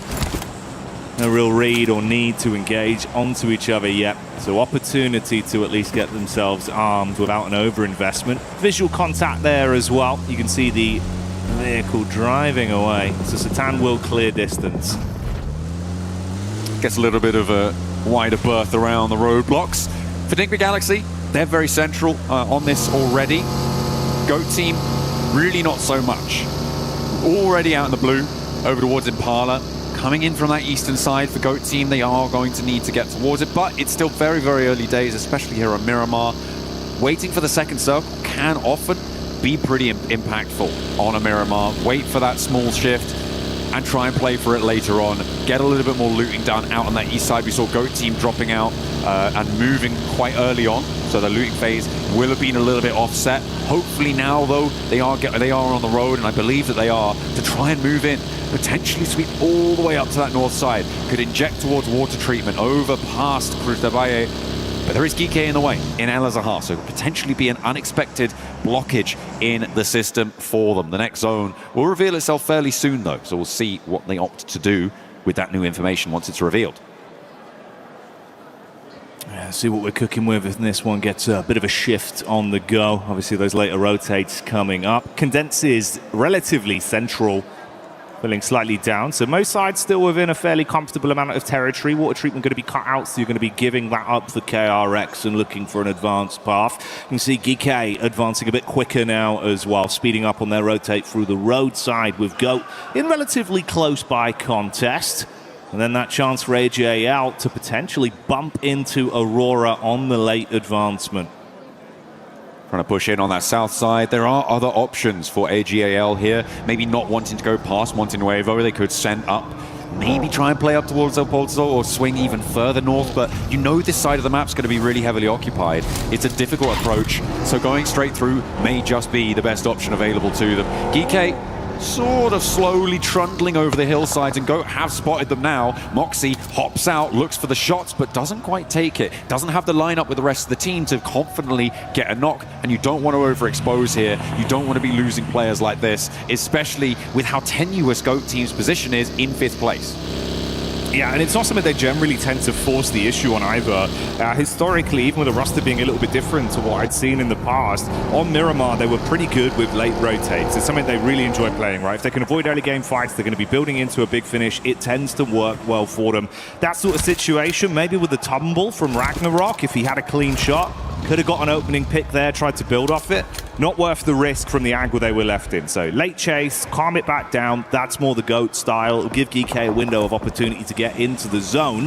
Is that Reject getting a knockover onto 4 Thrives, John? There we go. I believe it was, yeah, but they're a little bit too far afield to really confirm onto this one. And not only that, but X-Force Reject really cannot do too much to get out of their position now. This is that high ground position that I was talking about with Alula atop it, but actually Enigma Galaxy kind of in the way of it as well. Yeah. You can see there is this cabal of 3 players very, very close by, but they are still downhill from that super duper high ground. For Alula, this is a brilliant spot to take points, to try and extract value from this early to mid game. Interesting lineup, and like you say, obviously not the best position to try and get that follow-up from. So reset from 4 Thrives. They're going to be more aware and paranoid about the potential angle and not expose themselves. AGAL were slow on the rotate. They were trailing behind Aurora. That started to turn a little bit with them actually pulling up very close towards the Aurora squad, looking to blot out the sun. It's a nice angle on the peak from top. A weapon he's very comfortable with. Takes the pot shot, but not quick on the response. XCZ with a knock, John. Damn. Now Aurora can't really roll forwards. Doc and Zhol immediately rolling back around to try and keep things together. Reapers with some good suppressing fire. There are off angles as well against this position that could potentially be causing worry for AGAL. Do not want to let their momentum slip. Could jump up into the top 5 themselves after this match. But it is still a long way out from the end of this one as the res comes through. So Top's back to his feet. They can start to control this eastern side, but the hills for Alula are just so beneficial now. This is a brilliant game for them to try and make this one work. It's so hard for everybody else to try and move in. I feel like Thunder Talk are going to have a really tough time here trying to extract themselves from the southeast side where they sit, which is behind this engagement on our screens now, Jackie. Yeah, this is something that could be really bad for them with the backstab building. Scouting party play from Doc coming in around the rear whilst the nades are just keeping them hammered into position. AGAL do get one knock onto top once again. It's a good nade thrown out from a key player from the team in Flower H, but on the hard commit, Zhol is slick with it with a reply. Punishes him, pushing up daisies. That's the only flowers that are in his mind now. Liu on the reply, jumps behind the steering wheel. Off-angle push on the ridge. Let's see if he can do anything from this. Moves out into position. Doc on the high ground has control of the angle, though Liu does need to be careful. That smoke's just about to fade. Drops the Molotov to stop any forwards aggressive pushes as Reefus regroups up to the top. All of Aurora are here, and Thunder Talk are trying to loop around this one. Okay, put pressure onto the solo. Let's see what Doc's got. He's got backup now, and the rest of Aurora are trying to move on in. It's a breath of life for AGAL, but maybe they want to get stuck in too, because Doc is still fragging out. Nade out to try and find an angle on towards Thunder Talk. And this is a little bit more aggressive. This is a little bit more dynamic. That's what we wanted to see. But do they have the skills to back it up? Not stepping in fire. Kind of rule number 1, though, as Jimmy takes a turn around the corner. Doc on the move up as well, once again armed with a shotty, but it's Zhol with an SMG that puts AJ to sleep on first contact. Close quarters combat, Reefus with a hop up, good to shut him down. TTG thought they'd finally got a breath of fresh air, an opportunity to push in an upset versus the lone player of Aurora. But the longer this has gone on, that thunder is being taken away from them. AGAL moved up towards this fight, but actually took a harrying from KRX, that backstab that you were talking about, making itself known. Maybe AGAL overextending in that scenario and losing a player here, but they are in the zone. KRX not so lucky. They don't really have that sort of foothold, so for AGAL, all is not lost, but the fight may be coming to them from KRX on the north side.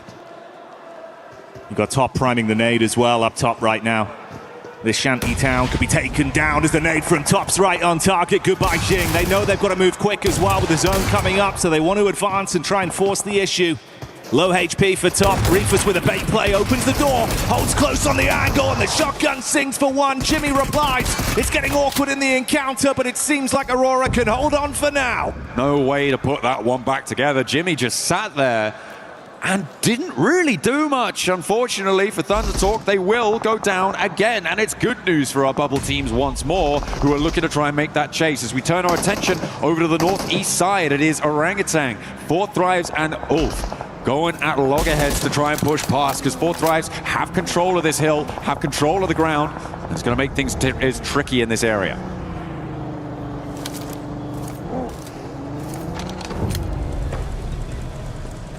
And that respite for Four Thrives has been very different from what we've seen throughout the entire event, always looking for opportunities to force themselves into weakened situations to get advantage from it. Here, thinking about the big picture, knowing they're relatively safe, they're comfortable, they're happy. They'll see if a mistake is presented towards them before they play their card. AGAL on the wrap back up. That three-man squad that got away, realistically, John, with Liberties in that situation versus the crunch in from Aurora. How long can they survive, and how long can Nigma hold off potentially this crunch from GOAT? GOAT as well. This is the battle on the bubble. Remember, Enigma Galaxy trying to chase them. They've already found that opening knock. They're going to know that this is GOAT, and they may just be out for blood. Ralph also cooking a nade there, so they didn't have the barrels down range to take on Fuchsman as he peeks wide. A nade sent back on in, but not really connecting just yet. Does some damage, but it's only going to tickle. And they back off, Jackie. They are falling away from this, not wanting to get too far up and caught into this fight. You can get third-partied. Alola up on the high ground, a massive threat. That's the thing. Killer Joe, usually so keen for the close quarters engagements as well. It feels like he's your entry fragger, someone that's going to take those risks. Being knocked early left them more susceptible, so they attempt to backpedal. Lord resets, very elevated angle to peek down.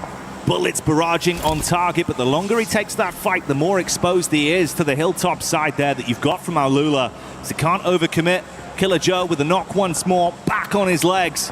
GOAT, it seems uncomfortable. Killer Joe going down, Fuchsman backed off the angle again. And they are just getting forced into a difficult scenario here. GOAT do still have force out in the open, but Alola just making life so difficult. Nobody's having a good time around these cliffs, but nobody's going down either, which is quite impressive stuff. But Moxie finally clocked by Quick.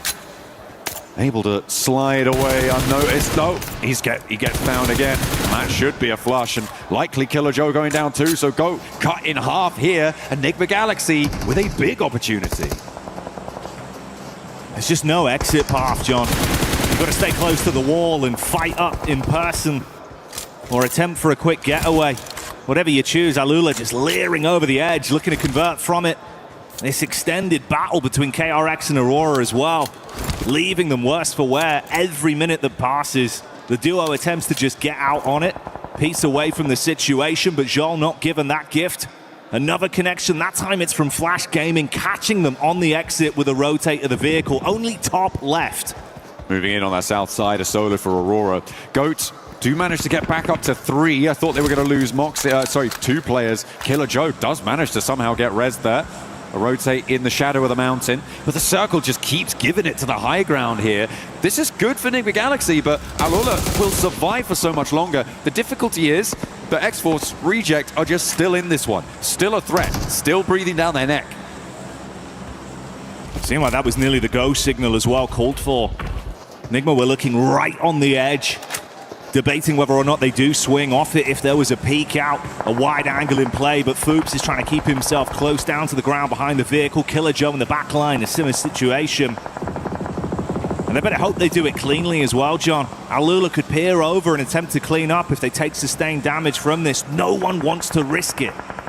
Now RRQ in a really important fight right now. They're trying to push in behind Alula. If they get a chunk out of this team, things could change. But a stalwart hold and R3B on that long-range backstop angle is so importantly placed for them. He catches them on the crossfire, immediately shreds a player away from them. And that is great news. Not only that, but it gets the information over to the rest of his team. Where RRQ are approaching from? How many are they? What sort of angles are they playing around with? It is so invaluable to have that sort of stuff on side as Enigma Galaxy look to get rid of the remnants of GOAT. This time they clear on the edge. They knew Fuchs was knocked once again. The overinvestment from cleaning out the full squad isn't worth the risk, though, so they won't go too deep into it. Stay in the angle where they know they're safe from the peak from Alula. Coops looking for a backside read as Killer Joe sits, staying warm by the burning building with Force miles away from assisting him. Orangutan, in the meantime, tried to send forwards. They've lost a lot of health bar, but it looks like they may be able to res up to 3 if they're lucky. All while this is all unfolding, RRQ again suffering, but it's back and forth with GOAT, and I think that might just spell the end for them. Only Killer Joe now remaining, the last to stand. Enigma Galaxy all too chuffed with this because they are in that 5th place spot now. GOAT desperately wanting to try and stay in the running for our last match, which is yet to come after this. Oh, Satan spotting it. Seemed like there was the clear there over towards the vehicle. Good shots on target. Stop Killer Joe. Remove GOAT. They're out here. And that's the dream scenario. Licking your lips for Enigma Galaxy. They know that they'll be able to move themselves up. Cleaning limbs added to the total tally. The 4 players still remaining alive. We saw Force falling to RRQ that are trapped down in a divot right now. Resetting, playing inside of the smoke. Such a wide berth of space, though, with Silence keeping his sights on this position. A lot of open angles for them to play around, but leaving this building is going to be so hard for Furia. With the angles that Enigma Galaxy, maybe not Alola, I think they're a little bit too far away to take shots out there, but the position that Enigma Galaxy have on this, they'll have the information. Actually, it might be pretty difficult for them to actually compete on that angle. So maybe AGAL could be more important on suppressing Furia's route out, but a swing down to the south could definitely be on the cards for Furia if they're able to find an opener, get rid of top in the process, maybe find a shot over towards Team Flash. So they do have options. But again, it just slaps bang on top of Enigma Galaxy right in the middle. And there's a big focus on the 5th place bubble with GOAT and Enigma Galaxy, but AGAL are there too. And they are right in that bubble contest as well. And considering how this one potentially could have gone for them with the run-up onto Aurora as well, could have been a very different game for AGAL. Surviving far later than expected off the awkward encounter with the nades that came their way. The backline play from Doc that could have spelled defeat.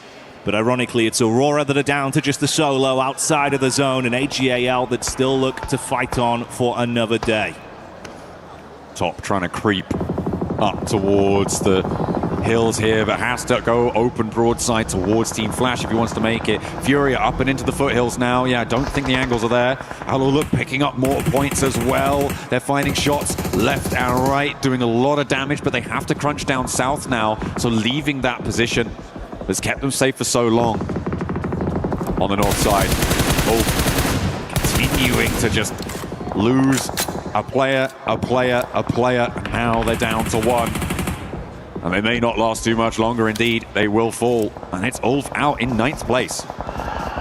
Finished off there as Devil from Reject gets that last shot in with the Mini 14. KRX being shut down as the zone nips at their heels and the fight breaking out all across the battleground. 4 Fribes coming alive once again. See you later, top, as that's Enigma Galaxy with the spot from quite some distance. Up on top of the rock, Lord, living his movie. There could be so many free points to steal from the position they've got themselves into, John, and you can't get them out. Just not going to be available to you, not on the cards. 4th Drive still taking a little bit of punishment on the off angle, but they do have to make a move fairly soon. They have to get these reses coming through. Tops 4 Flash is doing a little bit of work at suppressing Furia's position, but we're hopping on board with X-Force Rejects. This is the team looking to try and displace Alula, or indeed anyone above them, off of that top 13 spot, but they have to lead here with DK in the way. That's made very tricky. 4th Drives have the long-range angle, but Kevin opens up the bidding. There is damage pouring in, but no knocks are sticking. Not just yet. Finally, the first falls, and now it's 2 of them left to try and put something together. So many of our squads going at each other right now. 4 Fribes seems to be taking the brunt of the damage as they fall one by one. Goodbye, good night. Reject could be going the same way as well, as Geeky have overwhelmed them on the close quarters engagement and picked them off. In the midst of all this, we saw some pot shots hitting onto Enigma Galaxy and leaving them down to just one man. It's only Lord that remains up on top of the high ground. Some big shifts when it comes to the tables. As you say, Enigma Galaxy going down to 1, and AGAL breathing down their neck on location and on the points totals now. GOAT dropping to 7th place as 2 teams have now pushed past them. Alula continue to climb, and they make sure that RRQ is now a buffer place behind them, and Geeky could be next up on the chopping block if they can transition towards this low ground. So a lot of really important dynamics unfolding here when it comes to moving into this final game, and that is a helping hand of a circle towards AGAL. The benefit of Alula for so long finally starts to slip through the fingertips. Lord still in a position to play off the angle he secured for himself, whilst everyone else fights at the bottom of the tower, looking to climb over one another to guarantee themselves more from this match, trying to stay as tight to the wall as possible as to not be shot from below or above. Ayala with a vehicle looking for the move round. Alula having to advance as well. You got the split on either side, it seems. A stereo rotate for Alula and Geeky. A two-pronged approach. See if the horns connect. Ooh, OG losing another. I feel like for the teams in first, second, maybe even third, they're going to start to feel safe moving into this last one, but everybody else playing for keeps here. Furia wanting to find these shots, but not quite connecting. The nades not quite getting the distance on the arm there for Flash. I mean, it's a bit maybe overzealous to try and connect onto this, but both teams out of the zone need to try and regroup, and AGAL want to be the lobby commanders to make this one work. And nade downhill has a little bit more legs to it, but doesn't quite find the target. Now Flash are up and into the hill, so it's just got a little bit more dicey. Keeping the pressure on either side. Nades towards the top for a peek over from Lord, making sure it's uncomfortable for him, and the solo from AGAL that's looking to defend that engage from Furia. Surprise Flash is still alive, and Lord actually does get the peek in onto Furia. Still no trade back towards him. So although it's only a solo, Enigma Galaxy being a thorn in the side of the squads beneath them here. Alula on that north side, looking to keep the pace going. Coming off of a strong game on the last one. Now they're up to 9 elims again as well. And on this north side, they've got that high ground command that they were looking to try and sequester away. How high can they climb, though? Furia backs to the blue. They're a little bit more desperate now. And around the corner they go, locking themselves into the vehicle. Team Flash suffering, trying to find a challenge, but it doesn't connect. Is there a third party from AGAL? Doesn't look they find anything, but Bose steps up. It's rebuffed by Lord. Enigma Galaxy up on high, still here to play. Stealing away elim after elim in all of the commotion. That puts him up to 6 individually. 3 to his name. Make that 4 as he continues to spray. Lord with the eyes in the sky, punishing down now as Enigma Galaxy keep the heat on Furia. Switches the detention round to AGAL as well. They're coming in to close the gap. Goodbye Flower Age. It's uncomfortable. Ayala holds his own. Good defense. Damage done. XEZ trapped. You've also got Igor to play on the angle as well, and there goes AGAL. Dropping down. They do manage to ladder up, but remember, the placements haven't kicked in for Enigma Galaxy just yet, so they will be in the top 5 going into the last one, and Lord is not done. Is there nothing this guy can't take a chunk out of? Everybody stepping forwards, and everybody wants to find out just who's up on that high ground. The Lord of the Mountain. Anyone that dares to challenge him has been dethroned. And the longer he lives on, John, the less ammunition remains. Running low, the economy now playing a pivotal role. How much more can he squeeze out of this? Switches to the Mini 14, bang on the head, goodbye OG. Wow, goodness me. They eliminate themselves up another place, and 4 teams remain at this stage. It's Alula who have done bits now here to solidify themselves into the top 16. They've almost, so the top 13. It's fairly certain that they may have done enough here, which is a great relief for them, I'm sure, guaranteeing themselves a solid double-digit game coming on in. as Geekate try to crawl their way around the edges. Quick, oh, you can't be going out that far in the blue. Goodness me. Loses his footing somewhat and the most of his health bar too. More of their utility force to be reinvested to get themselves healthy to contest from here. Furia somehow living on borrowed time with some of the awkward fights they've had to even get this far into the runnings. Lord knowing he can't risk too many engagements that won't result in a clean pick with the low ammunition left in reserve. Kike and Alula not too far from one another. This could all change in an instant, John. A single pick. I mean, the fact that Lord is low on ammo is so important for Kike here. Their survival would be all but diminished in its entirety if they do find it. But there's a first knock over towards Kike. Alula dancing around. Silence does connect, but he has to go for the reload. In the meantime, Lord pinches a point away with some of his precious ammo at range, and he finds more too. Down to his last magazine though. 31 rounds for Lord. He's got 2 nades, but has to back off. He's got an angle to get his HP back, doesn't need to over-invest. He's already started to break the backs of everyone that's dared to defy him from this angle. Let them fight amongst themselves. Furia putting pressure on, but they're not ready from the peak from the top. Lord, 2 nades in the back. Let's see if these will pay off. Cooked nicely, rolling down the hillside. Alula already still the point on the Furia. One more nade for Lord. Drops it right on top of their heads. Looks for the shots, gets 1 knock, but it's now up to Alula, who are looking to charge themselves up. Gain some pace over, and they are able to find it. The high ground was indomitable, and Alula take a 12 Elin chicken dinner. The twists and turns on the narrative. Miramar delivering with madness in the desert as squads had to desert all hope the longer that went on, knowing the high ground was irrecoverable. Lord up on high. And he saw everything, John. The difference is, with ammunition running low, he did what he could, and he stole far more points than it felt like he was going to get from that one. Absolutely. I think it was at least 6 eliminations for him, maybe even 7. So the team is going to be chuffed to bits with a 3rd place off of that location. You can see Enigma Galaxy. They are happy. Yeah, okay, yeah, get that celebration in. You love to see it. And they are feeling good because that is going to put them nice and deep into the top 5, Jackie. That's an unbelievable game of Miramar there, mate. A lot of excitement, right? And you think about how awkward it was for them, constantly trapped with Alula staring at them for so long. They're thinking, do we really commit to the fight versus GOAT?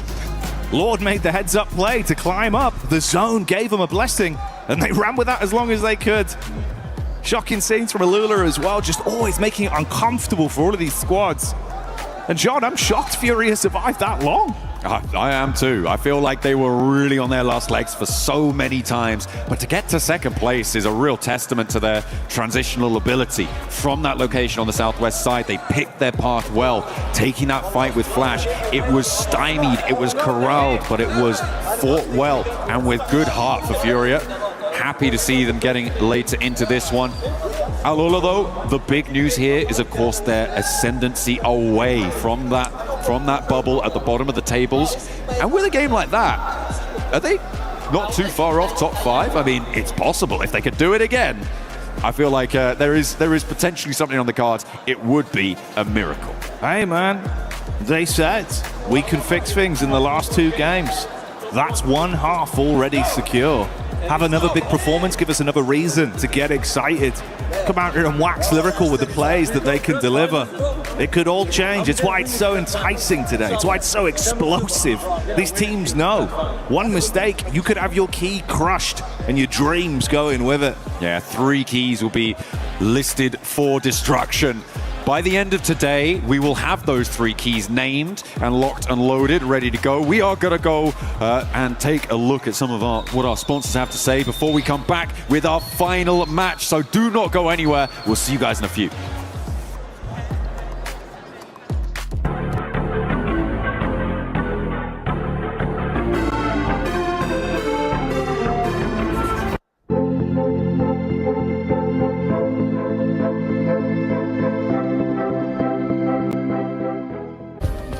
Play is in our DNA. Whenever we let it out, it becomes our superpower. Now imagine an entire city being built to supercharge it. Kadir City, powered by Play.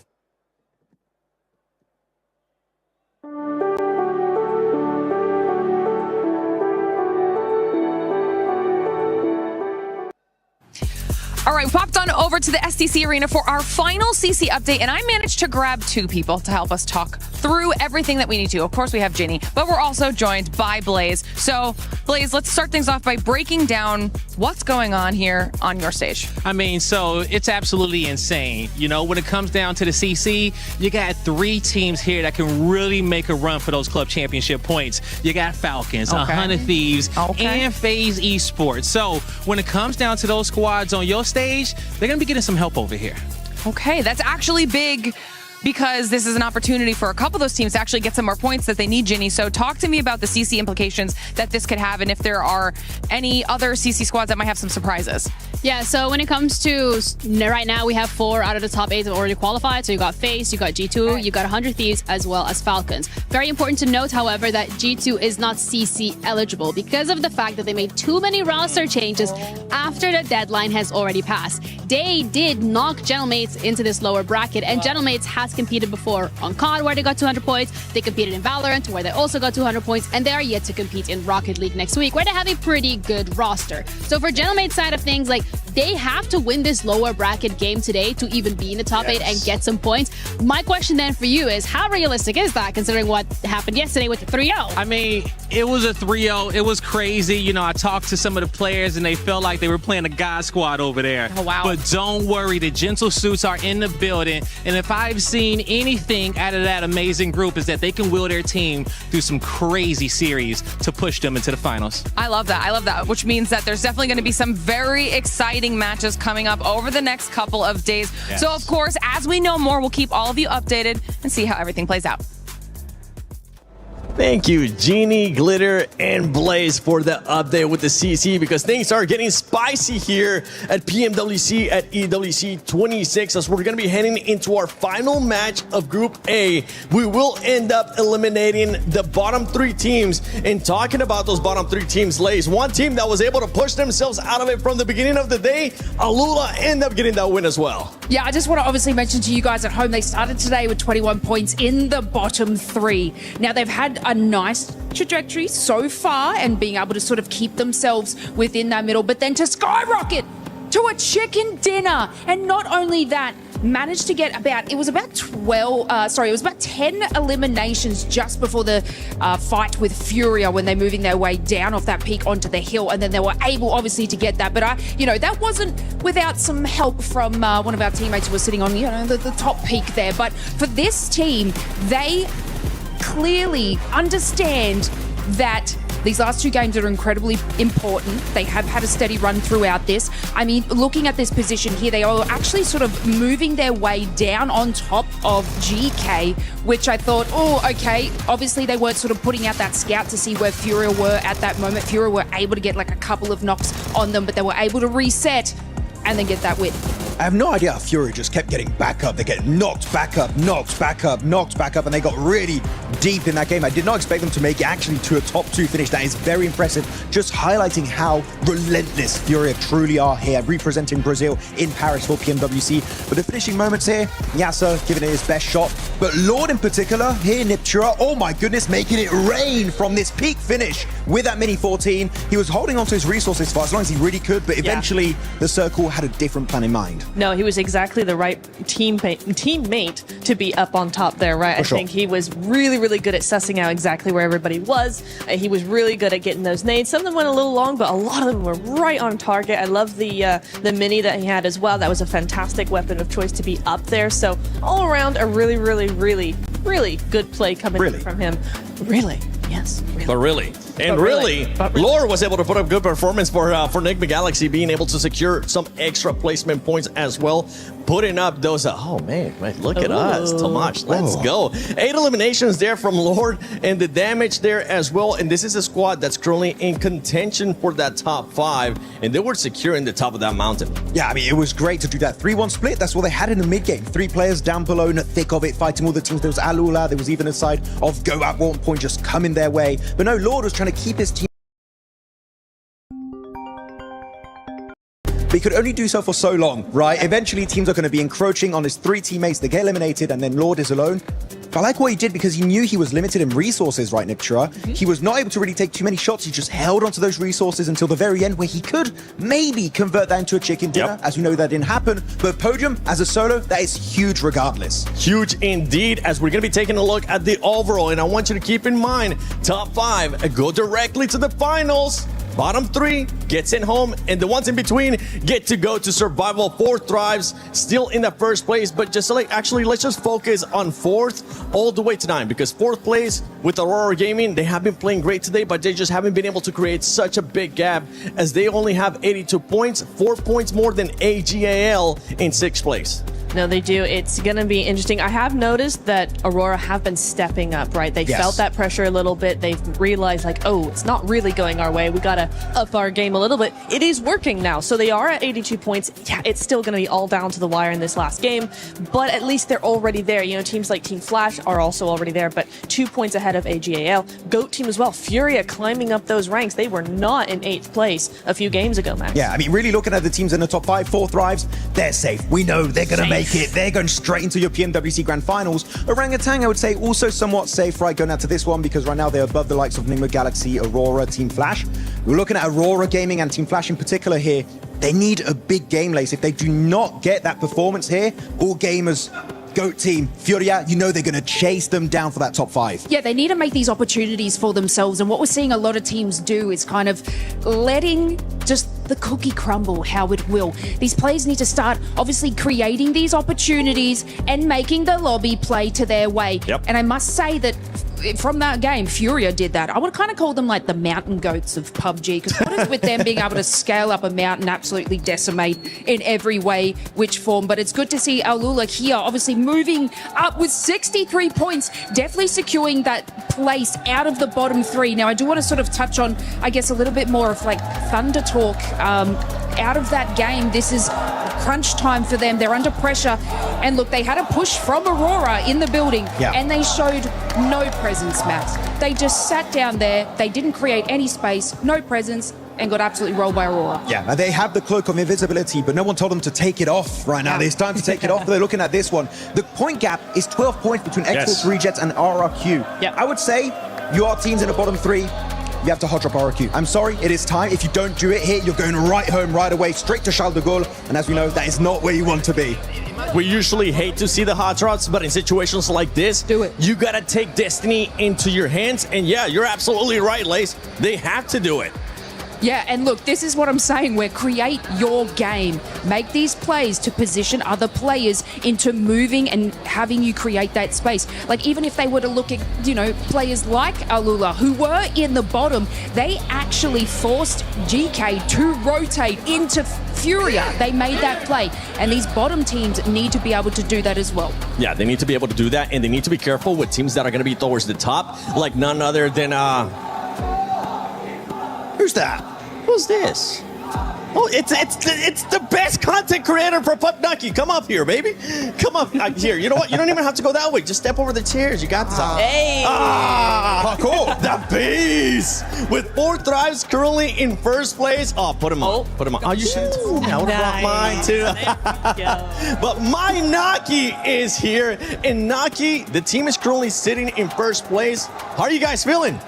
Alhamdulillah, we are feeling great. We are having a great moment. Ooh, yes, you guys are. You guys have OG currently chasing you for that first place. Whoever gets first place gets to crush some keys. But how are you enjoying Paris so far? Paris has been really great for us. The weather here is so beautiful. The city is so beautiful. We are really excited to visit the sites. You're really excited to hopefully end up lifting that trophy. Max, you got any questions for Naki? What do you think of French people like myself? The locals. Bonjour, bonjour. That definitely answers my question. Thank you very much. That is a great one. From what you guys have seen, going back to the game, from what you guys have seen so far out of day 1 and day 2 here, has there been anything that ended up surprising the squad?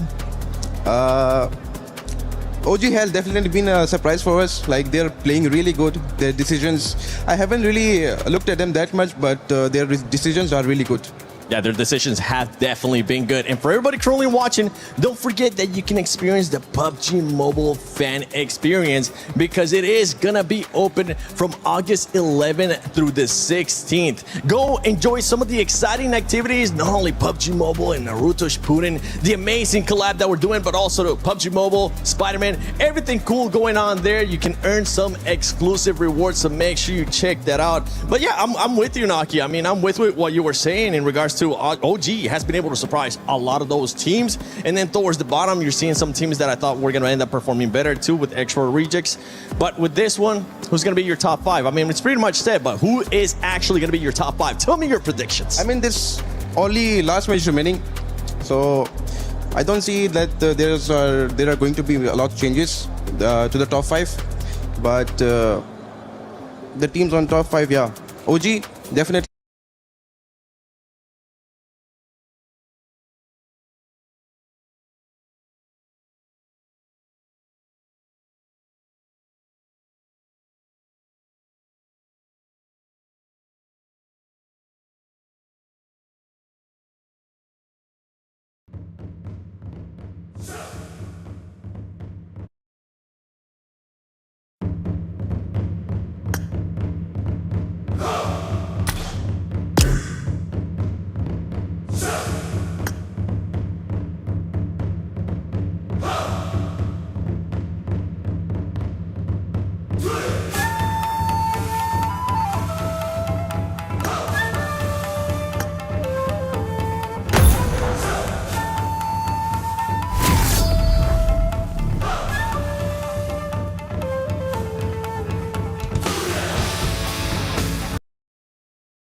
Let's go.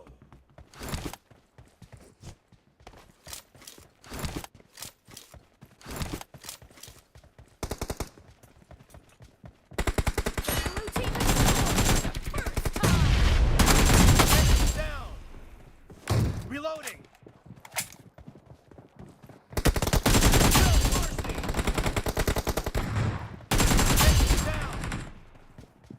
Cover me.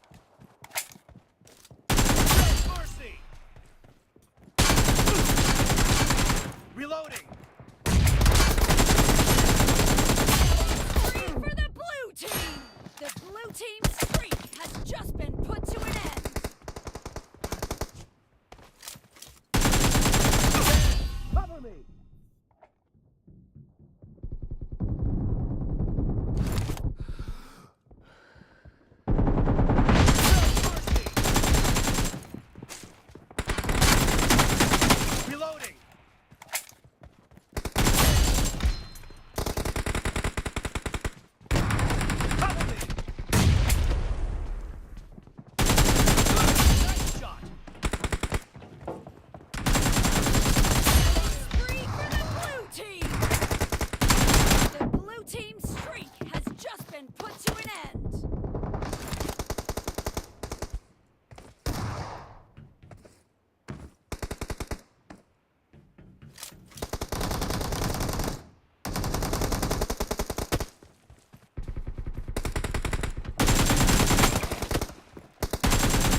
victory.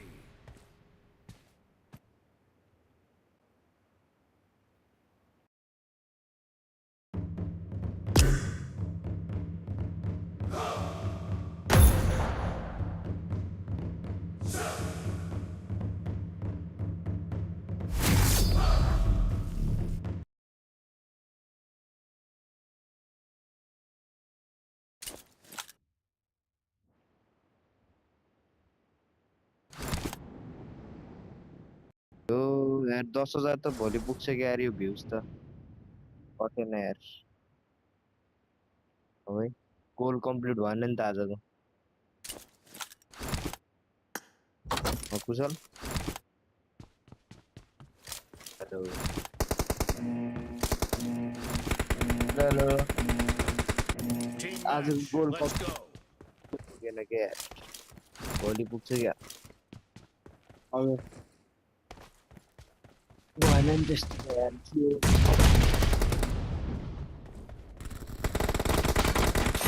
Point for the red team. Blue team is unstoppable.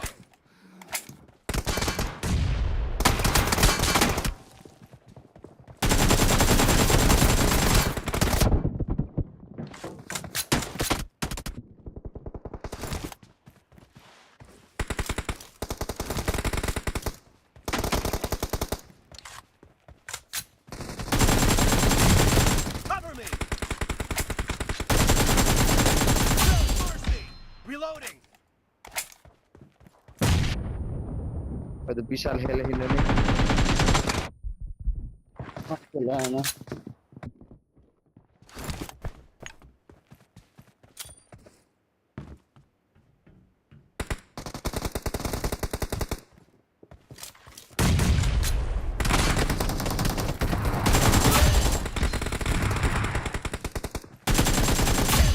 Cover me. ओए net न चली गयो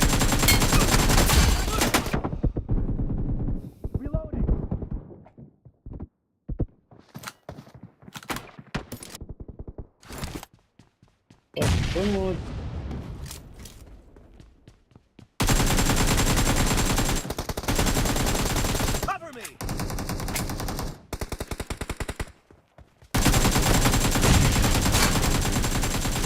Reloading.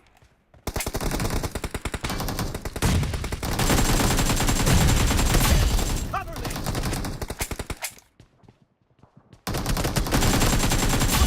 Reloading. Blue team is unstoppable. The blue team is in the lead. Killing spree for the blue team. The blue team's streak has just been put to an end.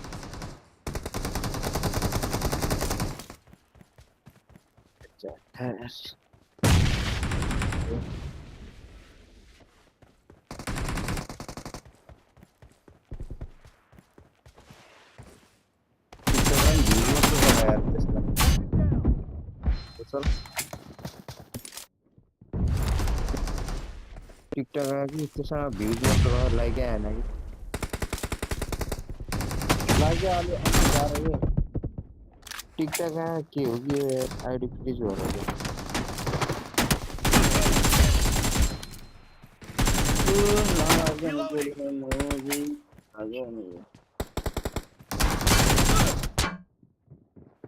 और यार एक shot आंदे यार तो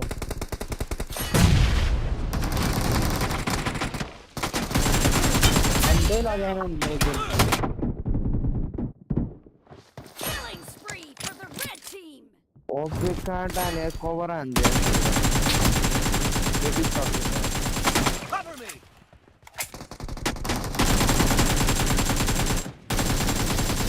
Reloading.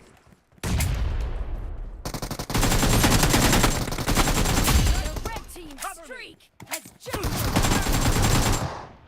Reloading. यार तो दे मैंने Cover me.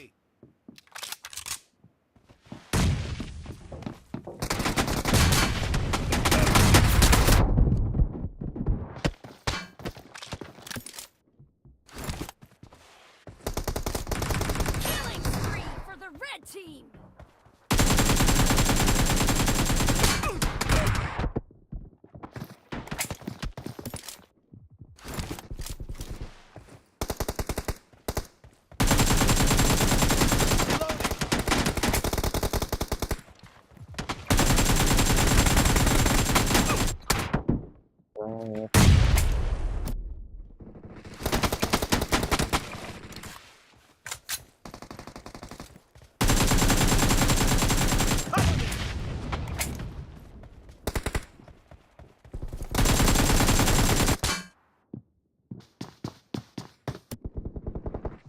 The red team is about to win. The red team's streak has just been terminated. And the red team is in the lead. Killing spree for the red team.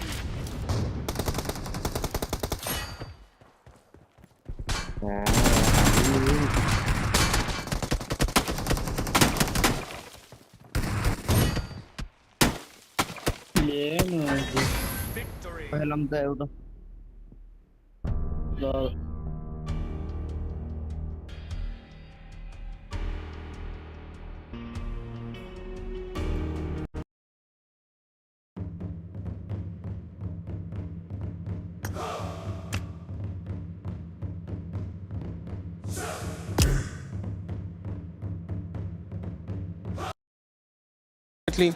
Four drives, as we know.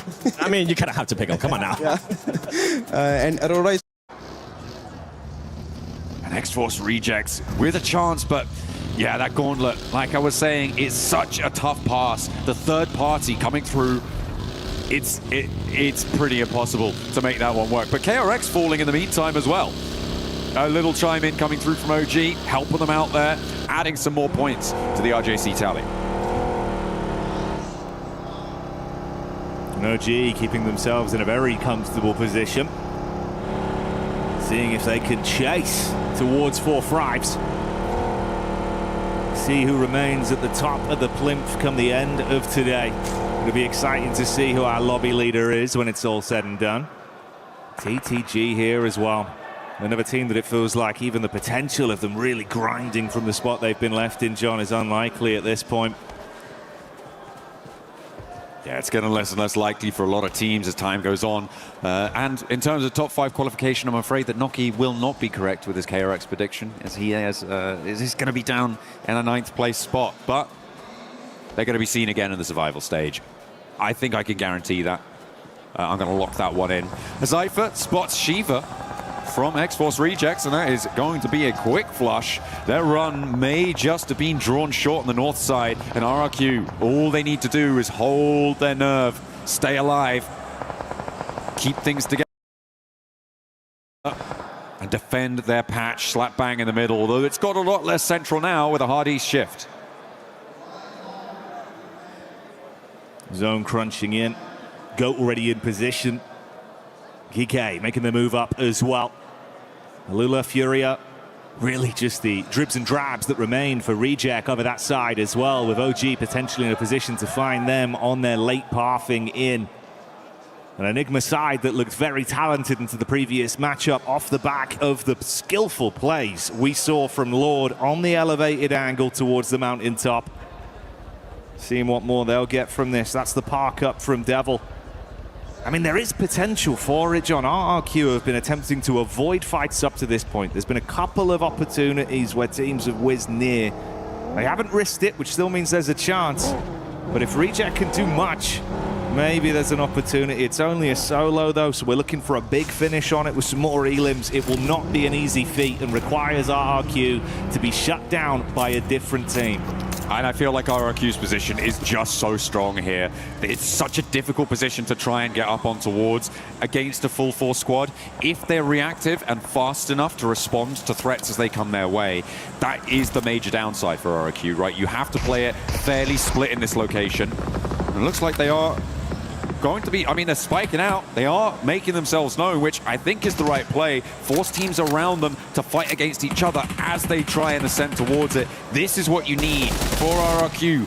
Keep that suppressive pressure, just moving teams away from you. You do not want to give them the idea that, hey, you're a weak fight. But maybe Furia have found their opening. There is AGAL behind them that can make it harder, Jackie, but I feel like Furia, we know how hardy this team is. We know that they've got some real staying power. The question is, can they get up the side of this cliff?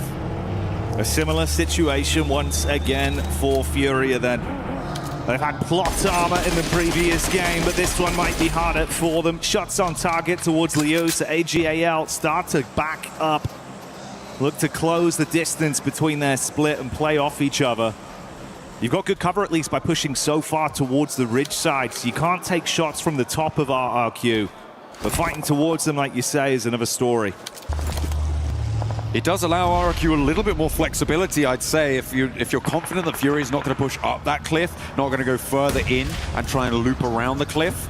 You've got some more latitude to send your players to other angles, but there's plenty of angles to try and deal with as Alula charge on in and take on AGAL and take a huge bite out of their player count, down to 2 now, and that bubble just got a little bit safer. And 78 points for AGAL. Team Flash still 2 points ahead on 80. Yeah, this is really rough for them, John. If they were looking at the idea of having another game where they could really ramp up those points and push themselves into a good spot, you're down to half your chance now with only 2 of the 4 players alive. They were attacked from the side by GOAT as well. And although Furia was safe from the gaze from that top side view of RRQ, it's the roam in from Aurora that's closed the gap to allow them to get shots onto them. Made it more uncomfortable. Got that initial pick over.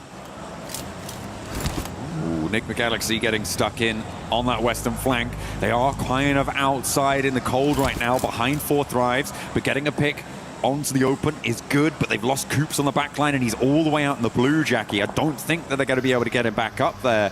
Devil is keeping him company. Zypher in a real sticky spot, so it looks like that trade will be evened up. So 2 of our top 5 teams taking 1 player out from either side, and it is Devil who picks up the point there. Adds them up to 44 and a little bit closer to RRQ. So now you're still not worried. That feels like a little, a little subtext storyline. We'll keep our eyes on it. It's not super likely with how it's going. Okay. But worth being aware of. I mean, he's still on the move, still alive for now. Yeah, but the zone's coming to get him. He made a deal with himself to be able to get away with that one. I mean, RRQ with the assist from the high ground, suppressing the angle from Enigma Galaxy that was completely had him dead to rights. But where does he go here? He's got to go up, he's got to go around into OG, in towards RRQ. And there's not really a good choice here. It is stage 4, so the zone is quite survivable. So yeah, okay, go for a long wrap. That probably makes more sense on it. Drops that adrenaline in as well, maxing out the stims, get as much healing as he can get. We'll see how that pathing goes for him once he gets himself back into the zone, sustaining a decent amount of damage, but he had a few meds to try and buffer it out. Not easy though, not comfortable. 4 Thrives with IQ getting line of sight again to re-engage, so a bit of pressure applied from them. And RRQ still sitting where they hunkered down so long ago, waiting for a team to attempt to force the fight. GK with a connection in the rear. Fun to talk, seeing all of this commotion around them as well. As Enigma Galaxy move up towards Alula. That's top taken down by IQ, and Falak getting stuck in as Aurora are suffering casualties. This is dangerous for Aurora. They're not safe, not in its entirety. Enigma Galaxy a little bit better on the points tables, but going this low, trying to just wend your way on through. Seems like they successfully shack themselves up there. Get 2 of their players across as we hop on board with Alula. A lot of damage done towards GOAT team, and this was a team that was looking good for the top 5 not too long ago, but now their dreams are being dashed at the feet of Alula. Alula, they formed a fist and they are punching through the defense of GOAT. Moxie takes a heavy blow down on his last legs as the team gets removed from the equation. Goodbye GOAT. Alula coming alive as they begin to punish Enigma Galaxy. Absolutely collapsed on once again as well. Fragmenting the squad. 5 elims here, John. keeping up that pace. Alula have changed something. There is a different team right now playing for them, but losing one, taking a knock to the play zone as well, that's going to slow you down no matter who you are. Playing on us too. I have to see what they can find. It is just too far away to hope for the bubble right now. And Aurora may be breathing a little sigh of relief here with AGL getting cut down to 2 with only one of their players alive.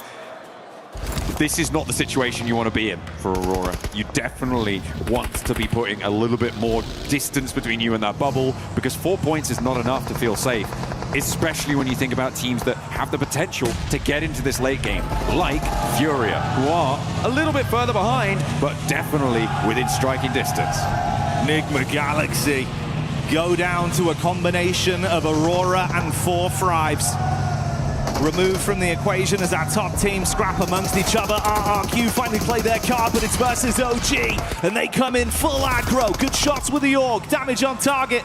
Attempting to reposition RRQ down to 2 players. That's 1 cleanup as the shots hit onto Wizgard, and they are able to repel the initial assault. Aru behind the steering wheel looks to create space and get away. Play on as a solo.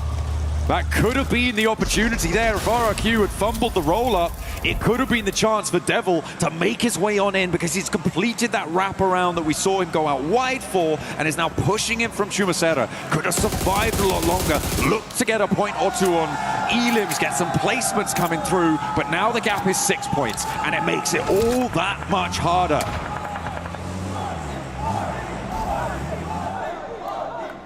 And in the conversation of who'd be on top come the end of the day, it's 4 Thrives that are once again getting the crowd hyped up with the plays.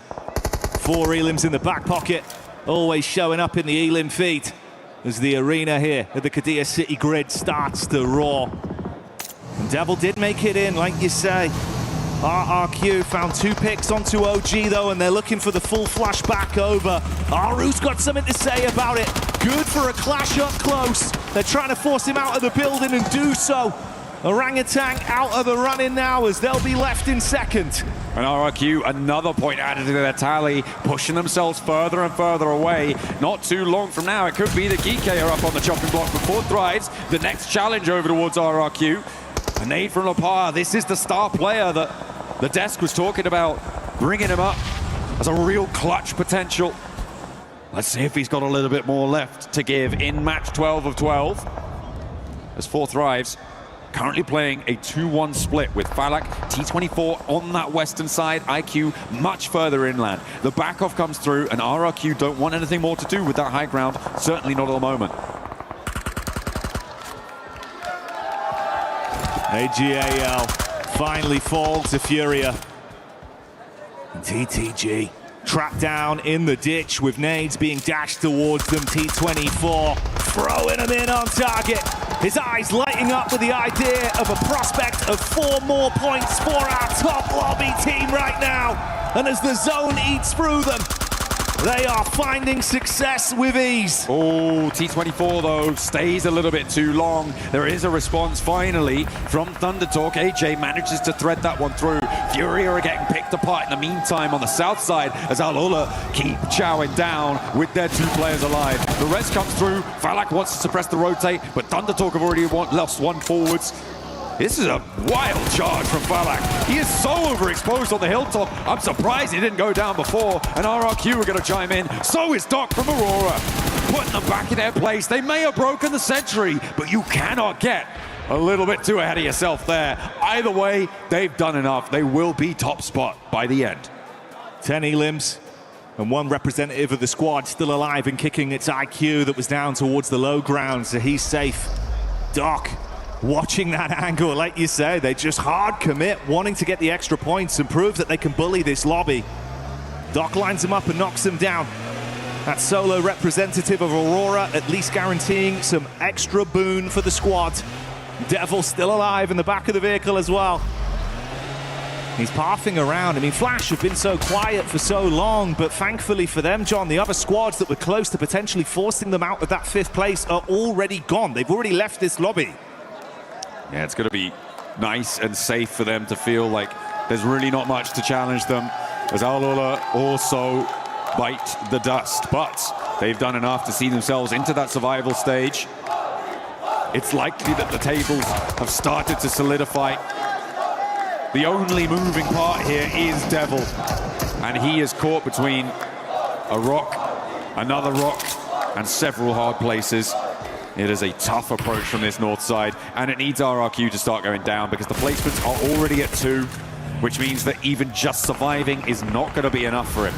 And he goes down there. That will be our bottom 3. Locked in, Jackie. X-Force Rejects joins Thunder Talk and Gaming Stars taking the tumble down. So it's all up to the points now. Who's going to finish and where is it going to be? Those keys now guaranteed to be crushed, but the dreams live on for an RRQ side that fought for their right to survive here. Another blow back over to Aurora as Doc is shut down. And they're looking for even more. Eyes honed in towards the setup from the 2-2 split of GK. Our final decision comes down to who takes the chicken dinner then between these 4 remaining squads. GK with this most central position, Flash with the high ground. As you said before, been fairly quiet over the course of this match so far, but they are starting to extend their influence now. GK in the more central spot, as I said before, but they're much more limited in terms of their maneuverability, in terms of their flexibility. It's a question of if they can force the other teams around them to fight with each other, or in the other instance, allow a team to just get straight up close to you. Now with Team Flash within nading range, it's going to get so much more hard for GK to hold off this location. And Flash, after paying passive for so long, know that they can take risks now. So they look to advance down onto GK. Good first nade connection to blow one of the squad mates away. Present an opportunity to punish off the back of it, but RRQ with a third-party snipe from distance, starting to steal those points and increase the pressure that's mounting on Flash's shoulders. Secure in their 5th place, but they'd like to go further to try and join on the point scoring, a little bit higher up on the tables. 4 Thrives, OG, Aurora, Enigma Galaxy, these 4 teams pretty much, they have made it into those grand finals directly. Flash will be joining them as well. It's really, I don't think it's possible. Yeah, I'm pretty sure it's not possible at this stage for Ulf to catch up. I don't think there's enough points left in the lobby to make up the difference, especially when you consider that Flash will also be getting placement points for a minimum of 4th place. And whatever else they're able to purloin from the rest of this lobby.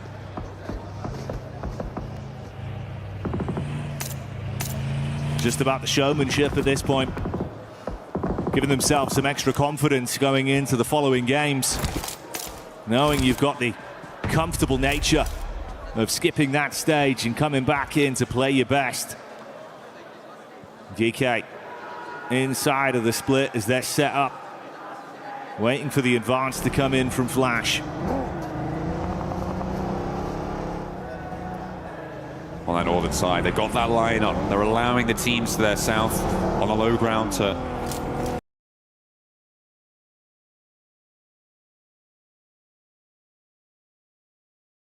figure out how they want to try and manipulate this one as the nades keep rolling down the hill towards GK, making their life very troublesome. Yeah, Ragnar out in the open is not going to last. You can't really step out for it. And they add another point. Racking up those elims, finding another knock over towards Kevin. And this might be the final dispatch for GK, who will sit right on top of that bubble. A lovely nade posted on through, stops them dead in their tracks. But the 12th place there is going to be locked in. RRQ will be jumping over them with the placement points that they have earned, leaving GK on that bubble, but nevertheless still in survival stages, which is more than could be said for the 3 teams beneath them. Their keys will remain. And RRQ just proving that they've still got more to show over the course of the competition then. Something that might give them an extra air, an extra reset, some wind under their sails once they get into that survival stage with the pathway they've guaranteed themselves.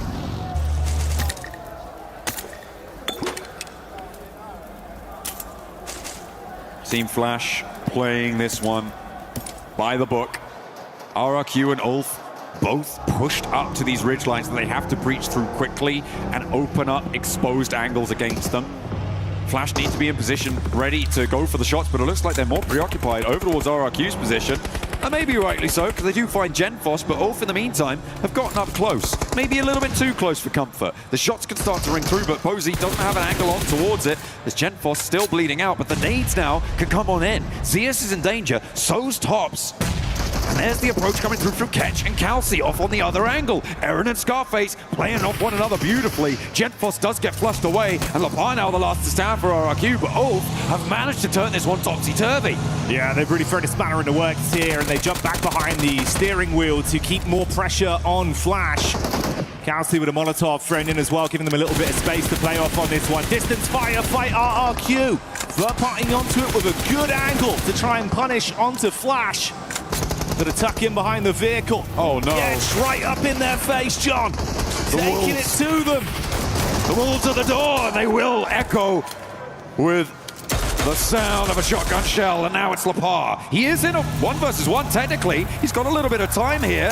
Has Calci to deal with on the low ground. He finds it, and now there's only one more player up top for him to deal with, but the vehicle, the death departing explosion there, puts the final nail in. Lapar looking pretty good, but it is Ulf to find the chicken dinner and a place in the survival stage.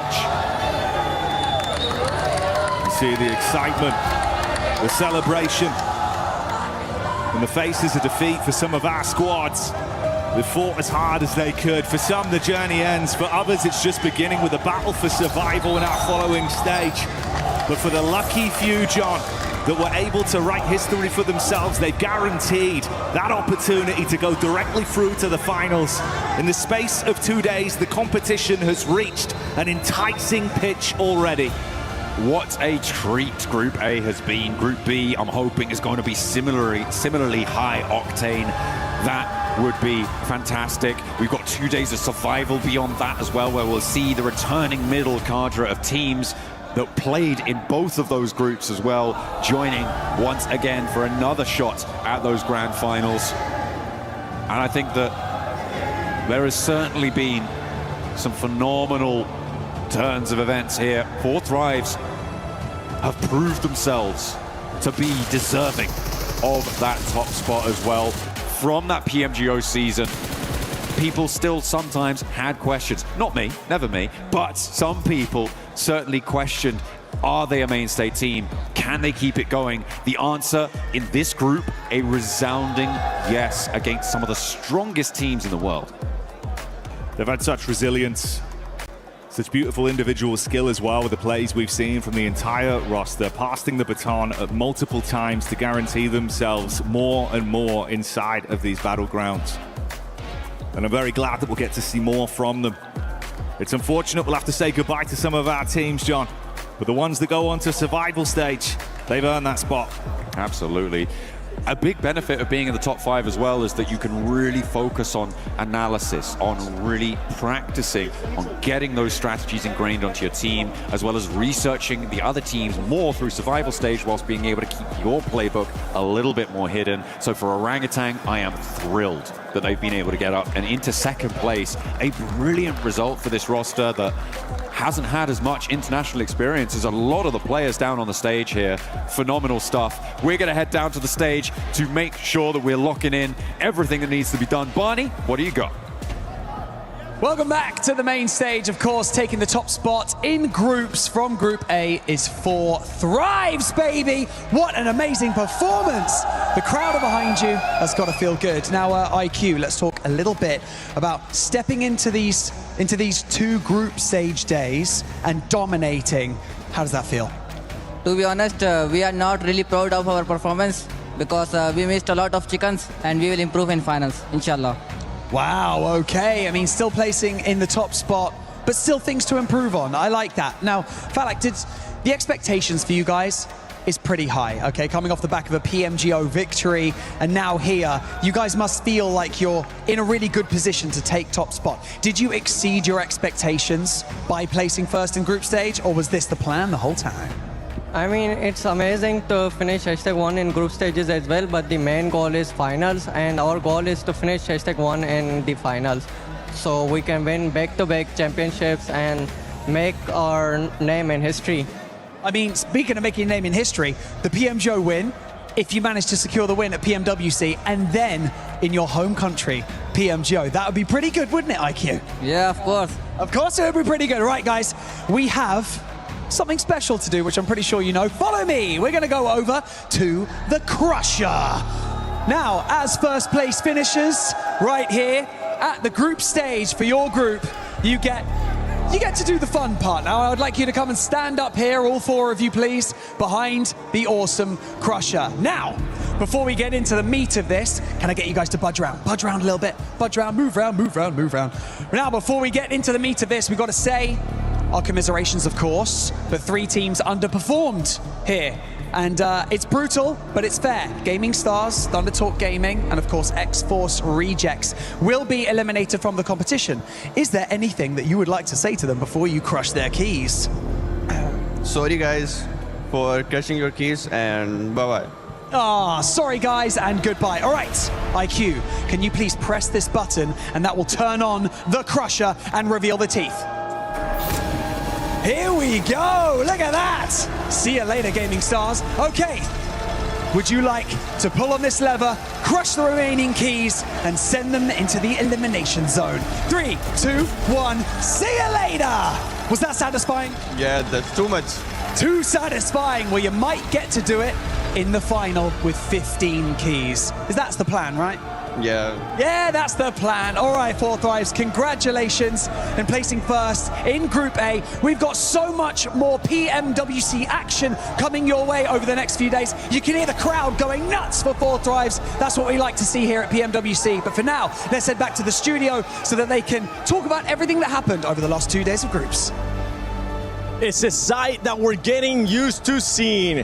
Four Thrives just dominating in, honestly, not being happy with their performance, Lace. That's insane. That's crazy because they're the only team to hit triple digits, 107 points. 80 of those guys were actually eliminations. They had 0 chicken dinners. They had about 27 placement points, so that is about like a 2.25 average placement. So most of this was made up by pure firepower. Yep. But of course, they don't think that's good enough. And look, that's okay. They want to add the wins to that valiant effort as well. Especially because we're going to have Smash Rule. Especially you want to make sure you can actually get those chicken dinners. Max. You know they didn't do it in PMGO Season 1. One thing we shall not forget. Yeah, congratulations, Four Thrives. You're able to get that first place here for Group A. But this is the first time in a long time that we're going to have an India team at a global final. So I want to take you guys back to the PMWL 2020 Eastern Region. Orange Rock TSM entity. They made it to the finals and actually did really good back in that event. But now it has been 5 years, 11 months, and 29 days, and that streak has now ended as Orangutan make it to your PMWC 2026 Grand Finals. And a great performance from that squad, if we're being completely honest. The way that they were able to perform yesterday was impressive in the way that they started off so slow, and they were able to become aggressive. This is what we've been wanting to see out of the Indian teams, to match the aggressiveness that the global lobby is currently showcasing. They were able to do that, and they were consistent as well today. WizGod was able to actually get a lot of placement points for that squad in 2 matches. He really was. It was so exciting to see. And you know what's even crazier, is that Orangutan, out of the 2 Indian teams that we have here, we have Godlike coming up in Group B. Orangutan is the more passive of the 2. Now let's just take a moment and let that sink in. Orangutan are the most passive of the 2 Indian teams here. They're in 2nd place. They've been going all over the place. They've been controlling the lobby. What is it going to happen with Group B? I'm scared for everybody else now. I mean, I was scared after they got their first chicken dinner on Game 6 of day 1. I was like, okay, we need to see a continuation. I was not expecting a back-to-back win. Okay, that was definitely pushing it to the absolute limit. So they're confident. I hope they can bring that confidence into the next stage, which is going to be the Grand Finals. Very exciting. So Aru and the boys keep it going. Yeah, they're definitely going to keep it going as we're going to be seeing the top 5. There you have it. Four Thrives, Orangutan, Aurora Gaming, Team Flash, and Enigma Galaxy. Woo! I'm happy to see that team go back to the finals. And another team that I actually have to give major props to has to be Aurora Gaming. This looks like the squad that we usually expect, Neptura. It is. I was just thinking that. It's like, oh, finally, they're not just sneaking their way into the top 5 just by the skin of their teeth. Finally, we have a team that has presence here throughout the 2 days. Maybe a little less yesterday, but look, very even across the board. 30 points, 60 elimination points to make that 90-point total. So I'm really, really happy with this. It gives me a little bit of help for those finals. Yeah, and a bit of a heartbreak too if we're looking at 6th place, Slays, because all esports, they were expected to go directly to the finals. It doesn't end up happening. And sometimes expectations really do weigh down on you. And this team, you know, has everything that it takes to be in those top 5. But of course, they just didn't really make those kind of macro decisions when it was necessary. So we did see them sort of fall off, and that brings through teams like Team Flash, who, like I say, throwing stuff at the wall, making it stick, but they adapted, they pushed through, and Ulf just kind of lost that momentum throughout there. Even Team GOAT, we could say the same type of thing, expecting massive things from them as well. I mean, still a valiant effort, definitely, but these teams, it is surprising. Yeah, I mean, looking also on the first page for a quick second, we had 80 eliminations from 4 Thrives. They have 20 more eliminations than the second place at the squad in terms of eliminations, which is Aurora. Absolute raw domination from these guys. Though on the second page, heartbreak has been created for some of these squads. X-Force Reject, Thunder Talk Gaming, Gaming Stars. That is the end of their adventure. Can I just take you on a little bit of an emotional journey for X-Force Let me get ready. Rejects, guys? Take us on it. Now, I was watching Devil's little health bar surviving for so incredibly long in that last match. This was after they just obliterated Gaming Star. They set a trap on KRX, and the Shiva was able to escape, got picked off by 4 Thrives, and Devil's just traveling around in the vehicle trying to hold on for dear life, but obviously couldn't cement themselves and put themselves in that position. They were able to get 8 eliminations, and they just had to hold on